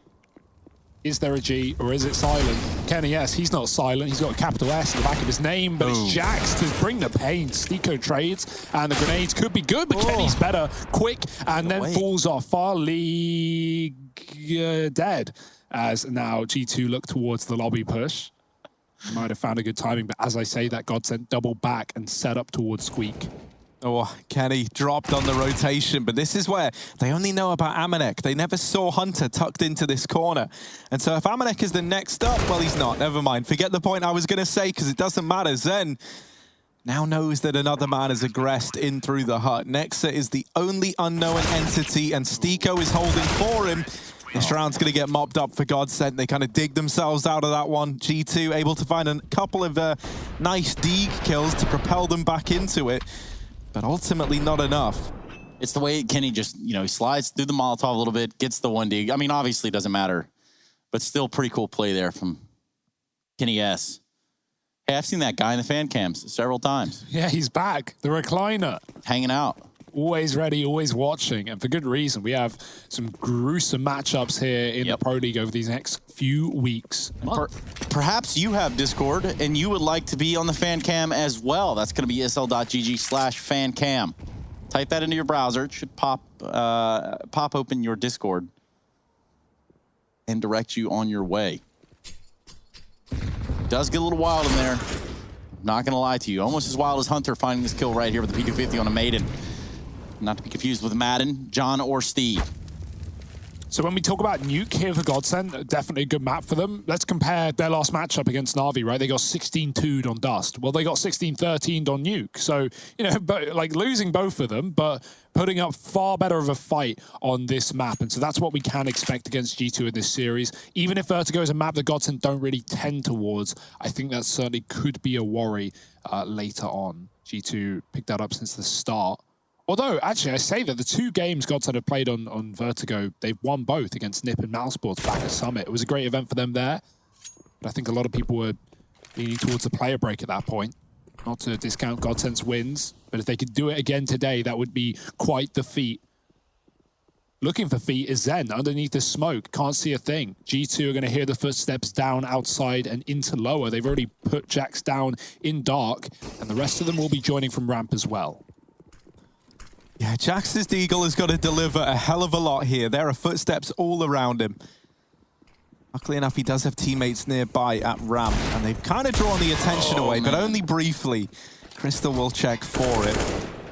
Crystal in with another and making quick work of these pistols. Now, let's also talk about Crystal's hair, shall we? Yes, this guy's I think got that was quite the mane on him, and I absolutely love it. He really is the lion of this team. There you go. We'll let that one hang out there. Yeah, I was just wondering. I mean, there is certainly some product being used there. Look at it, man. That's insane. Dude. Live and well.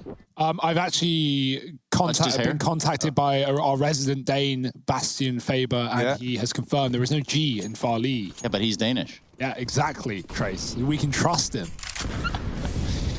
And so, take that G off and run with it. Godsend in control right now, 3-0. Kenny's on the AWP. We got those late T-side smokes coming outside.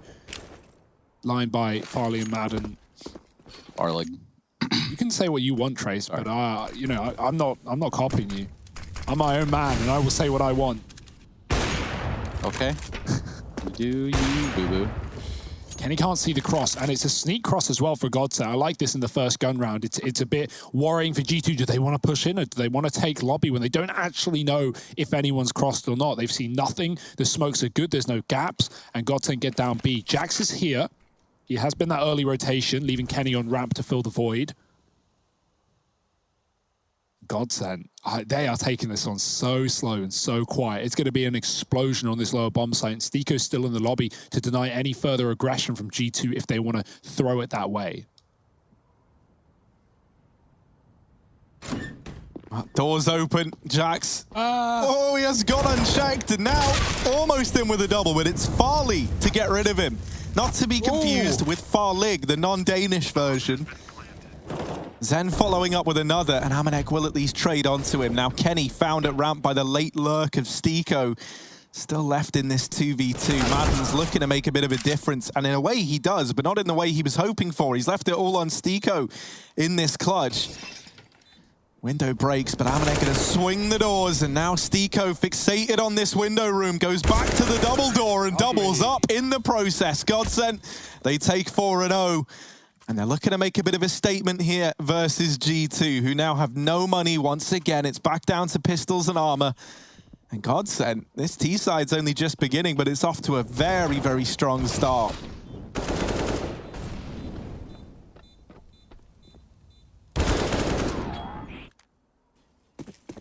Yeah, G2 broken early on in this CT side. Not where they wanted to be, but it's the situation they have to deal with now. Godsend already showing us what they can do and look to build upon it on this first half. More smokes outside, not the deep ones, just close reds. They're looking for battles. They know that up against pistols, crossing behind smokes is dangerous because G2 could pop through them with flashes or without. Molly in the secret to deny G2's aggression. Already trying to see how G2 will fix the problem that is this outside control, but it's already changed. It's already a new game. Godsend rushing A in through nade with that blue smoke. Hunter's tucked. Oh, Madden almost checks him, but he gets dinked by his teammate, and that turns his attention. Zen Crystal, double entry, and Amanek does respond, but it's already lost. The site gone, and Nexus stuck in the vent. There's no one watching it right now, but he can't go far with a player close behind him. He gets a shot off, but Stiko trades. Oh dear, that could have gotten dicey, but it's okay for Godsend. And you know what, Hugo? I look at Godsend, I just gotta say, man, they are looking crispy. Wow. Yeah, dude, they are. They're like a crisp out here. They're so crispy. Too much? Nah, man, that's what you always think, right? You always see Godsend play, and it's like, oh man, that's just crisp. Super. No other word for it. I feel like I'm never going to be able to use this word again without, like... Next time. You ain't gonna stop me, Trace. I'm my own man. I'll say what I want. Yeah, let's get you on that wave a little bit more. Yeah, man. Hugo, what do you want to say right now? Like, what do you want to say about everything that's going on? Just everything in general. Help. Yeah, that's probably good. Well, it's going to be all the help that G2 can get right here. Of course, they're going to have weapons in this round. Wall of smoke's outside, and that's going to give the illusion, or at least the cover, the concealment that Godsent need to find their way into Secret. So far, the only person taking that damage in this round is going to be Stiko. And as I say that, he peels off the quick AK 2-tap on a Jax. Almec gets pushed all the way through into the radio room. He's found himself pushed past Trophy.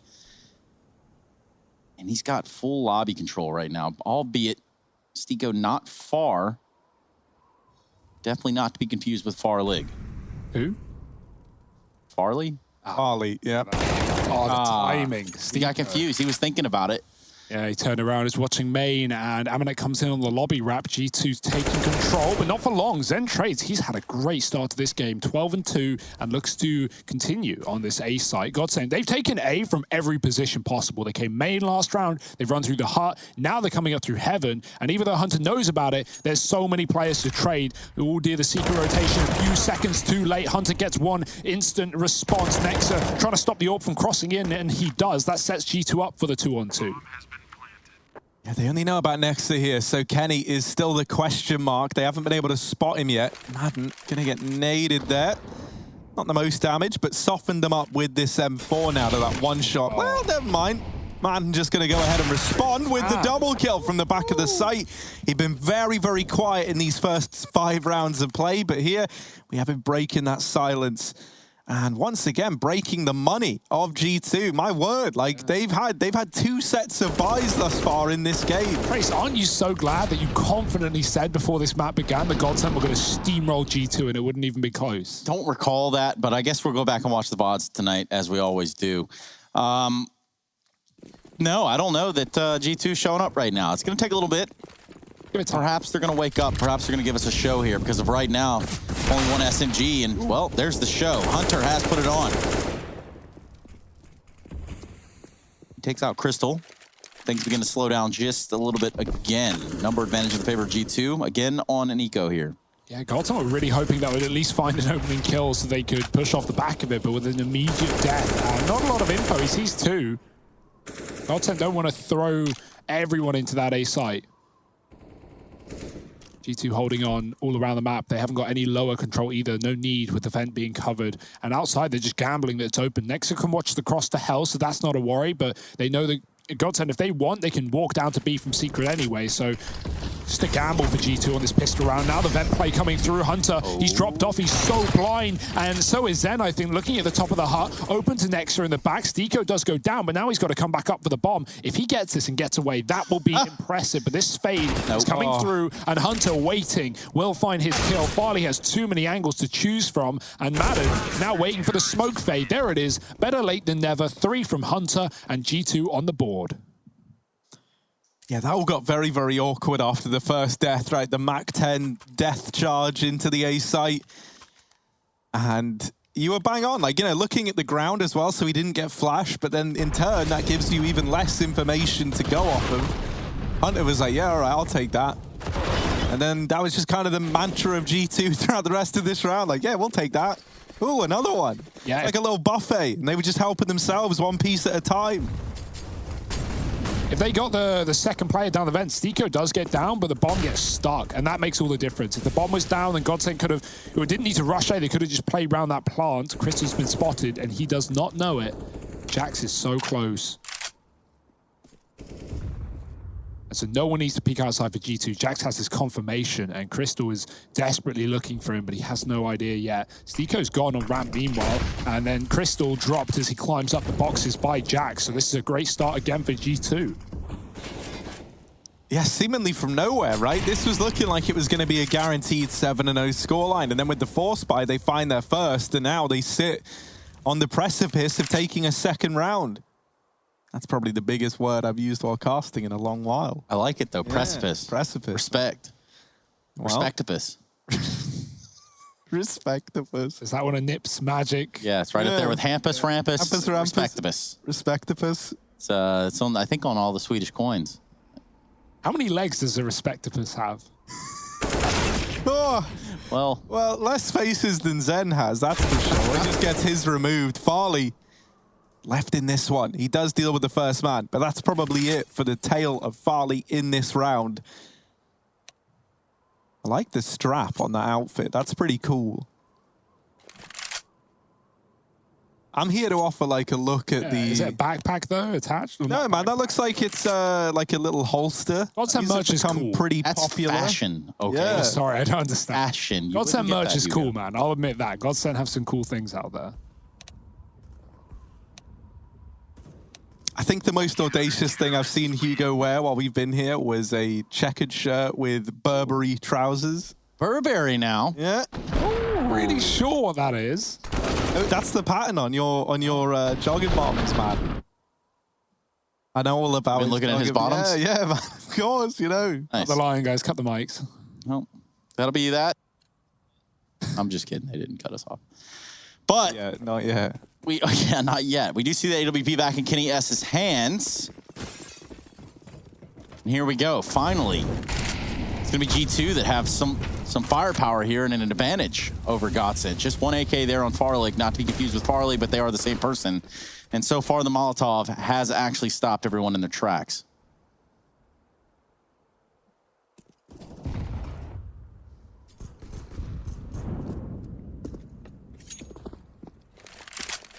Yeah, they've got this hero AK saved forward. And so they're kind of hinging on Farley doing absolutely everything in this round. Hunter's tucked behind the CT vents as well. Oh, they're going to try and boost to exploit a little gap up in the top left of this. Now, there isn't much of a gap for anyone with a keen eye. So that's not going to achieve much. Hunter now leaving that CT vent position. Doesn't matter, they're not going to hit A, they're going to look to go towards ramp, but there are two players here, and it's quite the duo to run into. You've got Jax boosted up, Nexa as well, holding just to draw them in, just to bait them into this ramp room. And this is a very scary setup to run into. They don't check for Jax, and this is where him and Hunter really can just go to work. Farley, 3 HP and a lot to do. Looks for Kenny, but Kenny looks for you as well. And now it's all onto Zen. He has gotten very, very deep outside, but G2, they're conscious that they've given up this outside control. And so that kill's just locked in nice and easy for Kenny, who isn't taking this personally at all. 3 on the board for G2.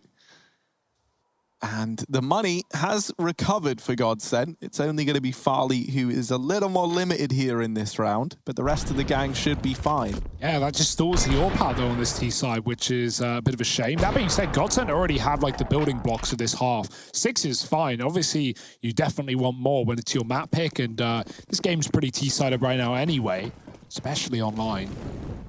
Yeah, no AWP. Back to the Galil. The Godsend want to crunch A. It's bitten them back from time to time.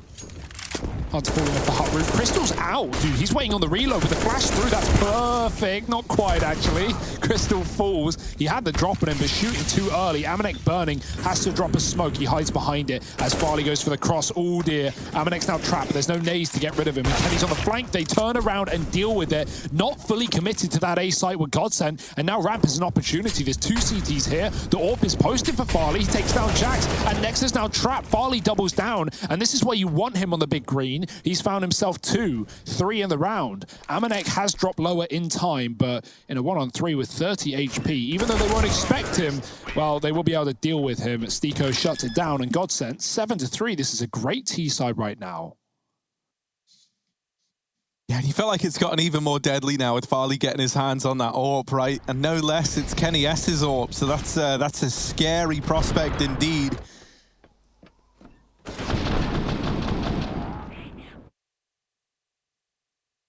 Frustration for G2. Yeah, for Kenny, right, he gives the opportunity over and he's not even aware of it. G2 are calling for a fast A because that's what happens. Crystal throws himself out into the site. No one actually commits behind it, even though Godsend look for kills through the hut and through the door. And so because G2 are so used to going about their A attack protocol, their rotate, Kenny's on the ramp flank, pushing up with the AWP, holding the back. He's not trying to rush, but as soon as Godsend ascertain he's there, they go, okay, we got the AWP trapped. Let's just chase him down. He can't kill all of us, can he? And well, he doesn't get any. So yeah, that just gives the room open on ramp and the AWP upgrade, which is the key thing of both, because Farley gets 2 more kills with it. So free AWP is definitely a nice discount deal for Godsend. And Kenny, he's at least got money for his back, right? They did start their 3-round streak off the back of an eco win, but money has now finally come to a close. They need to win this round. Both teams do. Only one of them will be rich and the other will be broke. Oh, Kenny tries to make it fancy, and sometimes hitting the shot is better than fancy, as Hunter shows us there, swinging out to get the trade. Ramp now contested, flashing in is Jax, but they're already far too deep for him to deal with. And now the rotations have to come in down towards B. Madden is even holding outside. Nexa, oh, he's lucky. He knows he's lucky. And this is where they should deal with Madden. He actually gets one before getting dropped.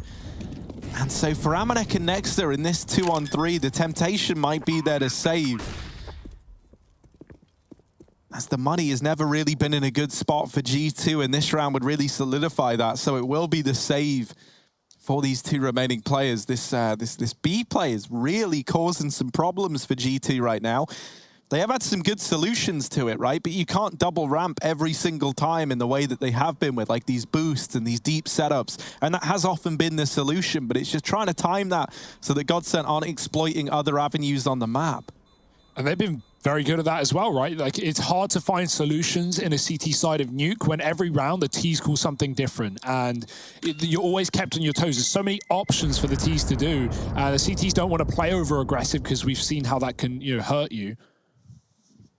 Godsend, they've had nice A takes, they've had some cool outside wraps, they've hit ramp hard. They've gone everywhere. They've even tried the vent dives, although not always to the best of success. And now G2 scrambling for answers, scrambling for solutions.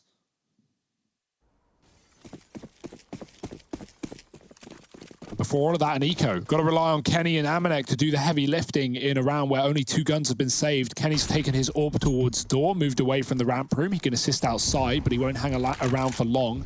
Waits to see if Godsend go quick, and they don't. More smokes outside. Will they sneak behind them this time, or will it be another illusion as they try and wrap towards A? By the looks of things, it's a commitment towards this B bomb site. Going to be the problem for G2 in this series and many more. And Godsend do it sneakily as well. Again, no info for G2, but that's what they're trying to change. That's this aggression. Clearing out the lobby, making sure there's no one here. Stiko has been on lurk patrol, and he is waiting once again. Yeah, Nexus kind of pieced this one together, though, ahead of that information. He's like, guys, the lobby aggression's all well and good, but I could use some assistance down here on B. And he just gets deleted. Kenny, now with the AWP. If there ever was a time for us to see Kenny S, give us the Kenny S round. It is right here, right now. And with Jax opening up onto Crystal close at ramp, that has opened up the possibility of this. Jax is a madman. Hello? He's broken? They've sent him, how's he the last guy alive? Like, the others are hiding at ramp, and Jax running the gauntlet. He only stays alive a little bit longer. Full send is what we call that, yeah. Yeah, Jax is a bit of a hero in this team, right? He'll take the hit. He'll go in first. He'll do the dirty work. And also, his English has definitely gone a lot better as well. Not just him, like, tweeting as well, but I mean, it's been some time, right? You'd hope. But that was one of the big questions when this G2 roster went international, like players who didn't necessarily speak English as well as the others. So, yeah, Jax has had a very... a year full of growing, let's say, and he's turned into quite the player. G2, though, really struggling, and Godsend are just beating them down right now, going back to the yard smokes into B. Nexa, he's waiting for the right timing, but Godsend, they're not giving him time to react. They're just rushing past him. He's only seeing the tip of their head as they cross into the L-bend into Decon. So he shoots, but at that point, Godsend don't care. They just run out the door. They just overwhelm the B bomb site. And I like what Godsend are doing with Crystal, right? Like, it's kind of similar to how we sometimes see Alexis B call his T sides on OG. Just like throwing Crystal as fast as they can, as deep as they can, and seeing what he can do, putting up such a distraction, and then, you know, Godsend play around it. Sometimes it's been into A with the MAC-10s. Sometimes it's been, you know, running main roof to outside and killing Kenny. He's had success there. So this time he's going to be spearheading the charge outside. He is the only one there, though, moving into main by the looks of things. Nex is holding the cross. He's got a great position for this round to stop this one. It's a hard spot to check, knowing your back's open to main and garage. So Crystal should be dead in theory, and there it is. Nex has got that kill. Jax is holding on to ramp as Godsent try and take lower, but they've been denied by the Molotov. No rotate of Kenny just yet. He's sat B because of these outside smokes, but Jax has seen everything. Yeah, and he's going to give up ramp room too. He's got to get out of there. There's just way too much heat on him. Speaking of heat, Molotov's getting dropped towards Hell. Is going to ensure that the ramp room is compromised for Godsent. They get to grab that real estate for free almost.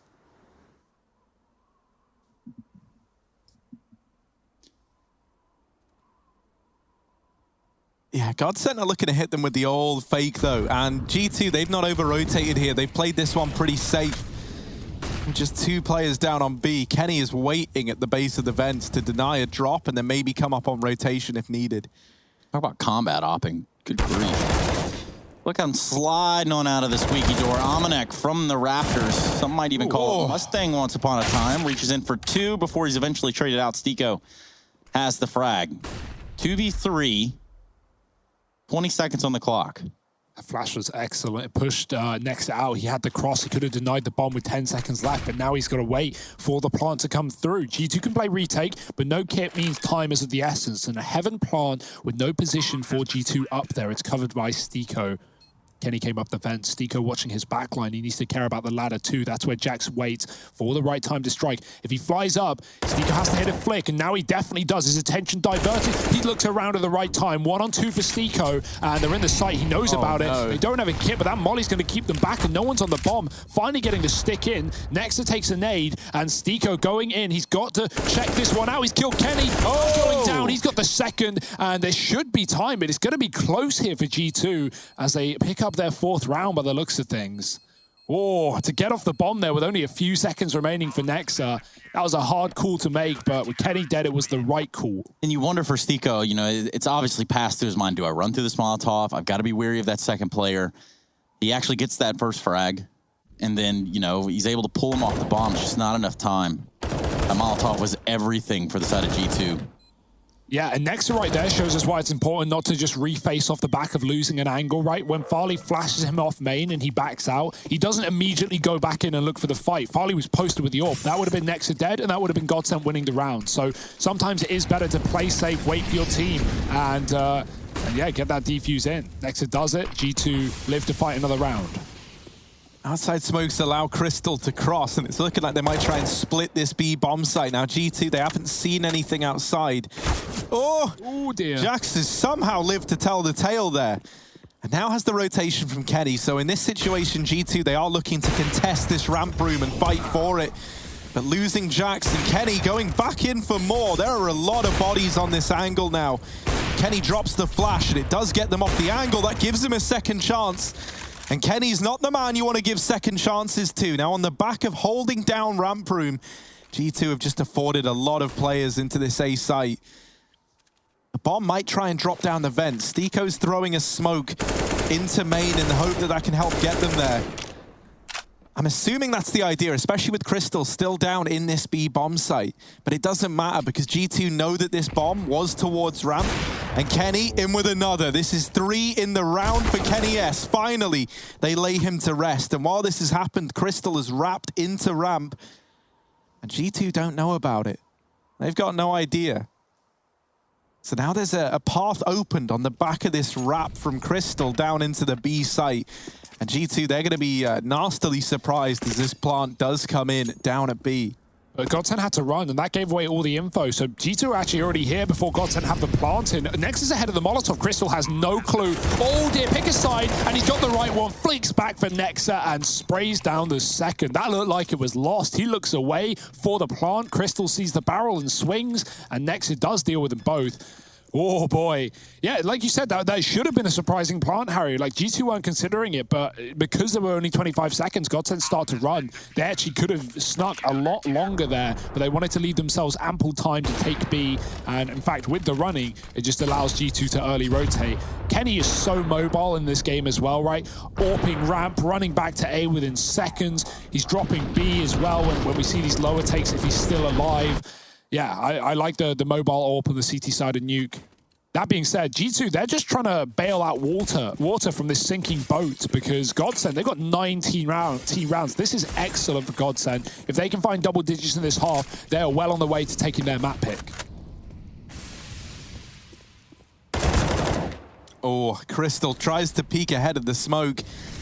And that's a decision that comes back to punish him. Stiko running the gauntlet before the smokes have even popped. Oh, they all get by, just barely. Nexa's not content with these answers, though. He's still looking outside, and Zen will be the last man to cross behind these smokes, getting that bomb down through Secret. Hunter is here to sound the early alarm, and the alarm might not be needed if Hunter can put on a bit of a class, but he's only good for one. And the damage onto Zen, it's still quite the advantage for G2. That cannot be understated enough. Godsend are really going to have to fight their way back into this round. Not only a man down, but Zen is like a whisper away from death. Kenny's even deep within the sight. Look at him. He loves combat AWPing, does Kenny? We love to see it, though. That's the other side of it. That's why he does it, for us. Mainly just for you, Harry. I was talking to him the other day. He said, I do this just for Harry, to give him something to watch and kind of aspire to be. Yeah, almost. that's good guy Kenny for you. Good guy Kenny. That sounds just like him. Oh, they're going back up. Jax has cleared this. He's just walked through the open window that was broken earlier in the round. G2 know this is an A take. Barley's going to walk right into Nexa. Patience is a virtue, and he's got two before he falls. Amanek already tucked. Kenny Molly's got to wait for the contact. There it is. No need. Amanek mows him down, and G2 6 at the end of the half. They start to recover, but still a great T-side for Godsend. Let's see where this one's going. We've got a quick break, and we've got the action continuing after that.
Taking it home, I'm stepping it up to another level. Time moving faster than ever before. They don't really know about honesty, but they don't really grow. Honestly, I cannot be stuck constantly. Consciously is a part of me. And I'll never know what's coming my way. Yeah, cold out of stone, stay out of my lane. Yeah, leave me alone.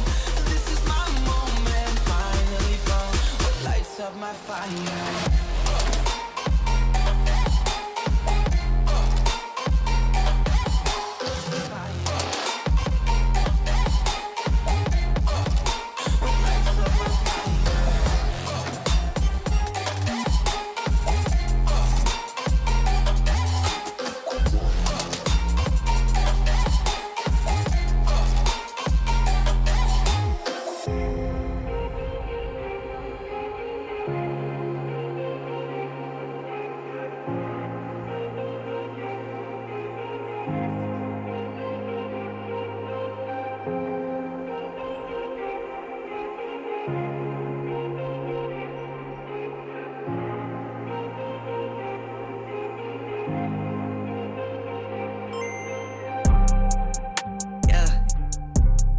Yeah.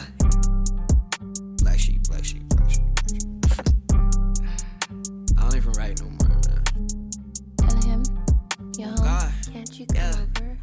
my contract, commando.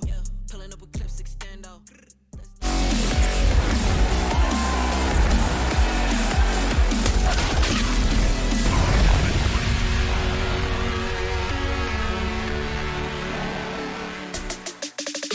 Welcome back to the ESL Pro League Season 12, day number 3 here. We're still in Europe trying to figure things out here. Well, at least G2 are. Godsent smashing them around, and it does look like Farlig is using the cell phone camera actually as a webcam option. Interesting stuff. Nonetheless, not nearly as interesting as G2 getting pushed around on the map of Nuke, which is where we find ourselves in this best of 3 series. And I say us, I'm talking about you, the viewer at home, that has so graciously tweeted a Hugo B. Byron of how to properly announce, or pronounce rather, Farlig. Yeah. Would you like to reference the tweet? Not really, no. Okay. Someone told me how they say it in Swedish, which, as much as I appreciate that, he's not Swedish. So, you know, I'm gonna follow in the footsteps of Denmark here for this one. You got plenty of Swedes in Counter-Strike. You don't need to claim another man for your own. Although you could. He's pretty good. And right now he's showing up, grabbing the AWP off the Kenny, hitting some Zoom bangers, and doing the dirty in the server. Godsent up 9-6 at the end of the first half. And now moving to the CT side. Now they've got to, well, adjust to what G2 want to throw at them, Trace. And they got a lot of utility to do that. Yeah, they're going to have to do something right here, right now. 9-6 is where they left us in this cliffhanger El Clasico. We all know and expected this one to go the way that it did. Take a look at your GG.bet odds. It looks like a ramp rush, and Stiko is going to be the man with the answer. He's not alone. Farlig is on the site. And this has been an absolute wash. Godsent just bully G2. Push him down, stomp on him. And before you know it, the round is over. A pistol round is done. Man, Stiko's having such a good game right now. Just locks it down in the pistol. And that's the thing, like the first half, he was rising up through the scoreboard, but it all kind of started with him getting, like, you know, the 1 or 2 kills you have to get in a round, like the trades, the getting the trades. That's pretty much it. And that's what he was doing, but he was very, very proficient at it. And now we're seeing him bit by bit come into his own. That's always quite the sight to see. Just pistols now for G2. And no outside smoke, so they're going to try and go across without them. That never tends to end well. So there's my insight into this round. They're actually not looking across. They're going to try and crunch main after they see that scout chime in. They do run the gauntlet with one, and Jax gets down with the bomb while the others are trying to duel these main players, but the main players bring the fight to them. Get out of here with your pistols. It's Godsent putting 11 on the board. Yeah, a nice little roller coaster round where Godsent can just hold the W key, hunt those kills. Good flash outside to set the SMG up. And even early vent rotates to deny the bomb from getting planted. That was info that Godsent had. But now comes the battle. G2 coming in with guns in round number 18. Their first buy. And it's still bonus somewhat for Godsent with an MP9 and a scout, but it's not the end of the world. They have the lead for it as well, so no reason to want to upgrade. Pressure outside for G2, fast as well. We never saw fast outside takes for Godsent.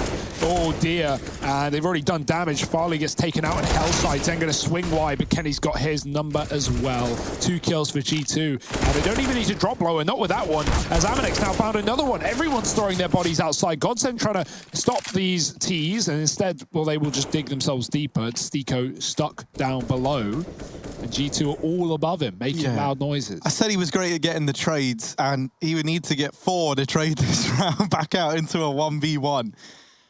Stiko, let's see, does he have it in him? On with the FAMAS. And that's really all he's got. And Nade gives away his position as well. And now they know, oh dear, look at them, they're swinging together. G2 were just looking to duke it out right there outside. 7 on the board. G2 keep that round flawless as well. Nobody falls, that's what that means, and now there's no money for Godsent. So let's test these 2 T sides, right? Godsent had a lot of ideas. They had some A crunches, they had some nice slow walks behind outside, they had the ramp rushes. Well, G2 already just standing 5 in the yard until the round ends, until they get enough fights. So Godsent probably realizing it's not going to be as easy as that if they want to duel them in this area. But yeah, they're going to need to start figuring out how they want to deal with that when it comes to the next gun round. Because G2, they're running it back, doing it again, fast and ferocious. shots outside. Mollies are down, the scout tags a little bit, but as quick as it finds a shot finds him. Hunter and Amanek both with opening kills, and this is just another clean sweep for G2 by the looks of things. Zen's waiting for a knife in the vent. No one's rushing down lower. They've got another path. They've got Secret to B. It's open for the taking. Nexa, he's got A as well. It gets worse and worse for Godsend. So yeah, they're already realizing we can't just take all these fights outside. So we're going to have to, start using our info in hell without losing Farley and deciding whether we want to rotate B or wait for G2 to come and collapse and crunch on the A site. G2, they have a lot of nice just fast reactions, reactive plays, right? They'll take outside, not even necessarily with a game plan, but just with the idea of, okay, where the kills come is where we go.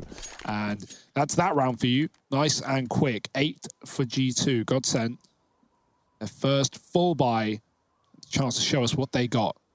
I do think this... Sorry, Trace. No, I would love to hear what you have. I was going to say, man, I do think that this Vertigo second map is pretty interesting as well. Because if you remember, Hugo, it was a long while ago now, but like a year ago when this Godsend squad kind of first started to show its face, a different looking squad to this. Makalele was similar. Yeah. It was interesting, at least, because the man who's still in the coaching slot now was a big fan of Vertigo. So I imagine this is still a map that Godsend do try and get some time in on.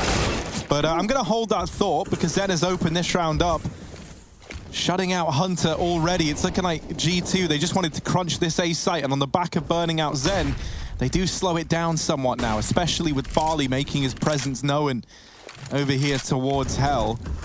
He's now rotated into Heaven. If they do want to commit, I was going to say they got to get past Farley, but they make it look way too easy, far too easy for my liking. Still Crystal here, and they don't know about him. He's playing on the other side of the hut, and Jax is going to take his head off. So this was looking good for Godsend. They take them out advantage early. Farley even finds another one outside, but G2 just with raw frag and power, they get into A, and now they sit with the man advantage and that bomb down. Stiko and Madden left in the 2v3 retake, and they might just have to play this one by the numbers and back on out and look to save. But as I was saying, Devilwalk loved Vertigo, man. That was his impression. He was a big fan of like the tactical opportunities on that map, like the idea of misdirection. And even then, Godsend, they don't play it a hell of a lot, but whenever they have, they haven't lost it yet. They beat NIP and they beat Mouse Sports on it a few months ago.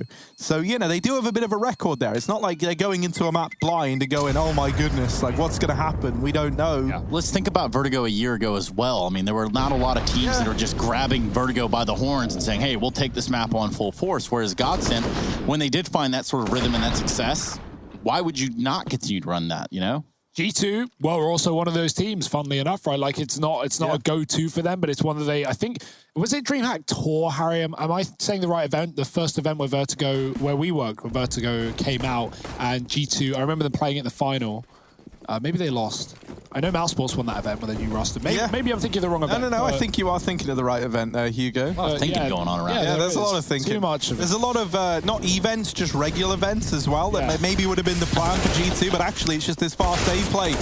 They run by the vents, and they hit A, and they do it very, very well. They actually just annihilate everyone. So this round, it's already over. Dear, oh dear. Dominant stuff for G2. These have been clean rifle rounds, right? They haven't come close. They haven't been contested by Godsend. Madden trying to hold on. Oh my. They're not even going to let him get away with the AWP. He's found Kenny. That's a big kill at least. Denying his counter-AWPing foe. I say counter-AWPing like Madden's on the primary, but regardless, he's trying to get away with it alive, and Amanek has already dropped B to deny. And he ramp fullback. T-Spawn's looking like the best option. The only option. And that's exactly where he's gone. Hunter up the vent. Ooh, Madden. Perfect. The AWP will be saved here for Godsend, but it's not the end of the world for G2. They're pretty rich. It's very rich of you to say, Hugo. Damn right. Bling, bling. Every time I come around your city, bling, bling. Godsend probably feeling the pressure, feeling the heat of this opponent right now. G2 not going down without a fight despite a slow start, a slow first half. These rounds have been fast on the T side. Quick out the door in this one. A lot of ecos for Godsend, keep in mind, right? Save guns right there. Stiko's able to put up one. The AWP does get some exits, but yeah, quick pause for Godsend. And I do wonder with those smokes, right? Like at what point they might get addressed by Valve and say like, hey, you know what? Maybe, just maybe dropping smokes and right-clicking them next to the wall isn't really like, you know. Which one? Yeah, exactly. Like maybe it shouldn't work like that. But Nuke, notorious for having paper-thin walls in 1.6 many moons ago. We're just trying to relive that. Yeah, we've seen certainly that, like, even Mousesports has shown us like smoke bugs on this map where you want to rush hut and you drop the smoke by the ladder and you put out the molly. Like, you know, it's a cool feature and it's cool what people do in this game with the engine. But also, like, you could argue, do we want that? I don't know. It's an argument for another time because this one is already full of frags. Finding the first is Zen. He drops Aminek, getting into the main smoke, almost avoids the flash. Kenny's going to trade that rotate down lower. That's where G2 are. They're going to vent dive in time. Jax with a great shot. Farley's here with the AWP, but he's got to flick off, and I think Nexa knows that molly goes deep, but Jax is going to swing the other side. Oh, Nexa doesn't cover, not needed. The flank is in, and Crystal and Madden now have to drop vent to get back into the action, or give it up. Yep, might be time to just give it up. That looks like what they're going to do. Gonna hold on to this M4 and this AK and back out of the problem area, which is seemingly anywhere that G2 go. This time it was the lower bomb site, so we're gonna see a tie ball game at 11-11. This one has the makings of a Classico with overtime. Well, the worry for me is you say that, Trace, but right now it's just been one-sided in the second half. Yeah, that's the thing that scares me, right? Especially because when you're on this CT side, it becomes very easy to like reach this point where you're just getting pushed around, and saving also becomes a necessity if you want to keep on being able to purchase. But like by that kind of statement's very nature, you become less willing to ever take these risks. Like a 2-on-3, on paper you look at it and it's like, well, that's achievable, that's doable, but you're less inclined to go for it if your purchase in the next round hinges on you keeping 2 players alive, which with max loss bonus you can keep buying up as long as that's kind of what you're looking at. So it's a bit of an awkward spot to be in, because it's like Godsent, it's better to take the risks early than it is to leave them too late. But also, if you take too many risks early and then they don't pan out, you've got nothing left in the late game anyway. So it's really about balancing those risks right now. And G2 are in no such category. You know, they've got loads of money, they're winning all these rounds, they're looking damn good while doing it. And so they've got that bank of cash. They can take every risk they want to. And so, like, in terms of the head-to-head, that's why we're getting a bit worried for Godsent now, who did have this huge lead, and now it's eluded them. Yeah, they're even in heaven here. Godsent are watching for it, but Crystal has an MP9. That's not the weapon you want to hold down this fight. Farley's in hut, and that might be a surprise to G2 as lobby has been taken. Aminek not rushing this one either. He's got a teammate below. Farley's gone above. Ooh, this timing's a little bit late. He's going to try and wrap Silo, but at this point, he won't see a thing, and G2 are going to hear him above. They might just escalate the pace and take over this A site, putting pressure on, drawing the attention. Crystal has nowhere to look but up, and there's the flash double swing. I love it from G2, calculated, and there's Farley coming in on that Silo wrap. He had to make noise. I'm sure Kenny was ready, and Stiko up the vent. It's currently mollied. He's got to wait for his time to strike. He's had a good game, but this is asking a hell of a lot from one player. And we come back, Harry, to the conversation that you just started on. Is it really worth it, or would they rather buy in the next? This gun could be the difference between that and an eco round, and you're already falling short. And as doable as that was for Stiko, right? If he has a great round, G2, just the threat, just the pressure of seeing 3 alive on the other side, that's pretty cool. I mean, yeah. Can we take a look at that one again by any chance? Looking down the, oh yeah, look at that. It's even got his like line of sight as well, right? Like the. Whoa, that's cool. Yeah, it's like we're playing COD. Whoa, this is the future. Oh, maybe not. Don't change weapons though, Stiko. That almost made me vomit. So here we go, 12-11. G2 in the lead for the first time in this matchup, as they are now the ones in full control. That's a great flick from Kenny. And as you said, Hugo, just that tiny bit of noise cue, that little, you know, second given to Kenny S to get ready for that fight is all a man like Kenny needs. So the reinvestment coming through for Godsent. AWP in the hands of Farley, and he's looking to get stuck in with it towards outside this time around. Kenny, nowhere to be found. Actually, he is somewhere to be found. He's up on top of Silo looking for this exact fight. And it's a bit of an awkward one, right? Because if Farley tries to swing into this later, now that Kenny's posted up, that's a fight that Kenny should be winning every day of the week. His outside smoke's going to go in, and this is now where Farley could reposition to keep an eye on the top of Hut. He's going to keep looking outside. He's going to kind of dedicate to watching this main cross instead. And, you know, G2, they have enjoyed going for these crunches in through main into this A site. Yeah, Kenny's flashing A. So this doesn't look like an A commitment. This is a little bit of a fakeroo, I think, thrown in by G2. And it's worked brilliantly. All the attention only for a moment was into that A site. Kenny needs the trade. Missed shot from both players. Kenny, baiting the shots out. Kenny, you cheeky man. And now Nexa springing the trap from the door. Godsend don't even know where this is ending up. Like, it could be anywhere. It could be A, it could be B. You can make great cases for both of them. You saw the bomb get down through the secret area, but that doesn't mean it's an A commitment. Although quite soon it has to be a commitment somewhere. There's 20 seconds left. You got to make your mind up. And Hunter and Nexa both falling at A. Now it has to come into this B-side play later in the round. Godsend are already rotating because they've cleared A. They hear the doors opening. It's a 2-on-3 for G2 in the post plant. Yeah, no question about it. Godsend give this a go. They have to win this round. This is the best chance they've been given all half long since the guns have come out for G2. Oh, Amanek's pushing up the timing. He gets one. Stiko's holding on, and he will trade. Kenny, quick shot in the vent. Crystal climbing down, and now Stiko coming from the ramp side with a flash that bounces off. Kenny still gets to hold his angle. Stiko's going to drop in, and Kenny is quick. It's what we expect. It's what we come to know with this man. But 13-11, that was Godsend's shot at it. That was their chance, and it falls on dead ears. Yeah, there's a world where they don't even...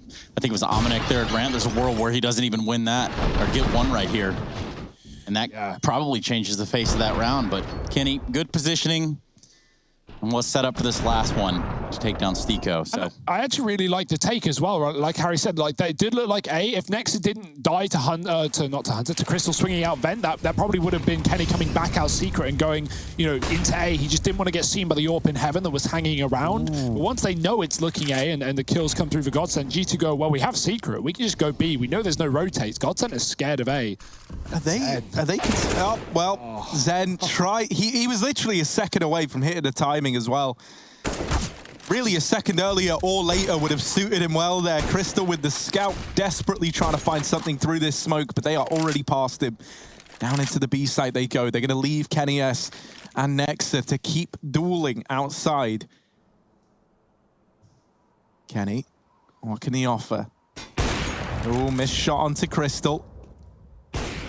But not the end of the world. While this is happening, by the way, Farley has wrapped all the way up onto top silo. This is a huge bit of information to have. You know it's not outside anymore, and so that leaves one option here. They've gone down secret, and they're hitting B. So Godsend are going to rotate everyone towards this bomb site now. Madden inside. The decon door swings wide, though, at the most unfortunate timings. And while Stiko tries, he had to find 5 about half a second apart. Just boom, boom, boom, didn't work. And so 14 on the board for G2. They keep that round pretty damn clean up against the partial investment. With the exception of the round prior that ends on B, Godsend have had that info every time, Harry. Like you said, they've known where these plays are ending up, but G2 just had such good spacing and trading when they come out secret and take this B bomb site that Godsend have never been able to get any multi-kills, never been able to, like, Anchors have been struggling to get one in their site. So this has just been great work from G2 to deny, to shut down those individual players on rotation.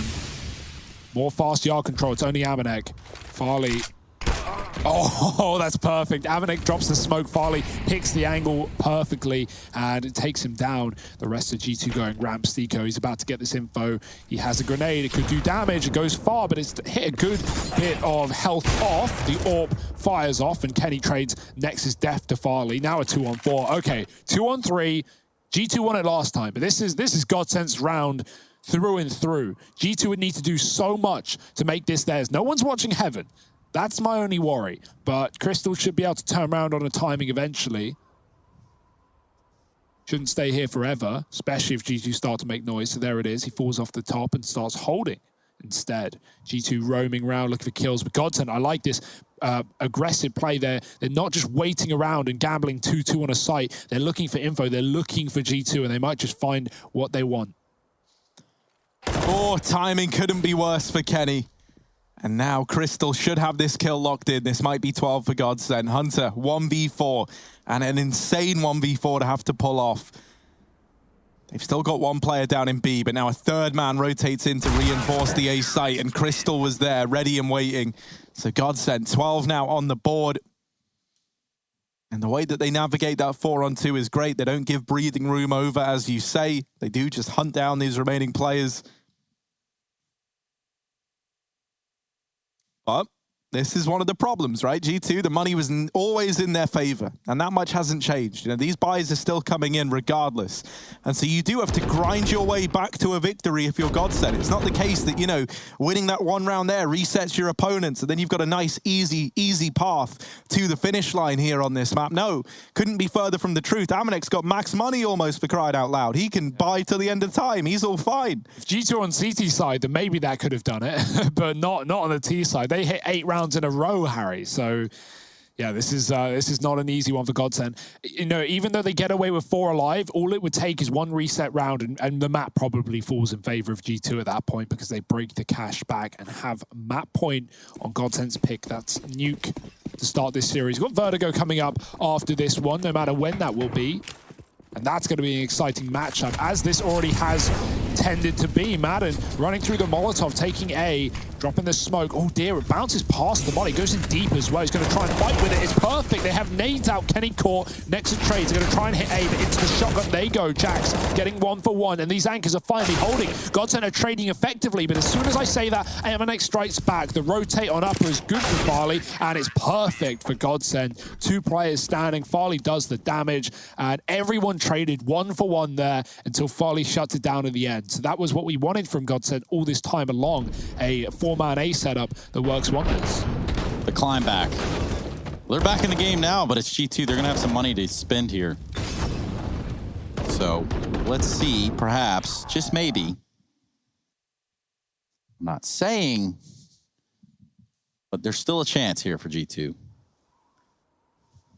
Yeah, this one is uncertain as it gets, right? Winning one round was a bit of a worry. Not a worry, right? Like, that's good for Godsend, but it doesn't mean anything. It doesn't mean you're back in control. But this now looks a lot better for Godsend. Finding life near the end of regulation. Could it take them over the line? That's the question. Next to 22 kills. Harry, you said it earlier in the pregame as well. He was a beast in Cologne, and he is continuing that performance here and now.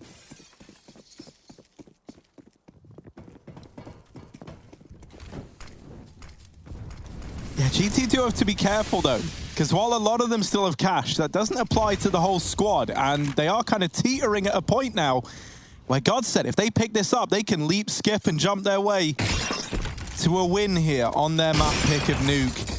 Farley trying to find shots on these players crossing. Madden's spray doesn't get anything done either. So G2, they get 4 players down. And this is now like the versatility of the fact that these outside smokes haven't always meant an outside play can maybe come back to be fruitful for G2. But Godsend, they're a little bit paranoid. They've rotated fairly heavily, and one of these players is Farley with this orb. Looking to get stuck in. 4 players on the other side. Farley not going to have an easy task ahead of him. Drops that smoke, but he battles through it. Only good for 1 there. A second man tucked into the corner is Stiko, and he goes unchecked. Stiko always caught a timing. Kenny was just keeping an eye on it, but now Stiko's in. I almost called him Sneeko, and that's almost what he was. Makes sense. But he does get dropped by Amanek. Nex is holding for the rotate and almost doubles up with that spray, and he will do that.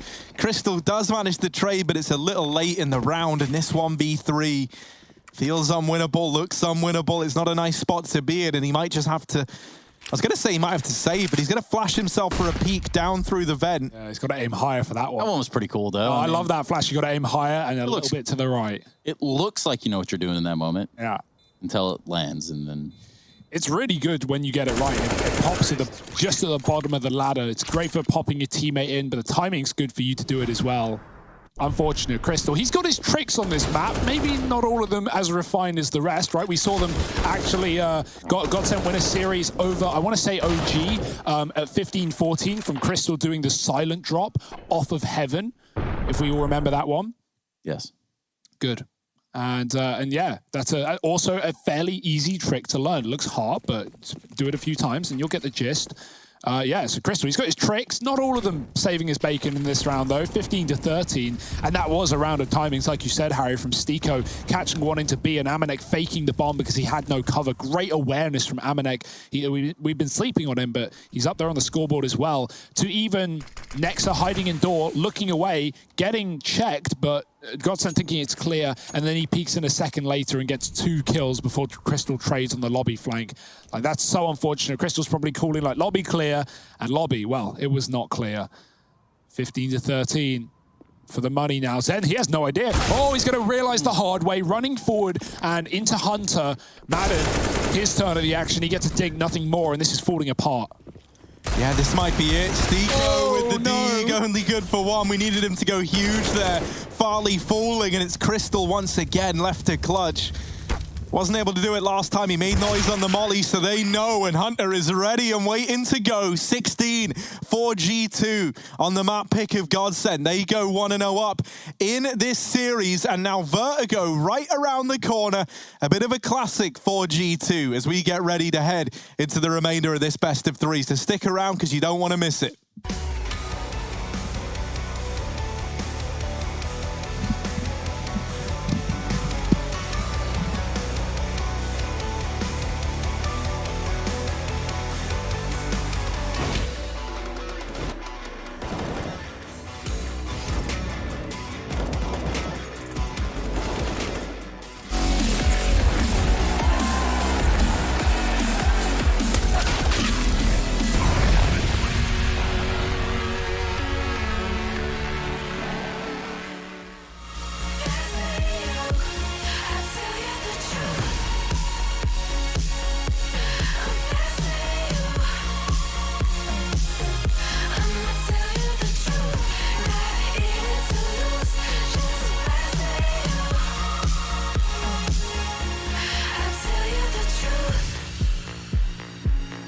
Just faster than you.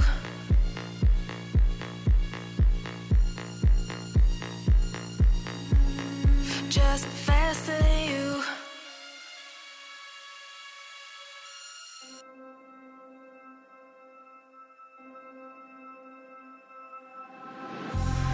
It's been a while, yeah.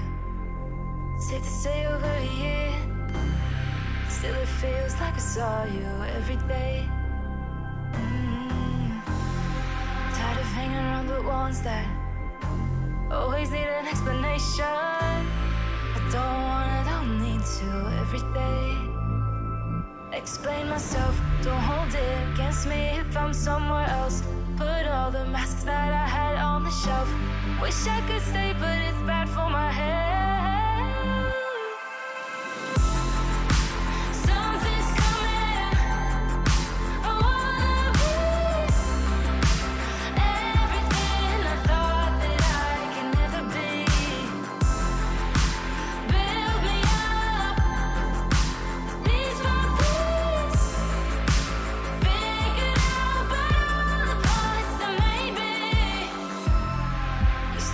I belong to a certain place or a town.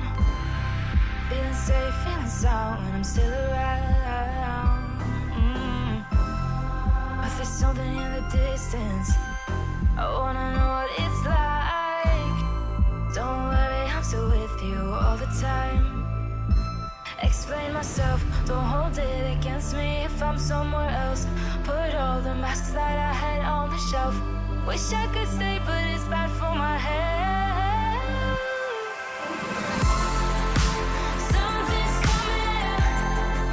I wanna be everything I thought that I could be. Build me up. These my peace. Figure out about all the parts that made me. Something's coming.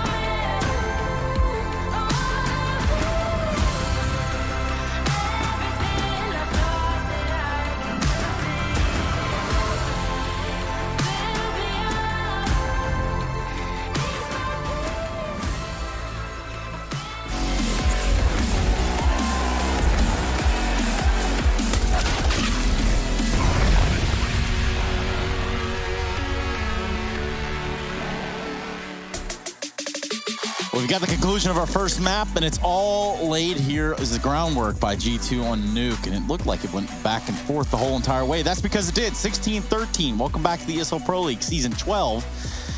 And I have to look at G2, and I have to wonder how this one got so close. Man, like, that's the thing, right? It was a very odd game. It was like two just T-sided halves back to back. And I think that kind of makes a lot of sense. You know, like, we know that G2 can bring a lot of heat to their T-sides on Vertigo. Well, maybe they can. We'll find out in a minute. Yeah. But they can do it on Nuke as well. And, you know, when that switch up happened, it became the responsibility of Godsent to provide solutions, right? To almost similar problems that they were creating in that first half. And they just didn't have them. And that's the thing, when you think about, like, how these two teams match up in terms of like the head-to-head, I think a lot of people would give the edge to G2, and rightly so. And that's kind of what it felt like in that second half. They were gladly just kind of waiting outside, taking aim duels, and letting the round play out like that. Well, speaking of rounds playing out, Nexa played out many rounds, and most all of them he found the damage. In fact, most damage in this map with a 93.1 ADR. So certainly something to look out there for was his placement. I think he had a lot of situations where he was at the right place at the right time, catching someone trying to rotate through vents, or really just keeping it an open air environment here for G2 to maneuver in. Yeah, the man of double kills. He had many of them. He was shutting it down quite a lot. I think he even ended it with 5 multi-kills in that map. He was just really, really good, like holding his own, like you said, denying those rotates on the T side. He was lurking lobby occasionally. CT, we just saw him in that B bomb side from time to time, holding it down. I don't think there's a situation where Nexa struggled in that one, and that feels good, right? Coming off of the top 4 at Cologne, it wasn't the win that G2 wanted. They fell at the end of a series against Heroic, a strenuous series as well. Heroic go on to win the event, so it doesn't feel all bad for G2, right? They don't lose to the second place team,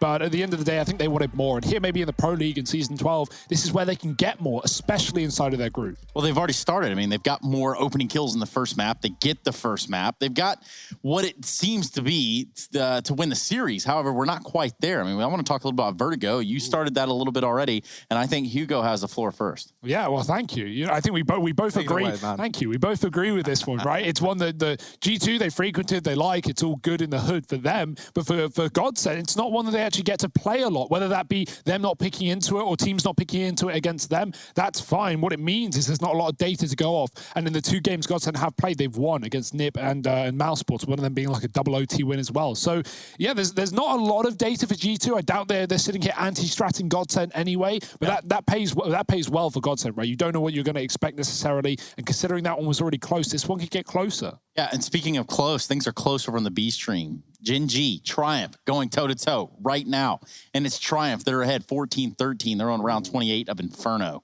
So we all know that a good series has Inferno in it, but at least for Gen G and Triumph, I don't know if you're a Gen G fan, you don't like to see that. Yeah, when I last checked in, Penny was popping off for Triumph, and that's kind of scary, you know? Like, in Gen G, they've been known to have, like, some shaky starts in the beginning and then, you know, kind of find their footing and level back out. But I love the Gen G team, man. That's a matchup we're going to have to keep an eye on. Yeah, we'll certainly do that. That's over on the B stream. Should you find yourself interested in that, that would be one thing. But we'd love for you to stick